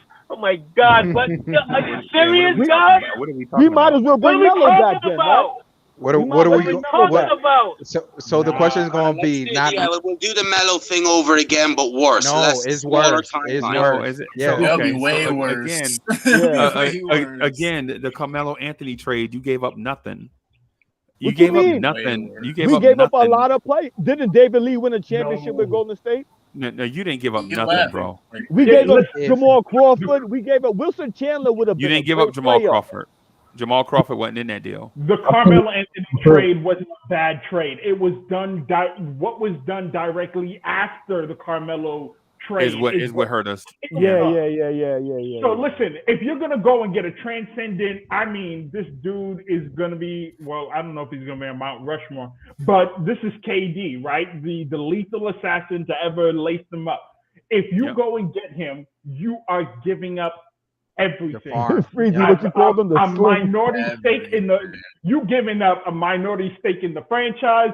You giving up a heart, a lung, kidneys. The whole. You are. You're giving up everything. It will be KD and a bunch of YMCA. So wait. So you think the Nets is going to give them up though? Because remember, the Nets moved the book and they got bunch of ham sandwiches. Bunch of ham sandwiches with no cheese. Bunch of ham sandwiches. No cheese, no mayonnaise. That's all you're gonna surround KD with, and you get KD. You won't have anything. So think about it this way. Let's say we get KD. KD pulled Kyrie to the Nets and Harden, and ended up losing Harden because Harden didn't believe in that, and nobody else. Harden would never win a chip. So now he's with the Knicks. Now we already gave out the farm. We gave up RJ. We gave up Randle. We gave up everybody in between.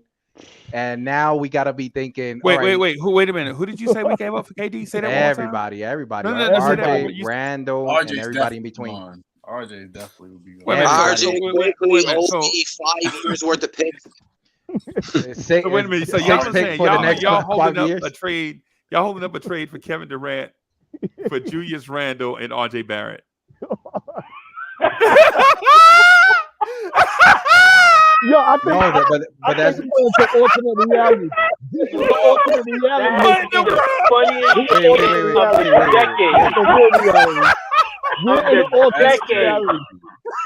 It doesn't make basketball sense, but it's not basketball. It's a business at the end of the day. So Kyrie Irving, listen. Yo. Listen to this. Kyrie Irving, he went to the Wolves. Don't freeze your heart attack laughing. You think Dolan will let that happen? I'm not giving them up ain't gonna be the hard part. I'm not laughing at nice. I'm just laughing at what we're giving up. So we're not gonna do a trade for Kevin Durant because we don't want to lose Julius Randle and RJ Barrett. No. The thing is that we're gonna have that's not the whole perspective of the whole thing. I got You gotta think about what else you're gonna try and get around him. You gotta give up other things to get people around him. No. KD is gonna do it by himself. KD is gonna do it by himself. Don't worry. KD is gonna do it by himself. Because once you give up Kyrie, biggest assets, you got nothing left to give up. Let that happen? Let me say this. Let me say this.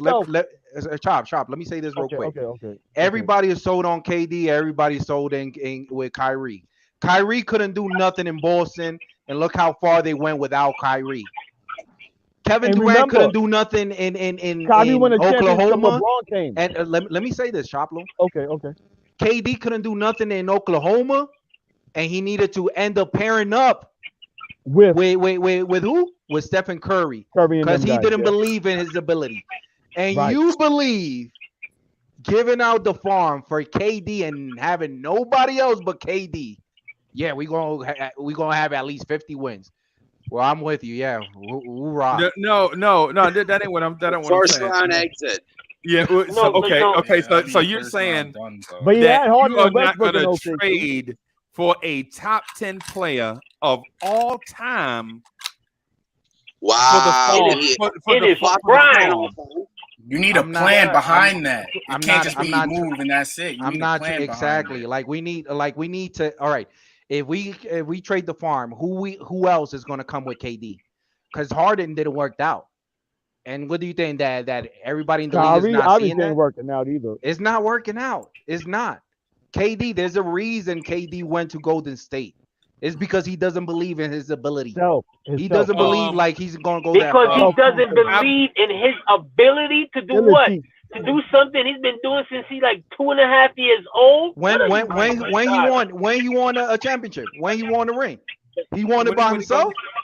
And so just excuse me for a second. I'm just saying. We're gonna be acting like that never happened. So first of all, Steph Curry and Draymond Green begged Kevin Durant to come to OKC. They did. Right?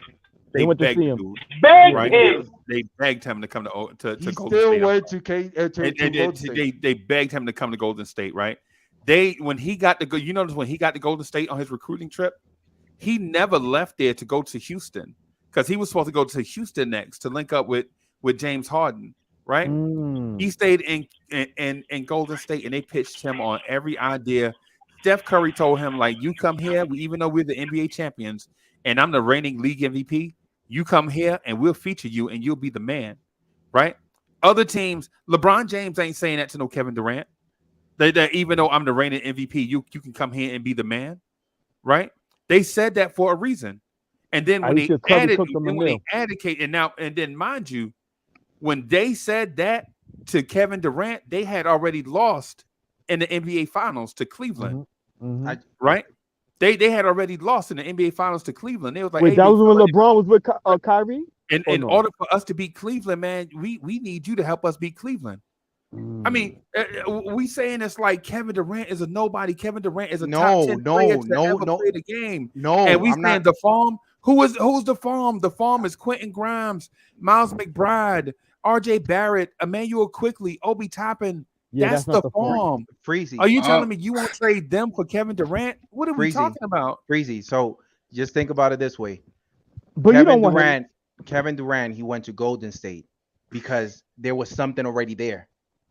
It doesn't make no sense to me for him to come to the Knicks. So I'm not entertaining it. I'll entertain it if he's going to Boston, if he's going to Milwaukee, if he's going to Miami, and they could actually keep pretty much most of their core. But they don't need him. But with KD in their corner, what is a championship level? That's it. It's a championship level. But KD going to the Knicks, having nobody, we traded everybody. I'm not saying that everybody. Who is everybody? Who is everybody we trading? Everybody. I don't care. Who's everybody? Everybody. The thing is, name them. But wait a minute. Wait a minute. No, they're gonna trade 15. So they're gonna trade 15 for one. They're gonna trade 15 for one. Yeah, because that's been done before. They're gonna trade 15 for one. Right, and the thing is, y'all don't want to say who everybody is. Because you know when y'all start naming these names, we gonna laugh y'all off the screen. No. It's not even that. You can laugh it. Let me say this. KD, I just do not see him going to a team that has nothing going on. We don't have not even the structure. We don't have the fundamental. We don't even have a support. And whatever we have, and we're gonna think that KD is gonna do the same thing that Carmelo did. Uncle Freezy, question. Can I can actually tell Uncle Freezy what is gonna happen. And please don't laugh me off the screen. No, go ahead. Everybody opinion, man. The reality is the reason why I'm not trading for KD is because you are going to cripple the functionality or the ability to function, to do anything of any sort. The flexibility, the sort of avenue where you're able to add talent. The flexibility. All your picks will be gone. The flexibility.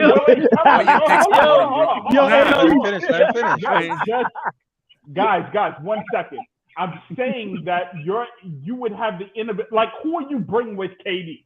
Who are you putting around? A bunch of minimum vet players? Who are you, like?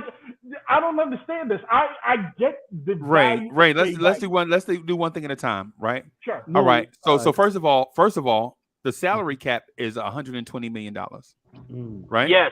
That's the salary cap. And so second of all, Kevin Durant does not make $120 million a year. Exactly. Kevin Durant makes about $48 million a year. So even if you were to do this deal for Kevin Durant, that leaves you with $82 million to fill out the rest of your roster. So who you getting? Right. Who you bring in? They don't want to say that. They don't want to say that. Okay, I'm trying to get to that, but y'all keep cutting me off. Right? You telling me? So if we do that deal today, you telling me Zach LaVine don't want to play with KD? With Kevin Durant? You telling me Zach? Are you serious? You telling me Zach LaVine wouldn't want to play with KD right now? I gotta see it. Right? No, you will see it because the Knicks will have all the money and the spot for the dude. So we could go, right. What happened with building bro. so $82 million to just cap space abandoned for Kevin Durant. You know what I see? The only thing that I see is we playing by their hand. They only want us for clickbait. They're gonna get all the panels talking about KD. Yeah, let's get KD. Let's get KD. And at the end of the day, he's gonna go to another team, but he got what he wanted. The clickbait. Okay. And what you think Stephen A. Smith gonna say? But regardless of what, it's still gonna happen anyway. This goes all the way back to Mickey Mantle. Ain't nothing you can do to change that. There's nothing you can. This goes all the way back to Joe DiMaggio and the DiMaggio brothers. DiMaggio. What if Joe and Dom could play together? The rumors of Dom DiMaggio coming to the Yankees. This ain't gonna stop because KD want to move, and this ain't gonna stop because y'all don't think it's logical. This is you telling me Bradley Beal wouldn't want to play with KD? You telling me Bradley Beal wouldn't want to play with KD? Hello. Pause, but yeah. Uncle Freezy, you got a chance. We'll see. You know, Uncle Freezy brought up baseball. Listen, you guys know that Jackie Robinson went 0 for 3 in his rookie season, and he ended up winning Rookie of the Year as a. Do you guys know that? I don't know. Freezy know that. I'm totally lost right now. No, you totally lost. Chuck, let me say something, Chuck. I get it, gentlemen. You know, and Knicks fans out there, you're scorned, you're hurt, you're battered and bruised. Knicks and bruised. You like that can of pumpkin juice that falls down in the aisle and just keeps rolling and rolling and no one picks it up. I get it. You gonna say I get it, baby. But you got to get up. Put that Rocky theme music on. Let's go. You kidding me? You gonna tell me you're gonna see one of the greatest ball players that ever laced him up and be like, nah, I only got 3 years. I got blonde tears, okay? I got blonde tears. Yeah, me too. I cried them every time. I got real PTSD from all of this nonsense going all the way back. I mean, listen, I've been a fan since '91. My coming to the game was when we were on top. So I think that, listen, I haven't gone through what Uncle Freezy has gone through. I'm not so certain I'd be able to survive what Uncle Freezy has gone through. But all I'm simply saying is the parity in the landscape of the league has changed. Free agency has changed. Everything has changed. Yes. The draft pick, the ability, like everybody's trading now, and all these different things. I'm not willing to mortgage every single thing for one player. What is Ray? But what is everything? What is everything? Name it. Name it. That's what is everything? That is basically the entire roster. Just say it. Roster, the next. Say it. What's the roster? Tell me what you wouldn't give up for KD. It sounds crazy. Say it out loud. Say it out loud. Because AD gonna roll the hard six. AD gonna roll the hard loud. You gotta roll the hard six. Say with your chest. For real. Say with your chest. Uncle Freezy, if you was the Brooklyn Nets, and we don't want to be the Brooklyn Nets. If you was them and you wanted to trade, put Don Nelson back in the wheelchair. He had to leave. Oh man! When they traded everybody for Melo, he's like, I gotta go to the Knicks. Who would you choose, bro? What would you say? Say it one more time. All right. So if you was shot calling for the Brooklyn Nets, and you want to get rid of KD, and we a trade partner, who do you want for KD? The Knicks don't have anything to trade for KD. Exactly. Nothing. Exactly. Who would you want for starters? The New York Knicks don't have anything that entices me as the Brooklyn team president to trade KD to New York. Nothing. unless nothing. Why does Brooklyn want to trade him to begin with? Well, hey, listen. The Knicks are picking 11th for a reason. They didn't trade up to 11. They earned it. Mm-hmm.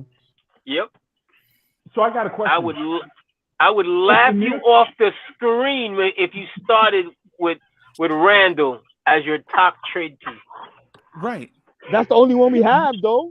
So those are valuable assets. If you want to make the trade, you got to give up your valuable assets. Listen, you want Kevin Durant. So you're talking to the Brooklyn Nets. Okay, what are you giving up in order to get KD? The next You want to laugh me off the screen? That's totally fine. But I'm just saying, like, you want KD?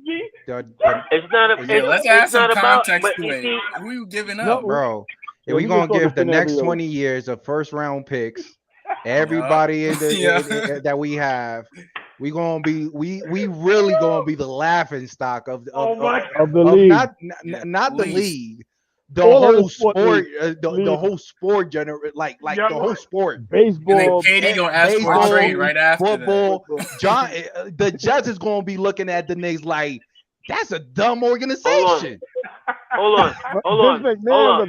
Westchester is gonna be looking at the Knicks like that's a dumb organization. Yes, sir. Freezy, Yes, sir. I want you to tell him the story of Kareem Abdul-Jabbar leaving Milwaukee. Oh, okay. All right. So, And that's so the I'm Sunday gonna Knicks. tell you. So I'm gonna tell y'all the thing about Knicks. Kareem, right? So Kareem goes to Milwaukee, to the Milwaukee front office, and is like, "Hey, I gave you everything I can give you. I gave you multiple NBA All-Star appearances. I gave you multiple. I gave you an NBA championship ring, but I don't want to be here no more. Right? You got to trade me to a major market. Right? I want to go play for my hometown team, the New York Knicks." This is Kareem Abdul-Jabbar telling the front office, trade me to the Knicks. So the owner of the Milwaukee Bucks calls the commissioner, Larry O'Brien, like, "Hey, Kareem just said he want to get traded to the Knicks. What do we do? If we trade Kareem to the Knicks will win the next 14 NBA titles." Wow. Right. And this is, now think about this. Kareem says this, right? The Knicks had just come off winning the NBA championship with the greatest basketball team ever assembled, right? Dave DeBusschere, Willis Reed, everybody, Clyde, everybody, right? So the owner, Larry O'Brien, is at his daughter's wedding, right? 35, 17, and 7. Right. He left his daughter's wedding to fly to Milwaukee to meet Kareem Abdul-Jabbar, right? And he brings his sidekick, right? His lawyer, right? It's a dude named David Stern, right? David Stern is the lawyer, is the NBA lawyer at this time, right? He's like, "Kareem, if you leave Milwaukee, you will cripple this franchise." Kareem says to them, "How can I cripple something that I built on my back? I built Milwaukee on my back. Milwaukee was nothing before me." Right? Okay, all right. Whoever we do the trade with, they're going to have to pay a steep price. But look, I want you to consider going to the Los Angeles Lakers. And Kareem laughed like, "What? The Lakers? Don't they have Wilt?" And he was like, Don't tell nobody yet. But Wilt is about to retire. He want to do a big song and dance in his retirement. You know how Wilt is, right? But if Wilt retires, if Wilt retires and Jerry West retires, the Lakers franchise will fold, right? So consider LA. Do you like LA? Kareem like, "Yeah, I like LA. I went to school out there. I went to UCLA. Of course. Of course I like LA. I love LA. Don't you have friends out there?" He's like, "I love LA, but look, I want to go home. I want to go play for the Knicks." Right? There was so Larry O'Brien. This is a true story? This is a true story.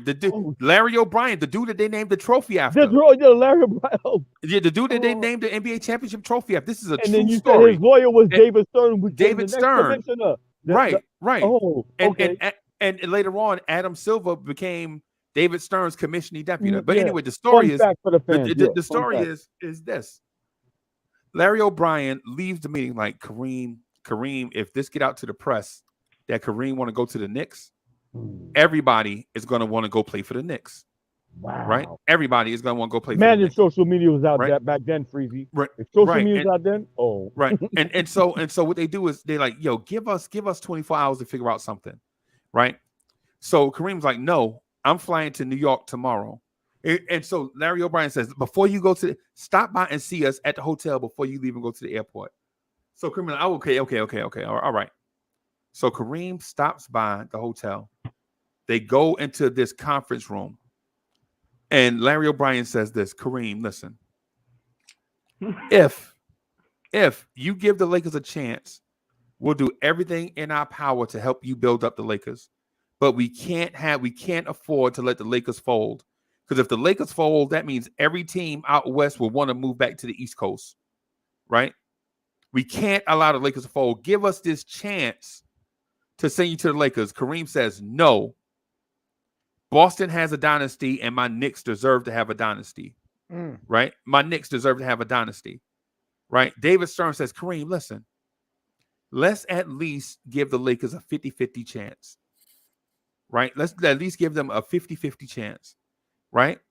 And so Kareem was like, a 50-50 chance. So Kareem's man is like, champ, let's at least give the Lakers the opportunity. Let's listen to what they got to say for the Lakers, right? So they give a pitch about how if Kareem goes to the Lakers, the NBA can push players to the Lakers to keep Kareem happy. And when I say push, I mean the Magic Johnsons, the Jamal Wilkes, the James Worthys. Y'all notice in history, all these, as good as the Lakers were, y'all notice that the Lakers always drafted high to get the Magic Johnsons and the James Worthys. Nobody ever even noticed that, right? During Kareem's career, that the Lakers always, when there was one guy coming out that could fix the Lakers always seemed to have the magical pick to select that player. Nobody noticed that, right? So anyway, David Stern says, listen, I got a coin in my pocket, champ. You call it in the air, right? You call it, and wherever you go, we're going to support you, right? Right? So what happens is David Stern has in his pocket, right? He's got a double-sided heads coin in one pocket and a double-sided tails coin in the other pocket. And Kareem says heads. David Stern reaches into his pocket to pull out the double-sided heads coin and throws it in the air, right? Kareem watched the coin come in the air. He watched it land on the carpet. It lands on heads. Kareem Abdul-Jabbar is an LA Laker, right? Right? Because David Stern tricked Kareem. He let Kareem call it, but he had two double-sided coins, right? If Kareem had called tails, he'd have went in the other pocket and pulled out the tails coin. That's what they had spent all night doing, that 24 hours. It wasn't about strategy. It was about formulating the trick, right? Yeah. But listen, in the early 80s, the Knicks find out about this story from somebody in the league office, and they tell the Knicks. And the Knicks are going to do an expose on the NBA about how the NBA rigged this thing for Kareem to go to the Lakers and not come to the Knicks. That's why he froze the envelope. So David Stern goes to the Knicks and is like, please, man, listen. If y'all put this story out, you don't just destroy the Knicks, you destroy the entire league. Right? Because if the league knows this story if the league knows certain things were rigged for certain players to get certain talent, then it destroys everything. The Knicks is like, hell no, because y'all tried to move the Nets in our city, and when we were trying to sue them out of town, y'all went to the help of the Nets and helped them invade on our turf. And that's how we got Patrick. All right. And so the Knicks was like, listen, I tell you what. And I tell you what we'll do. We'll make sure that y'all get the next Kareem if y'all keep this under wraps. Wow. And so the 1985 NBA lottery comes up, and the NBA rigs it so the New York Knicks can get the number 1 pick in the draft, Patrick Ewing, right? Everything about that draft day, if you notice everything about that draft day, everybody was walking around uncertain or whatever. But when you watch Dave DeBusschere knew the Knicks were getting the pick. That's why greatest acting job in the history of American cinema. The other teams in the league were not in on it. They didn't know the Knicks were gonna. They didn't know the Knicks were gonna get the number 1 pick. They thought it was fair, right? But what happens is after that, the Knicks wanted the number 1 pick in the next year's draft in '86, so they can draft another guy that was coming out of the ACC. They wanted another guy, right? They wanted to get another guy, right? And they were going to tell it. And what happened is from that point on, the NBA has had an axe to grind against the Knicks the whole time. Because the thing is if you build up the Knicks, the Knicks, just like the Yankees, will dominate the entire NBA landscape. Like when the Yankees are winning World Series, nobody in the Major League Baseball landscape can do anything. Yeah, y'all notice when the Yankees were winning World Series, David teams in the major leagues were being contracted. When the Yankees were winning World Series, when they were doing that run, y'all notice the Montreal Expos contracted, right? Or they moved, right? Y'all remember that? Y'all remember the Montreal Expos? Yes, yes. You know what I'm saying? So ever since then, the NBA has had the axe to grind against the Knicks. And y'all think it's just because of just this one thing, but I'm here to tell you that it is not just that. It's deeper than this thing that y'all say, right? Right? The Knicks wanted to make money hand over fist. They wanted that market to themselves. They want the New York market to themselves to make money hand over fist. Think about this. The Knicks are splitting money right now with Brooklyn, right? If Brooklyn was not a team in the New York metropolitan area, all that money that Brooklyn makes, because Brooklyn right now at the moment is the 7th wealthiest franchise, right? And the Knicks are number one. Here tonight. Right. The draft is here tonight. Right. And so you notice all these things, the Knicks support Brooklyn in everything they do. They don't support the Knicks in anything. Right? So AD wanted me to tell y'all that. You know what I'm saying? Y'all want me to. AD wanted me to tell y'all that, but I want to tell y'all this: the deck is stacked against the Knicks, so we have to do these major things to overcome not only on the basketball stuff, but off the basketball stuff.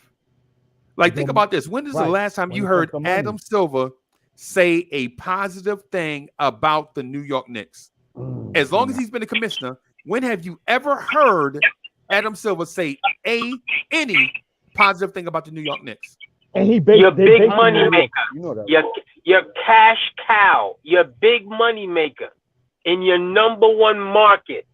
When have you heard the commissioner say anything positive about? Right, and then on top of that, this is for nice. When have you ever seen the Knicks make the lottery and move up in the lottery? Never. You know why? Because this franchise is paying for the sins of the father. Because the NBA thought that the Knicks went to Kareem and tried to push him to the Knicks. Man, Uncle Freezy, you better stop, man. You're gonna make me cry even before the draft, player. No, it's a conspiracy, but it's real. It's real. It's real. It's real. Because think about this: if in 1985 the Knicks, the league was about to go bankrupt, even with Magic and Bird. The league was about to go bankrupt, right? But the Knicks were making money hand over fist, right? Why would you give the Knicks the number one pick to a franchise that was already rich? Yep. Right? Because if you watch it, this is the other thing. If you watch the NBA lottery, you notice the number one pick always goes to small market teams. Yeah. We all know that. Why do you think that I keep on saying, Freezy, that it doesn't matter how much we tank? It doesn't matter how bad we do that season. If there's 5 great talented players that everybody wants, we get 6.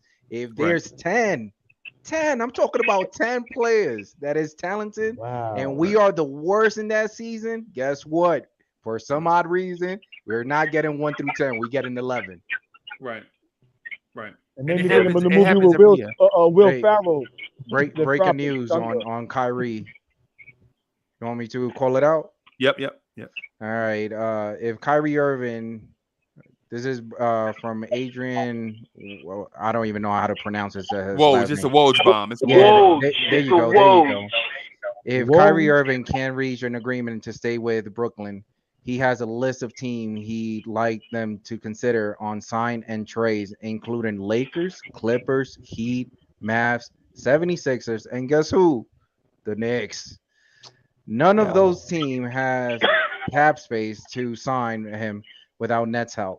I'm telling you, they always want to bring Knicks whenever it's convenient. That's why whenever I hear KD, he is not the talented man that you just said that ended up going to the Lakers. That's why whoever actually really wants to come to the Knicks, I don't care about giving the farm, but I want to give it to whoever really wants to change this franchise. KD, he's not a player that wants to change the Knicks. He just wants to change his pockets.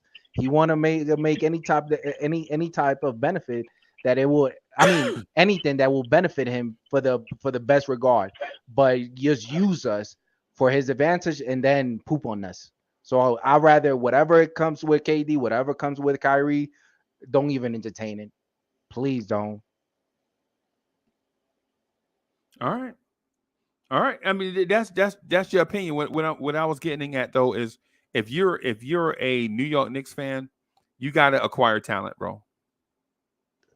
You got to acquire talent. How old was Jabbar at that time? 20. I think he was 26. And that's a big difference right there, Uncle Freezy. Yeah, he was 26. He was still young. something like that. He was 26 or 27. He was still going up to his. I don't even think that he reached his prime. That's right, and he went on to win league MVP multiple times with the Lakers. You see my point, Freezy? Right, but the Lakers were old. The Lakers were old. Like because Elgin Baylor was retiring. Yeah, Wilt was retiring. Elgin Baylor was retiring. Jerry West was retiring. You know what I'm saying? All those guys were retiring. The Knicks still had older veterans, though they had, you know. But anyway. My point is I don't even know how big. Hitting Murphy says that's why the Knicks made the playoffs in the pandemic season. Knicks needs a stimulus package. Right. That's what I'm saying. But Freezy, that's the main reason I'm saying let's not entertain it. You want to know why?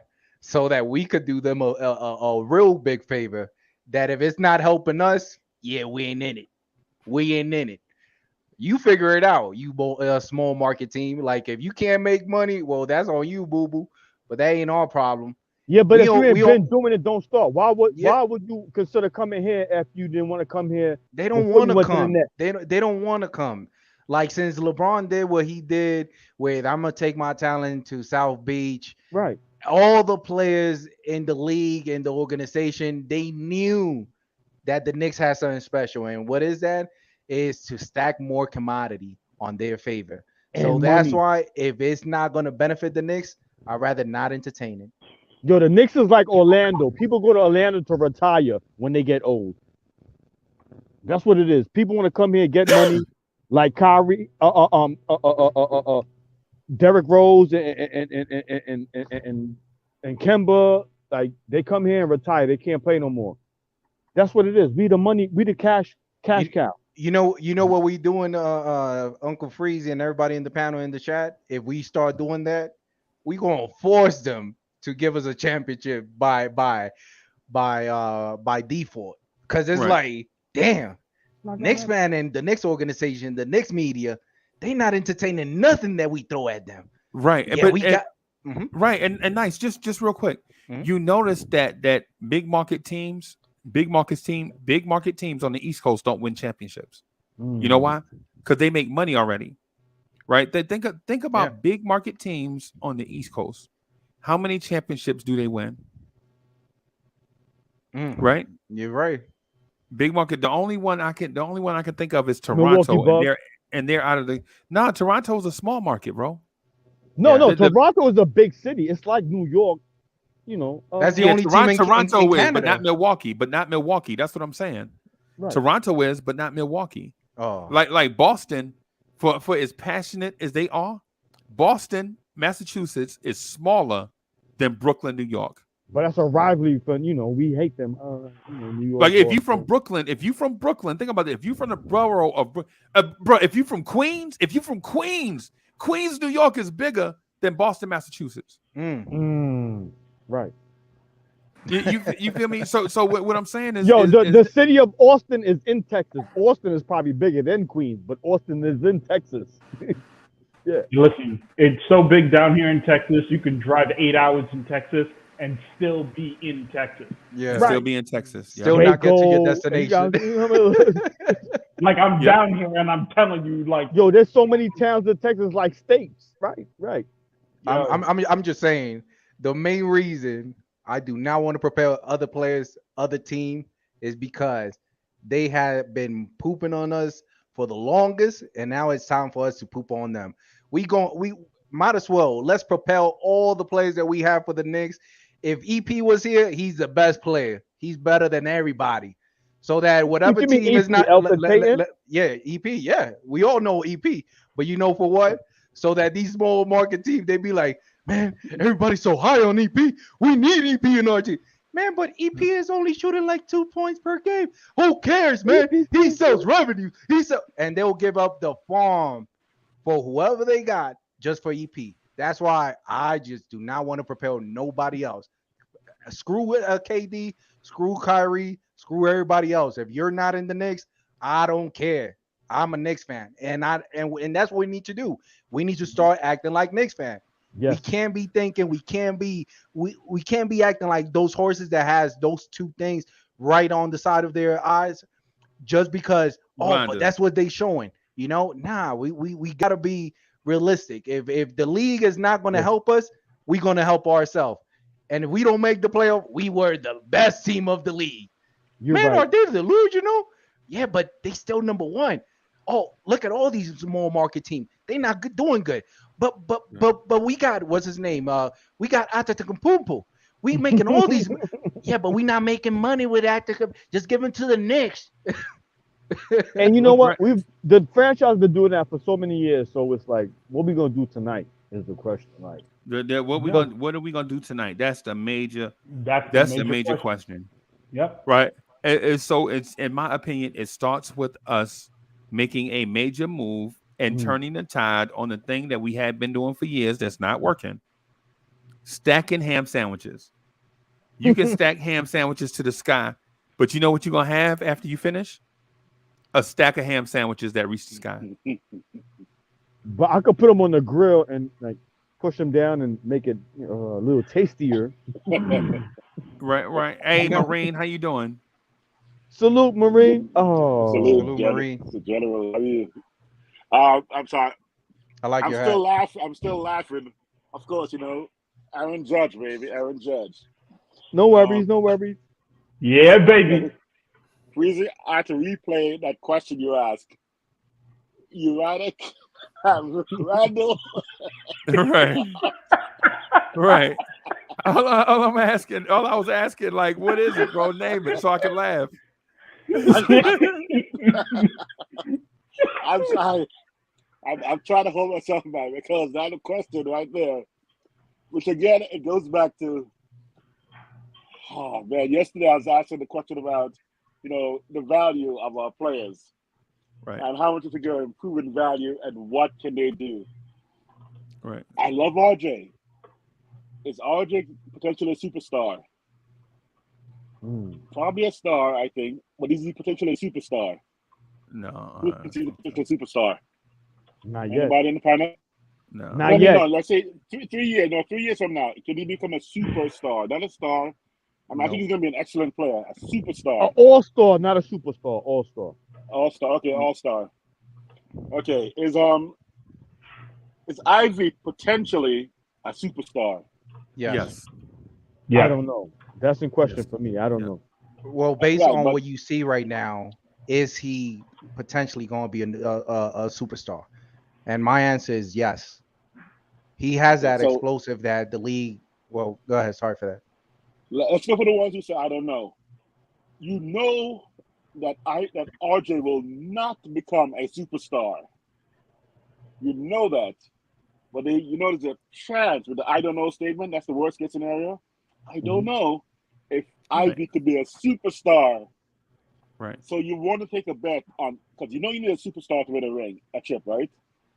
So you want to take a bet on saying who's untouchable, who can never become a superstar in your opinion, versus who's someone take a chance on, who is more than likely will become a superstar, or worse yet, trading 4 picks and 4 players for the best player in the NBA right now, who is potentially on the Mount Rushmore.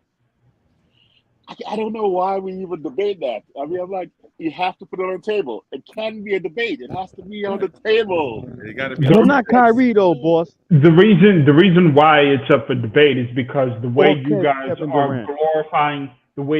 are glorifying, KD, and not really glorifying, like that's what he is. He is the best player in the league. No question there. It's not up for debate. It's irrefutable. All that. Like, it's not up for a conversation. He is the After best player LeBron. in the league. Okay, sure. After LeBron. I He mean, might be the either next way, one, yeah. Either way, for everything that you're saying about Kevin Durant, you better believe that the price you are going to pay is basically you trading your soul. So I don't. Even though I get the argument, I do understand everything that is being said. If that's the case, everything you just said, please believe it's going to take more than RJ, Randle, Obi, IQ, your picks, like just to get a KD. Now, for the Ivy situation, what you said about the upside, because I personally believe Ivy has the chance and the potential to be a superstar. We have the assets to get up there and get Jaden Ivey. I don't understand what the hesitation is in trading up to go get a Jaden Ivey. I don't get it. You need an impact player. That's the only thing that has been demonstrated year in and year out. Through the decades, from Uncle Freezy's time to your time to Nice's time, every single year, it has only been about one thing. The team But see, that's the thing, though. We saying that he could be better than Kyrie Irving or Russell Westbrook. We just judging him from his college career. We are saying that. Okay, go ahead. Sorry. I'm so sorry to cut you off. All I'm saying I'm sorry to cut you off, but I'm just saying we judging him for his college career, and we assuming we need to get him, and he could be better than these players, and we need him. I'm just saying. Oh, and let me apologize, because to your point, Anthony, it was obviously about Ivy, not KD. But yes, the KD ship has sailed. We're not talking about that anymore. But the reality is that for any college prospect that comes into the NBA, there are unknowns. But, exactly. I mean, you're basically taking a chance. But what are the chances and the likelihood of Jaden Ivey becoming what Anthony is alluding to? Like, what are the chances? And the way I see it is his impact on the floor and his ability on this team and what he can provide for this team, which is high upside athleticism and the ability to create a matchup advantage, which is something we just do not have on this team. We don't have that. So that should not be a conversation in terms of going up to get a Jaden Ivey, because the only person who could split a defense, who could maybe do some type of creation and create a matchup advantage, maybe, and it's a stretch, is Cam Reddish. Hey, Chop, you got feedback, bro. I'm gonna mute Chop real quick. So following up on that. My bad, I'm muted. Sorry. Right? Upon that, Ray. The other aspect to Ivy is the visibility of a player of that caliber in New York City. We already got all the cachet. We are the Mecca. But when you bring, if Zion in New Orleans, Zion in New York would be Zion to the 10th power. Yeah. It would be a freak of nature experience to have players of that kind of impact and flash. Yep. Cade, go to Houston. I mean, that rookie is a freak of nature. But in New York, what would he be going? Right now, he'd have endorsement for everything. He'd have endorsement for every little bodega. Yo, Cade, can we give you some money to come say hi? I mean, it'll be like Biggie. I'm just saying. So that's another factor. Right. But again, my concern about people is, especially what I asked yesterday, was the value of your players right now, no matter what they are, will not dramatically change in 6 months. Why you would not consider putting them on the table right now. And again, with KD, I just said consider it. Don't outright dismiss it. Even Kyrie, don't outright dismiss it. I know Kyrie's mental game is on. Even KD may be using us, but to outright dismiss it is what I can do right now. And my only concern tonight is what will tonight, no matter what happens tonight, what will break your heart, and what, even with the 11 picks, staying at 11 pick, what can actually still console you if we are the 11th pick and just do the status quo. That's what I'm worried about. I know Freezy's about to, tear Dolan a new one. Yes. Nothing. You know, he's gonna raise fire and brimstone. Hey, and Anthony, hey, just real quick, the thing that we sleep on, right, is people taking advantage of the Knicks' passion. Mm-hmm. And right, and so the thing is, as a Knicks fan, you should be flattered that people will troll you because they know you passionate. Because when they try to troll their own fan base, they don't get that passion and excitement in return. They got to leave their fan base and troll the Knicks. Yep. I was talking to Chuck Allen this morning. He was like, "Yo, the Barclays Center is beautiful, but ain't nobody going in there to see it. Ain't nobody going in the Barclays Center. They would rather go uptown to the old school garden where people are gonna be passionate at, right? So if you believe in chic and Wi-Fi and fancy dogs and beautiful cars, go to Brooklyn, right? But if you the hot dogs and beer crowd, if you got a job, if you just a regular dude, if you a regular Joe, if your kids go to public school, you a Knicks fan, bro. That's just, and what it is and we are passionate and we know it.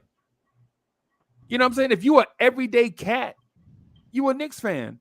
If you like with me, I struggle with a disability, right? I ain't gonna get into all of that stuff, but I'm still a big, strong dude, right? But I struggle with a disability, right? I'm just a regular dude, right? I gotta be a Knicks fan. I can't be Hollywood, fantastic Brooklyn. That ain't me. That ain't me. I'm an everyday dude. Yep. You feel me? That's why on this channel, in this chat, we accept everybody, all comers. You notice when I put the link in the chat, I ain't really screening people that much. All of that, like, well, you know what I'm saying? You ain't fire for the ratings or you ain't such and such, you ain't got such and such on Twitter. And other channels that do that, that's their business, right? That's their business. But here, I'm an everyday dude, and I be wanting y'all to know that. I got a wife that be mad at me sometimes when I jump on. She you jumping on that shit again? Yes. You know what I'm saying? Because I'm an everyday dude, right? You're basically the army. You're the Marines. We're reverse selected. Yeah, y'all elite. Y'all are elite. I will say that. Y'all dress really nice. Y'all dress really nice. I will say that. Right? But what I'm saying is people troll us because we everyday people and we passionate and we gonna run. That's what we do every day, 24/7, 360. One time my foot was swollen up from a medication, right? And I was like, yo, I'm not coming on today. And I just got something going on. My foot was swollen up from a medication, right? People was DMing me like, you lazy as hell, Uncle Freezy. You always taking a day off, even though I be on 300 days a year. Yeah. 300 days a year. People like, you lazy. Come on, man. You a Knicks fan. So you know what I did? I took my foot and I propped it up on this rolling chair over here, propped my foot up and turned the thing on and we rocked. Right? Because Knicks fans are passionate. That's what they want. They don't want to be boutique chic. They don't want the black and white uniforms with all the multiple colors and multiple designs on the uniforms. We want to be blue like the tears, Miami Vice jerseys. Orange tears. Yeah. We want to be blue tears, orange tears, orange tears. That's what we rock as Knicks fans, bro. That's what we do. I watched as soon as Nice came on the first time I had seen Nice in a long time. Nice jumped on and I saw the Knicks fan in the flag in the back. I was like, yeah, Nice still my dog. You know what I'm saying? I hadn't seen Nice for like 6 months, and then as soon as he popped up on the thing, I saw the flag. I was like, he's still repping. He's still repping. And even if he and I disagree all day long, every day, when we jump on tomorrow, hey, Nice, what's good? Hey, Uncle Freeze, what's happening, man? You know, that's just what it is. We not Brooklyn. We not LA. We not Miami where you got to drink with your pinky out. And we not the Milwaukee Bucks. We not the Bucks. We not them. We us. And people troll us, but so what? That means they think about us. Crazy. But you see what you just said, man. It's so freaking beautiful because man, the Knicks has something that no other freaking team has. Oh, and it's like the movie. I forgot which movie actually says it. They hate us because they ain't us. Right. So I'm done. Like I'm gotta say done that with right, all though. this suffering. I'm done with the league actually sabotaging us for so long that I don't want to be part of whatever rumor that we all know that it might be very close of us getting, but the league, just because they know that it's going to turn our franchise around, they be like, yeah, right at the end of right at the last minute, yeah, that ain't happening. Right, and the plus every time we play, That's always every our time story. we play, right, we got to play the other team, we got to play the refs, and we got to play the league. Every time we play is 3-on-1. It's 3 against 1 every time we play, right? And people understand. People were like, "Why y'all struggling? Y'all team suck." Well, if it was 3-on-1 every night, you would lose some games too. So your conspiracy story, your story, Uncle Freezy, in my mind, I think it's conspiracy. I was telling my dad just now, it's conspiracy. With whatever transpired back in the days with the league and all that, this is probably why the Knicks is always hated. And I don't know, but it because we rich. Because we rich. It's so Rick James. obvious. But listen to this. even though Freezy has mentioned or has stated everything that happened, and man, I won't even debate that. You want to know why? Because it literally happened like, what is it, 3 or 4 years ago with RJ Barron? We was the worst freaking team in the league. Right. They knew there was 2 superstars as number 1 and number 2. Right. They knew about it. They looked at us and they was like, well, you guys are number 1 franchise. You guys ain't going to have a problem. We got to save New Orleans and we got to save Memphis.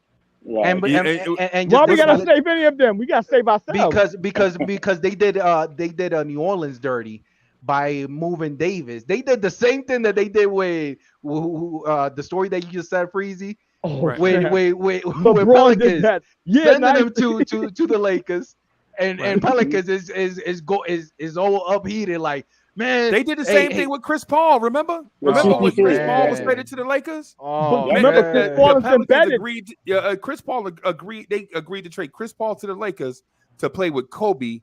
And the league was like, if Chris Paul and Kobe Bryant play together, they're gonna win the next 4 championships. And the league rebelled and went, and the league overrided the trade. Wow. The same year LeBron left. The same year LeBron left. Remember Dan Gilbert, the owner of Cleveland? Remember he was wilding out about LeBron leaving. They go to a big market team. Yeah. And the value of his team went from $2 million to $600 million the day LeBron left. And he was the same dude that wrote the letter to the commissioner. 600,000. Yeah. 600 million. It was 6 because I would have bought them. I would have bought the Clippers if they were 600,000. Me and Anthony A. Me and Anthony A. would have bought them if they were 600,000. You know what I'm saying? I'd have put all my money together and cashed in my life insurance to buy the Cavs. You know, but let me do this real quick. I just sold two of my businesses. Yeah, man. Malibu mansions, Yeah, to buy NBA team. Damn right. Of course. Right, but before parachute, let me do this real quick and I'll get out the way. So Paris, RJ and 2 firsts for RJ is a major move though, right? I'm not for sure. But what I'm saying is the league does stuff like that and people think it's just like the audacity for Knicks fans to get sour on Randle when the organization faces this uphill battle at every turn. The audacity. Like they like, Randle suck and all this stuff. But the league blocked Chris Paul from going to the Lakers and don't nobody say nothing. But what about if Chris Paul was to come to the Knicks that time? Oh yeah, when Melo was coming, it's never gonna happen. No. When Melo was here at that time, remember there was a scenario where he was something happened and he didn't end up coming to the Knicks because what was it? They saw a Super 3 being made in Miami. I don't know who actually said it between Chris Paul, LeBron, Carmelo, or Stoudemire. But one of them said that, you guys forming your own Super 3. We got our own Super 3. Right. And guess what? I'm telling you, like, that's why once the season starts, Freezy, I know that tonight is draft night. Man, I can't wait. I'm still waiting for it. But listen to this. Nice, you gotta know there's a thing against the Knicks. is of a conspiracy course, against the Knicks. but shop, Every but this is what I'm saying. Okay. Once the season starts, I don't care who's the trade rumor about, because this is what I normally notice. Once there's a trade rumor on a specific player, what is the first thing that we'll do if we don't know nothing about him? We'll start watching his game. We'll start watching YouTube. We'll start even reading newspapers to see how great or how good is this player.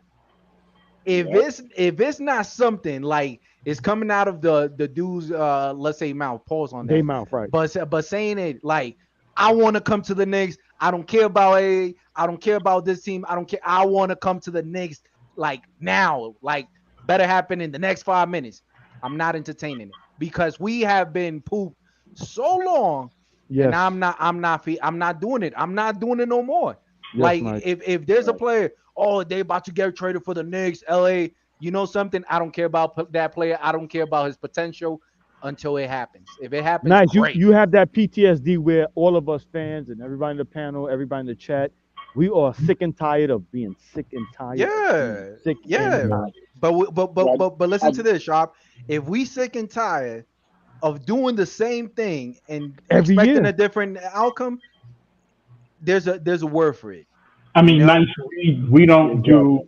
I mean, listen. Growing up as a Knicks fan and whatnot, I was always told that there's a conspiracy against the Knicks and all this stuff, and I used to be like, that can't be real. As I've gotten older, you start to understand that this is a business first. This is an entertainment business. Yes, sir. Anything else. Yes, But sir. at the same time, on the other side of that coin, we don't do ourselves as an organization any favors. And I'm not talking Right. about the fans. We are Yes, not sir. responsible for the organizational moves. Listen, everybody here on this panel is a diehard Knicks fan, but Yep. we are theoretical GMs at best. Oh, At yes, sir. best, Preach. all Yes, we sir. do is just talk about what we think we would do, and we have our disagreements, and we go Yes, back sir. and forth. But as a fan base, we are all theoretical GMs. We're not on Dolan's payroll. They don't. Theoretically, yes, Ray, sir. No, Ray.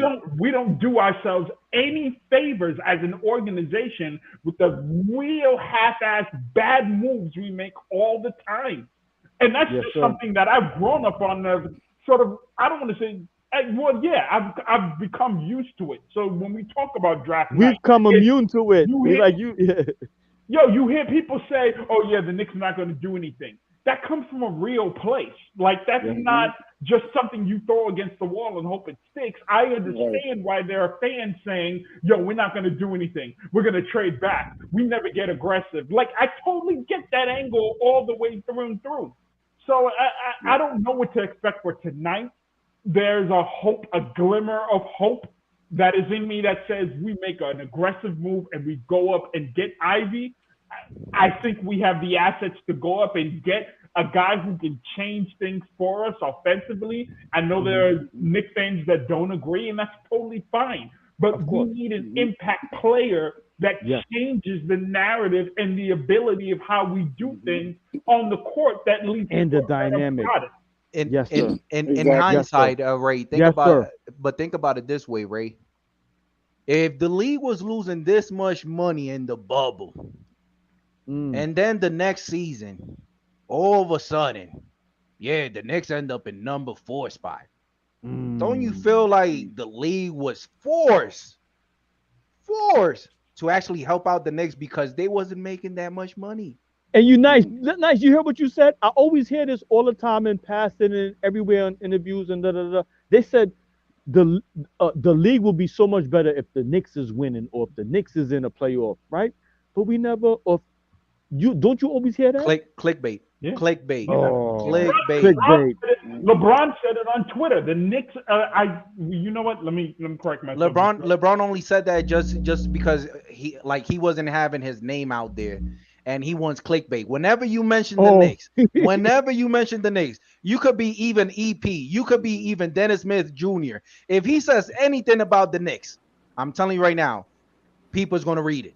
So we like 105.1. Remember the Breakfast Club in the morning? Listen. Yeah, I'm gonna say, Ray, before you can say what you want to say, but baseball is better when the Yankees are winning. I'm just like, I know they're Mets fans and whatnot and all that. I totally get it, but the business element to it is the game is as a product, financial revenue, all that. It is better when the Yankees are winning. It's not better when the Montreal Expos are winning. And I remember when the Expos were there and they just became nothing. I remember. Yeah, you know something, Ray? I think we're not even talking about the Blue Jays. We talk about the Expos. But I think that we becoming so. But listen to this. I think we are becoming so passionate of being a Knicks fan that we do more work than we have to get the next player over here in the Knicks. And we doing another team a favor by watching their stupid freaking game. Yeah. I'm done. If the Knicks is not involved in the playoff, I'm shutting it off. Right. If Boston is on it, if Milwaukee is on it, if Golden State is on, I don't care. My Knicks is not on it, I'm done. Yo, that's why I love nights. Yeah, just want to say a couple things real quick. So first of all, the draft is in about 2 hours or so. Yes, sir. Right. So we counting it down, man. Super excited about that. Super excited about the draft. Right. So nothing popped up yet, in a few minutes, I'm gonna end this live stream, but I'll start a draft live stream, and I'm gonna invite everybody back in to watch that. To watch the draft play itself out, because I wanna legit talk about the suits Cats is wearing and the possible trades and all of that stuff. And so let me just do this real quick. Paris Duggan, thank you for the generous contribution. Paris Duggan says RJ and 2 firsts for Ivy is a major move, right? Yeah. Well, I mean, I don't know, but listen, you not watching anything happening right now? Any trades? I saw something that just popped up that said Boston is trying to engage the Knicks in a trade for Alec Burks using Evan Fournier trade expectation for asking for 2023 unpredicted first round pick. Boston declined and working on counter offer. Did you see anything? Is anything else going on that we need to know about? I'm hooked up to Woj. I've been watching Woj all day. So if anything major happened, trust me, I'm gonna say something to it.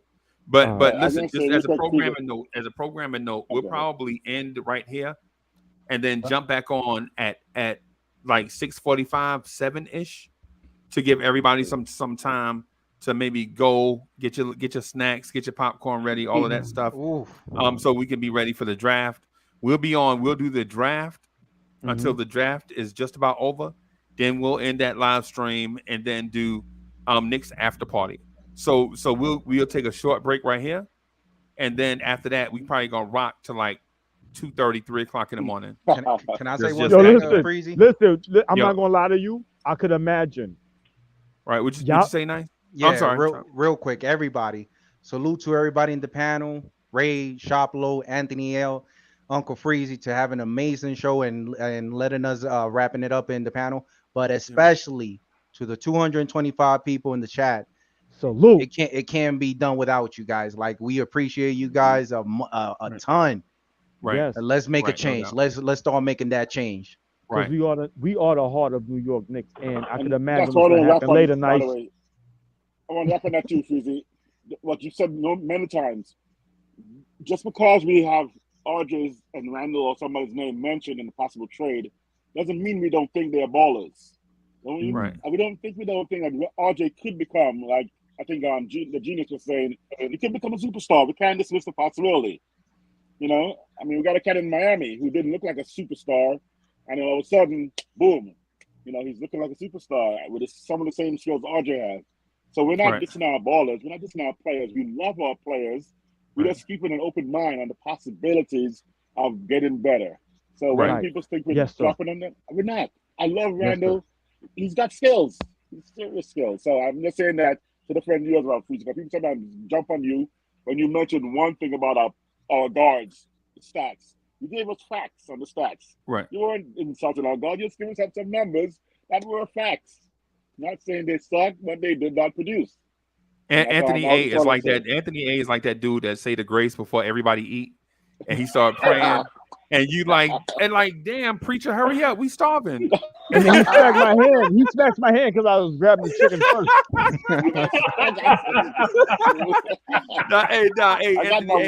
I appreciate that. Let me get to these super chats real quick so we can get out of there so we can come right back. So Morocco Joe, thank you for the generous contribution. Morocco Joe says if we can't get a good deal for Ivy, we should seriously consider moving back, potentially get another 2023 first rounder.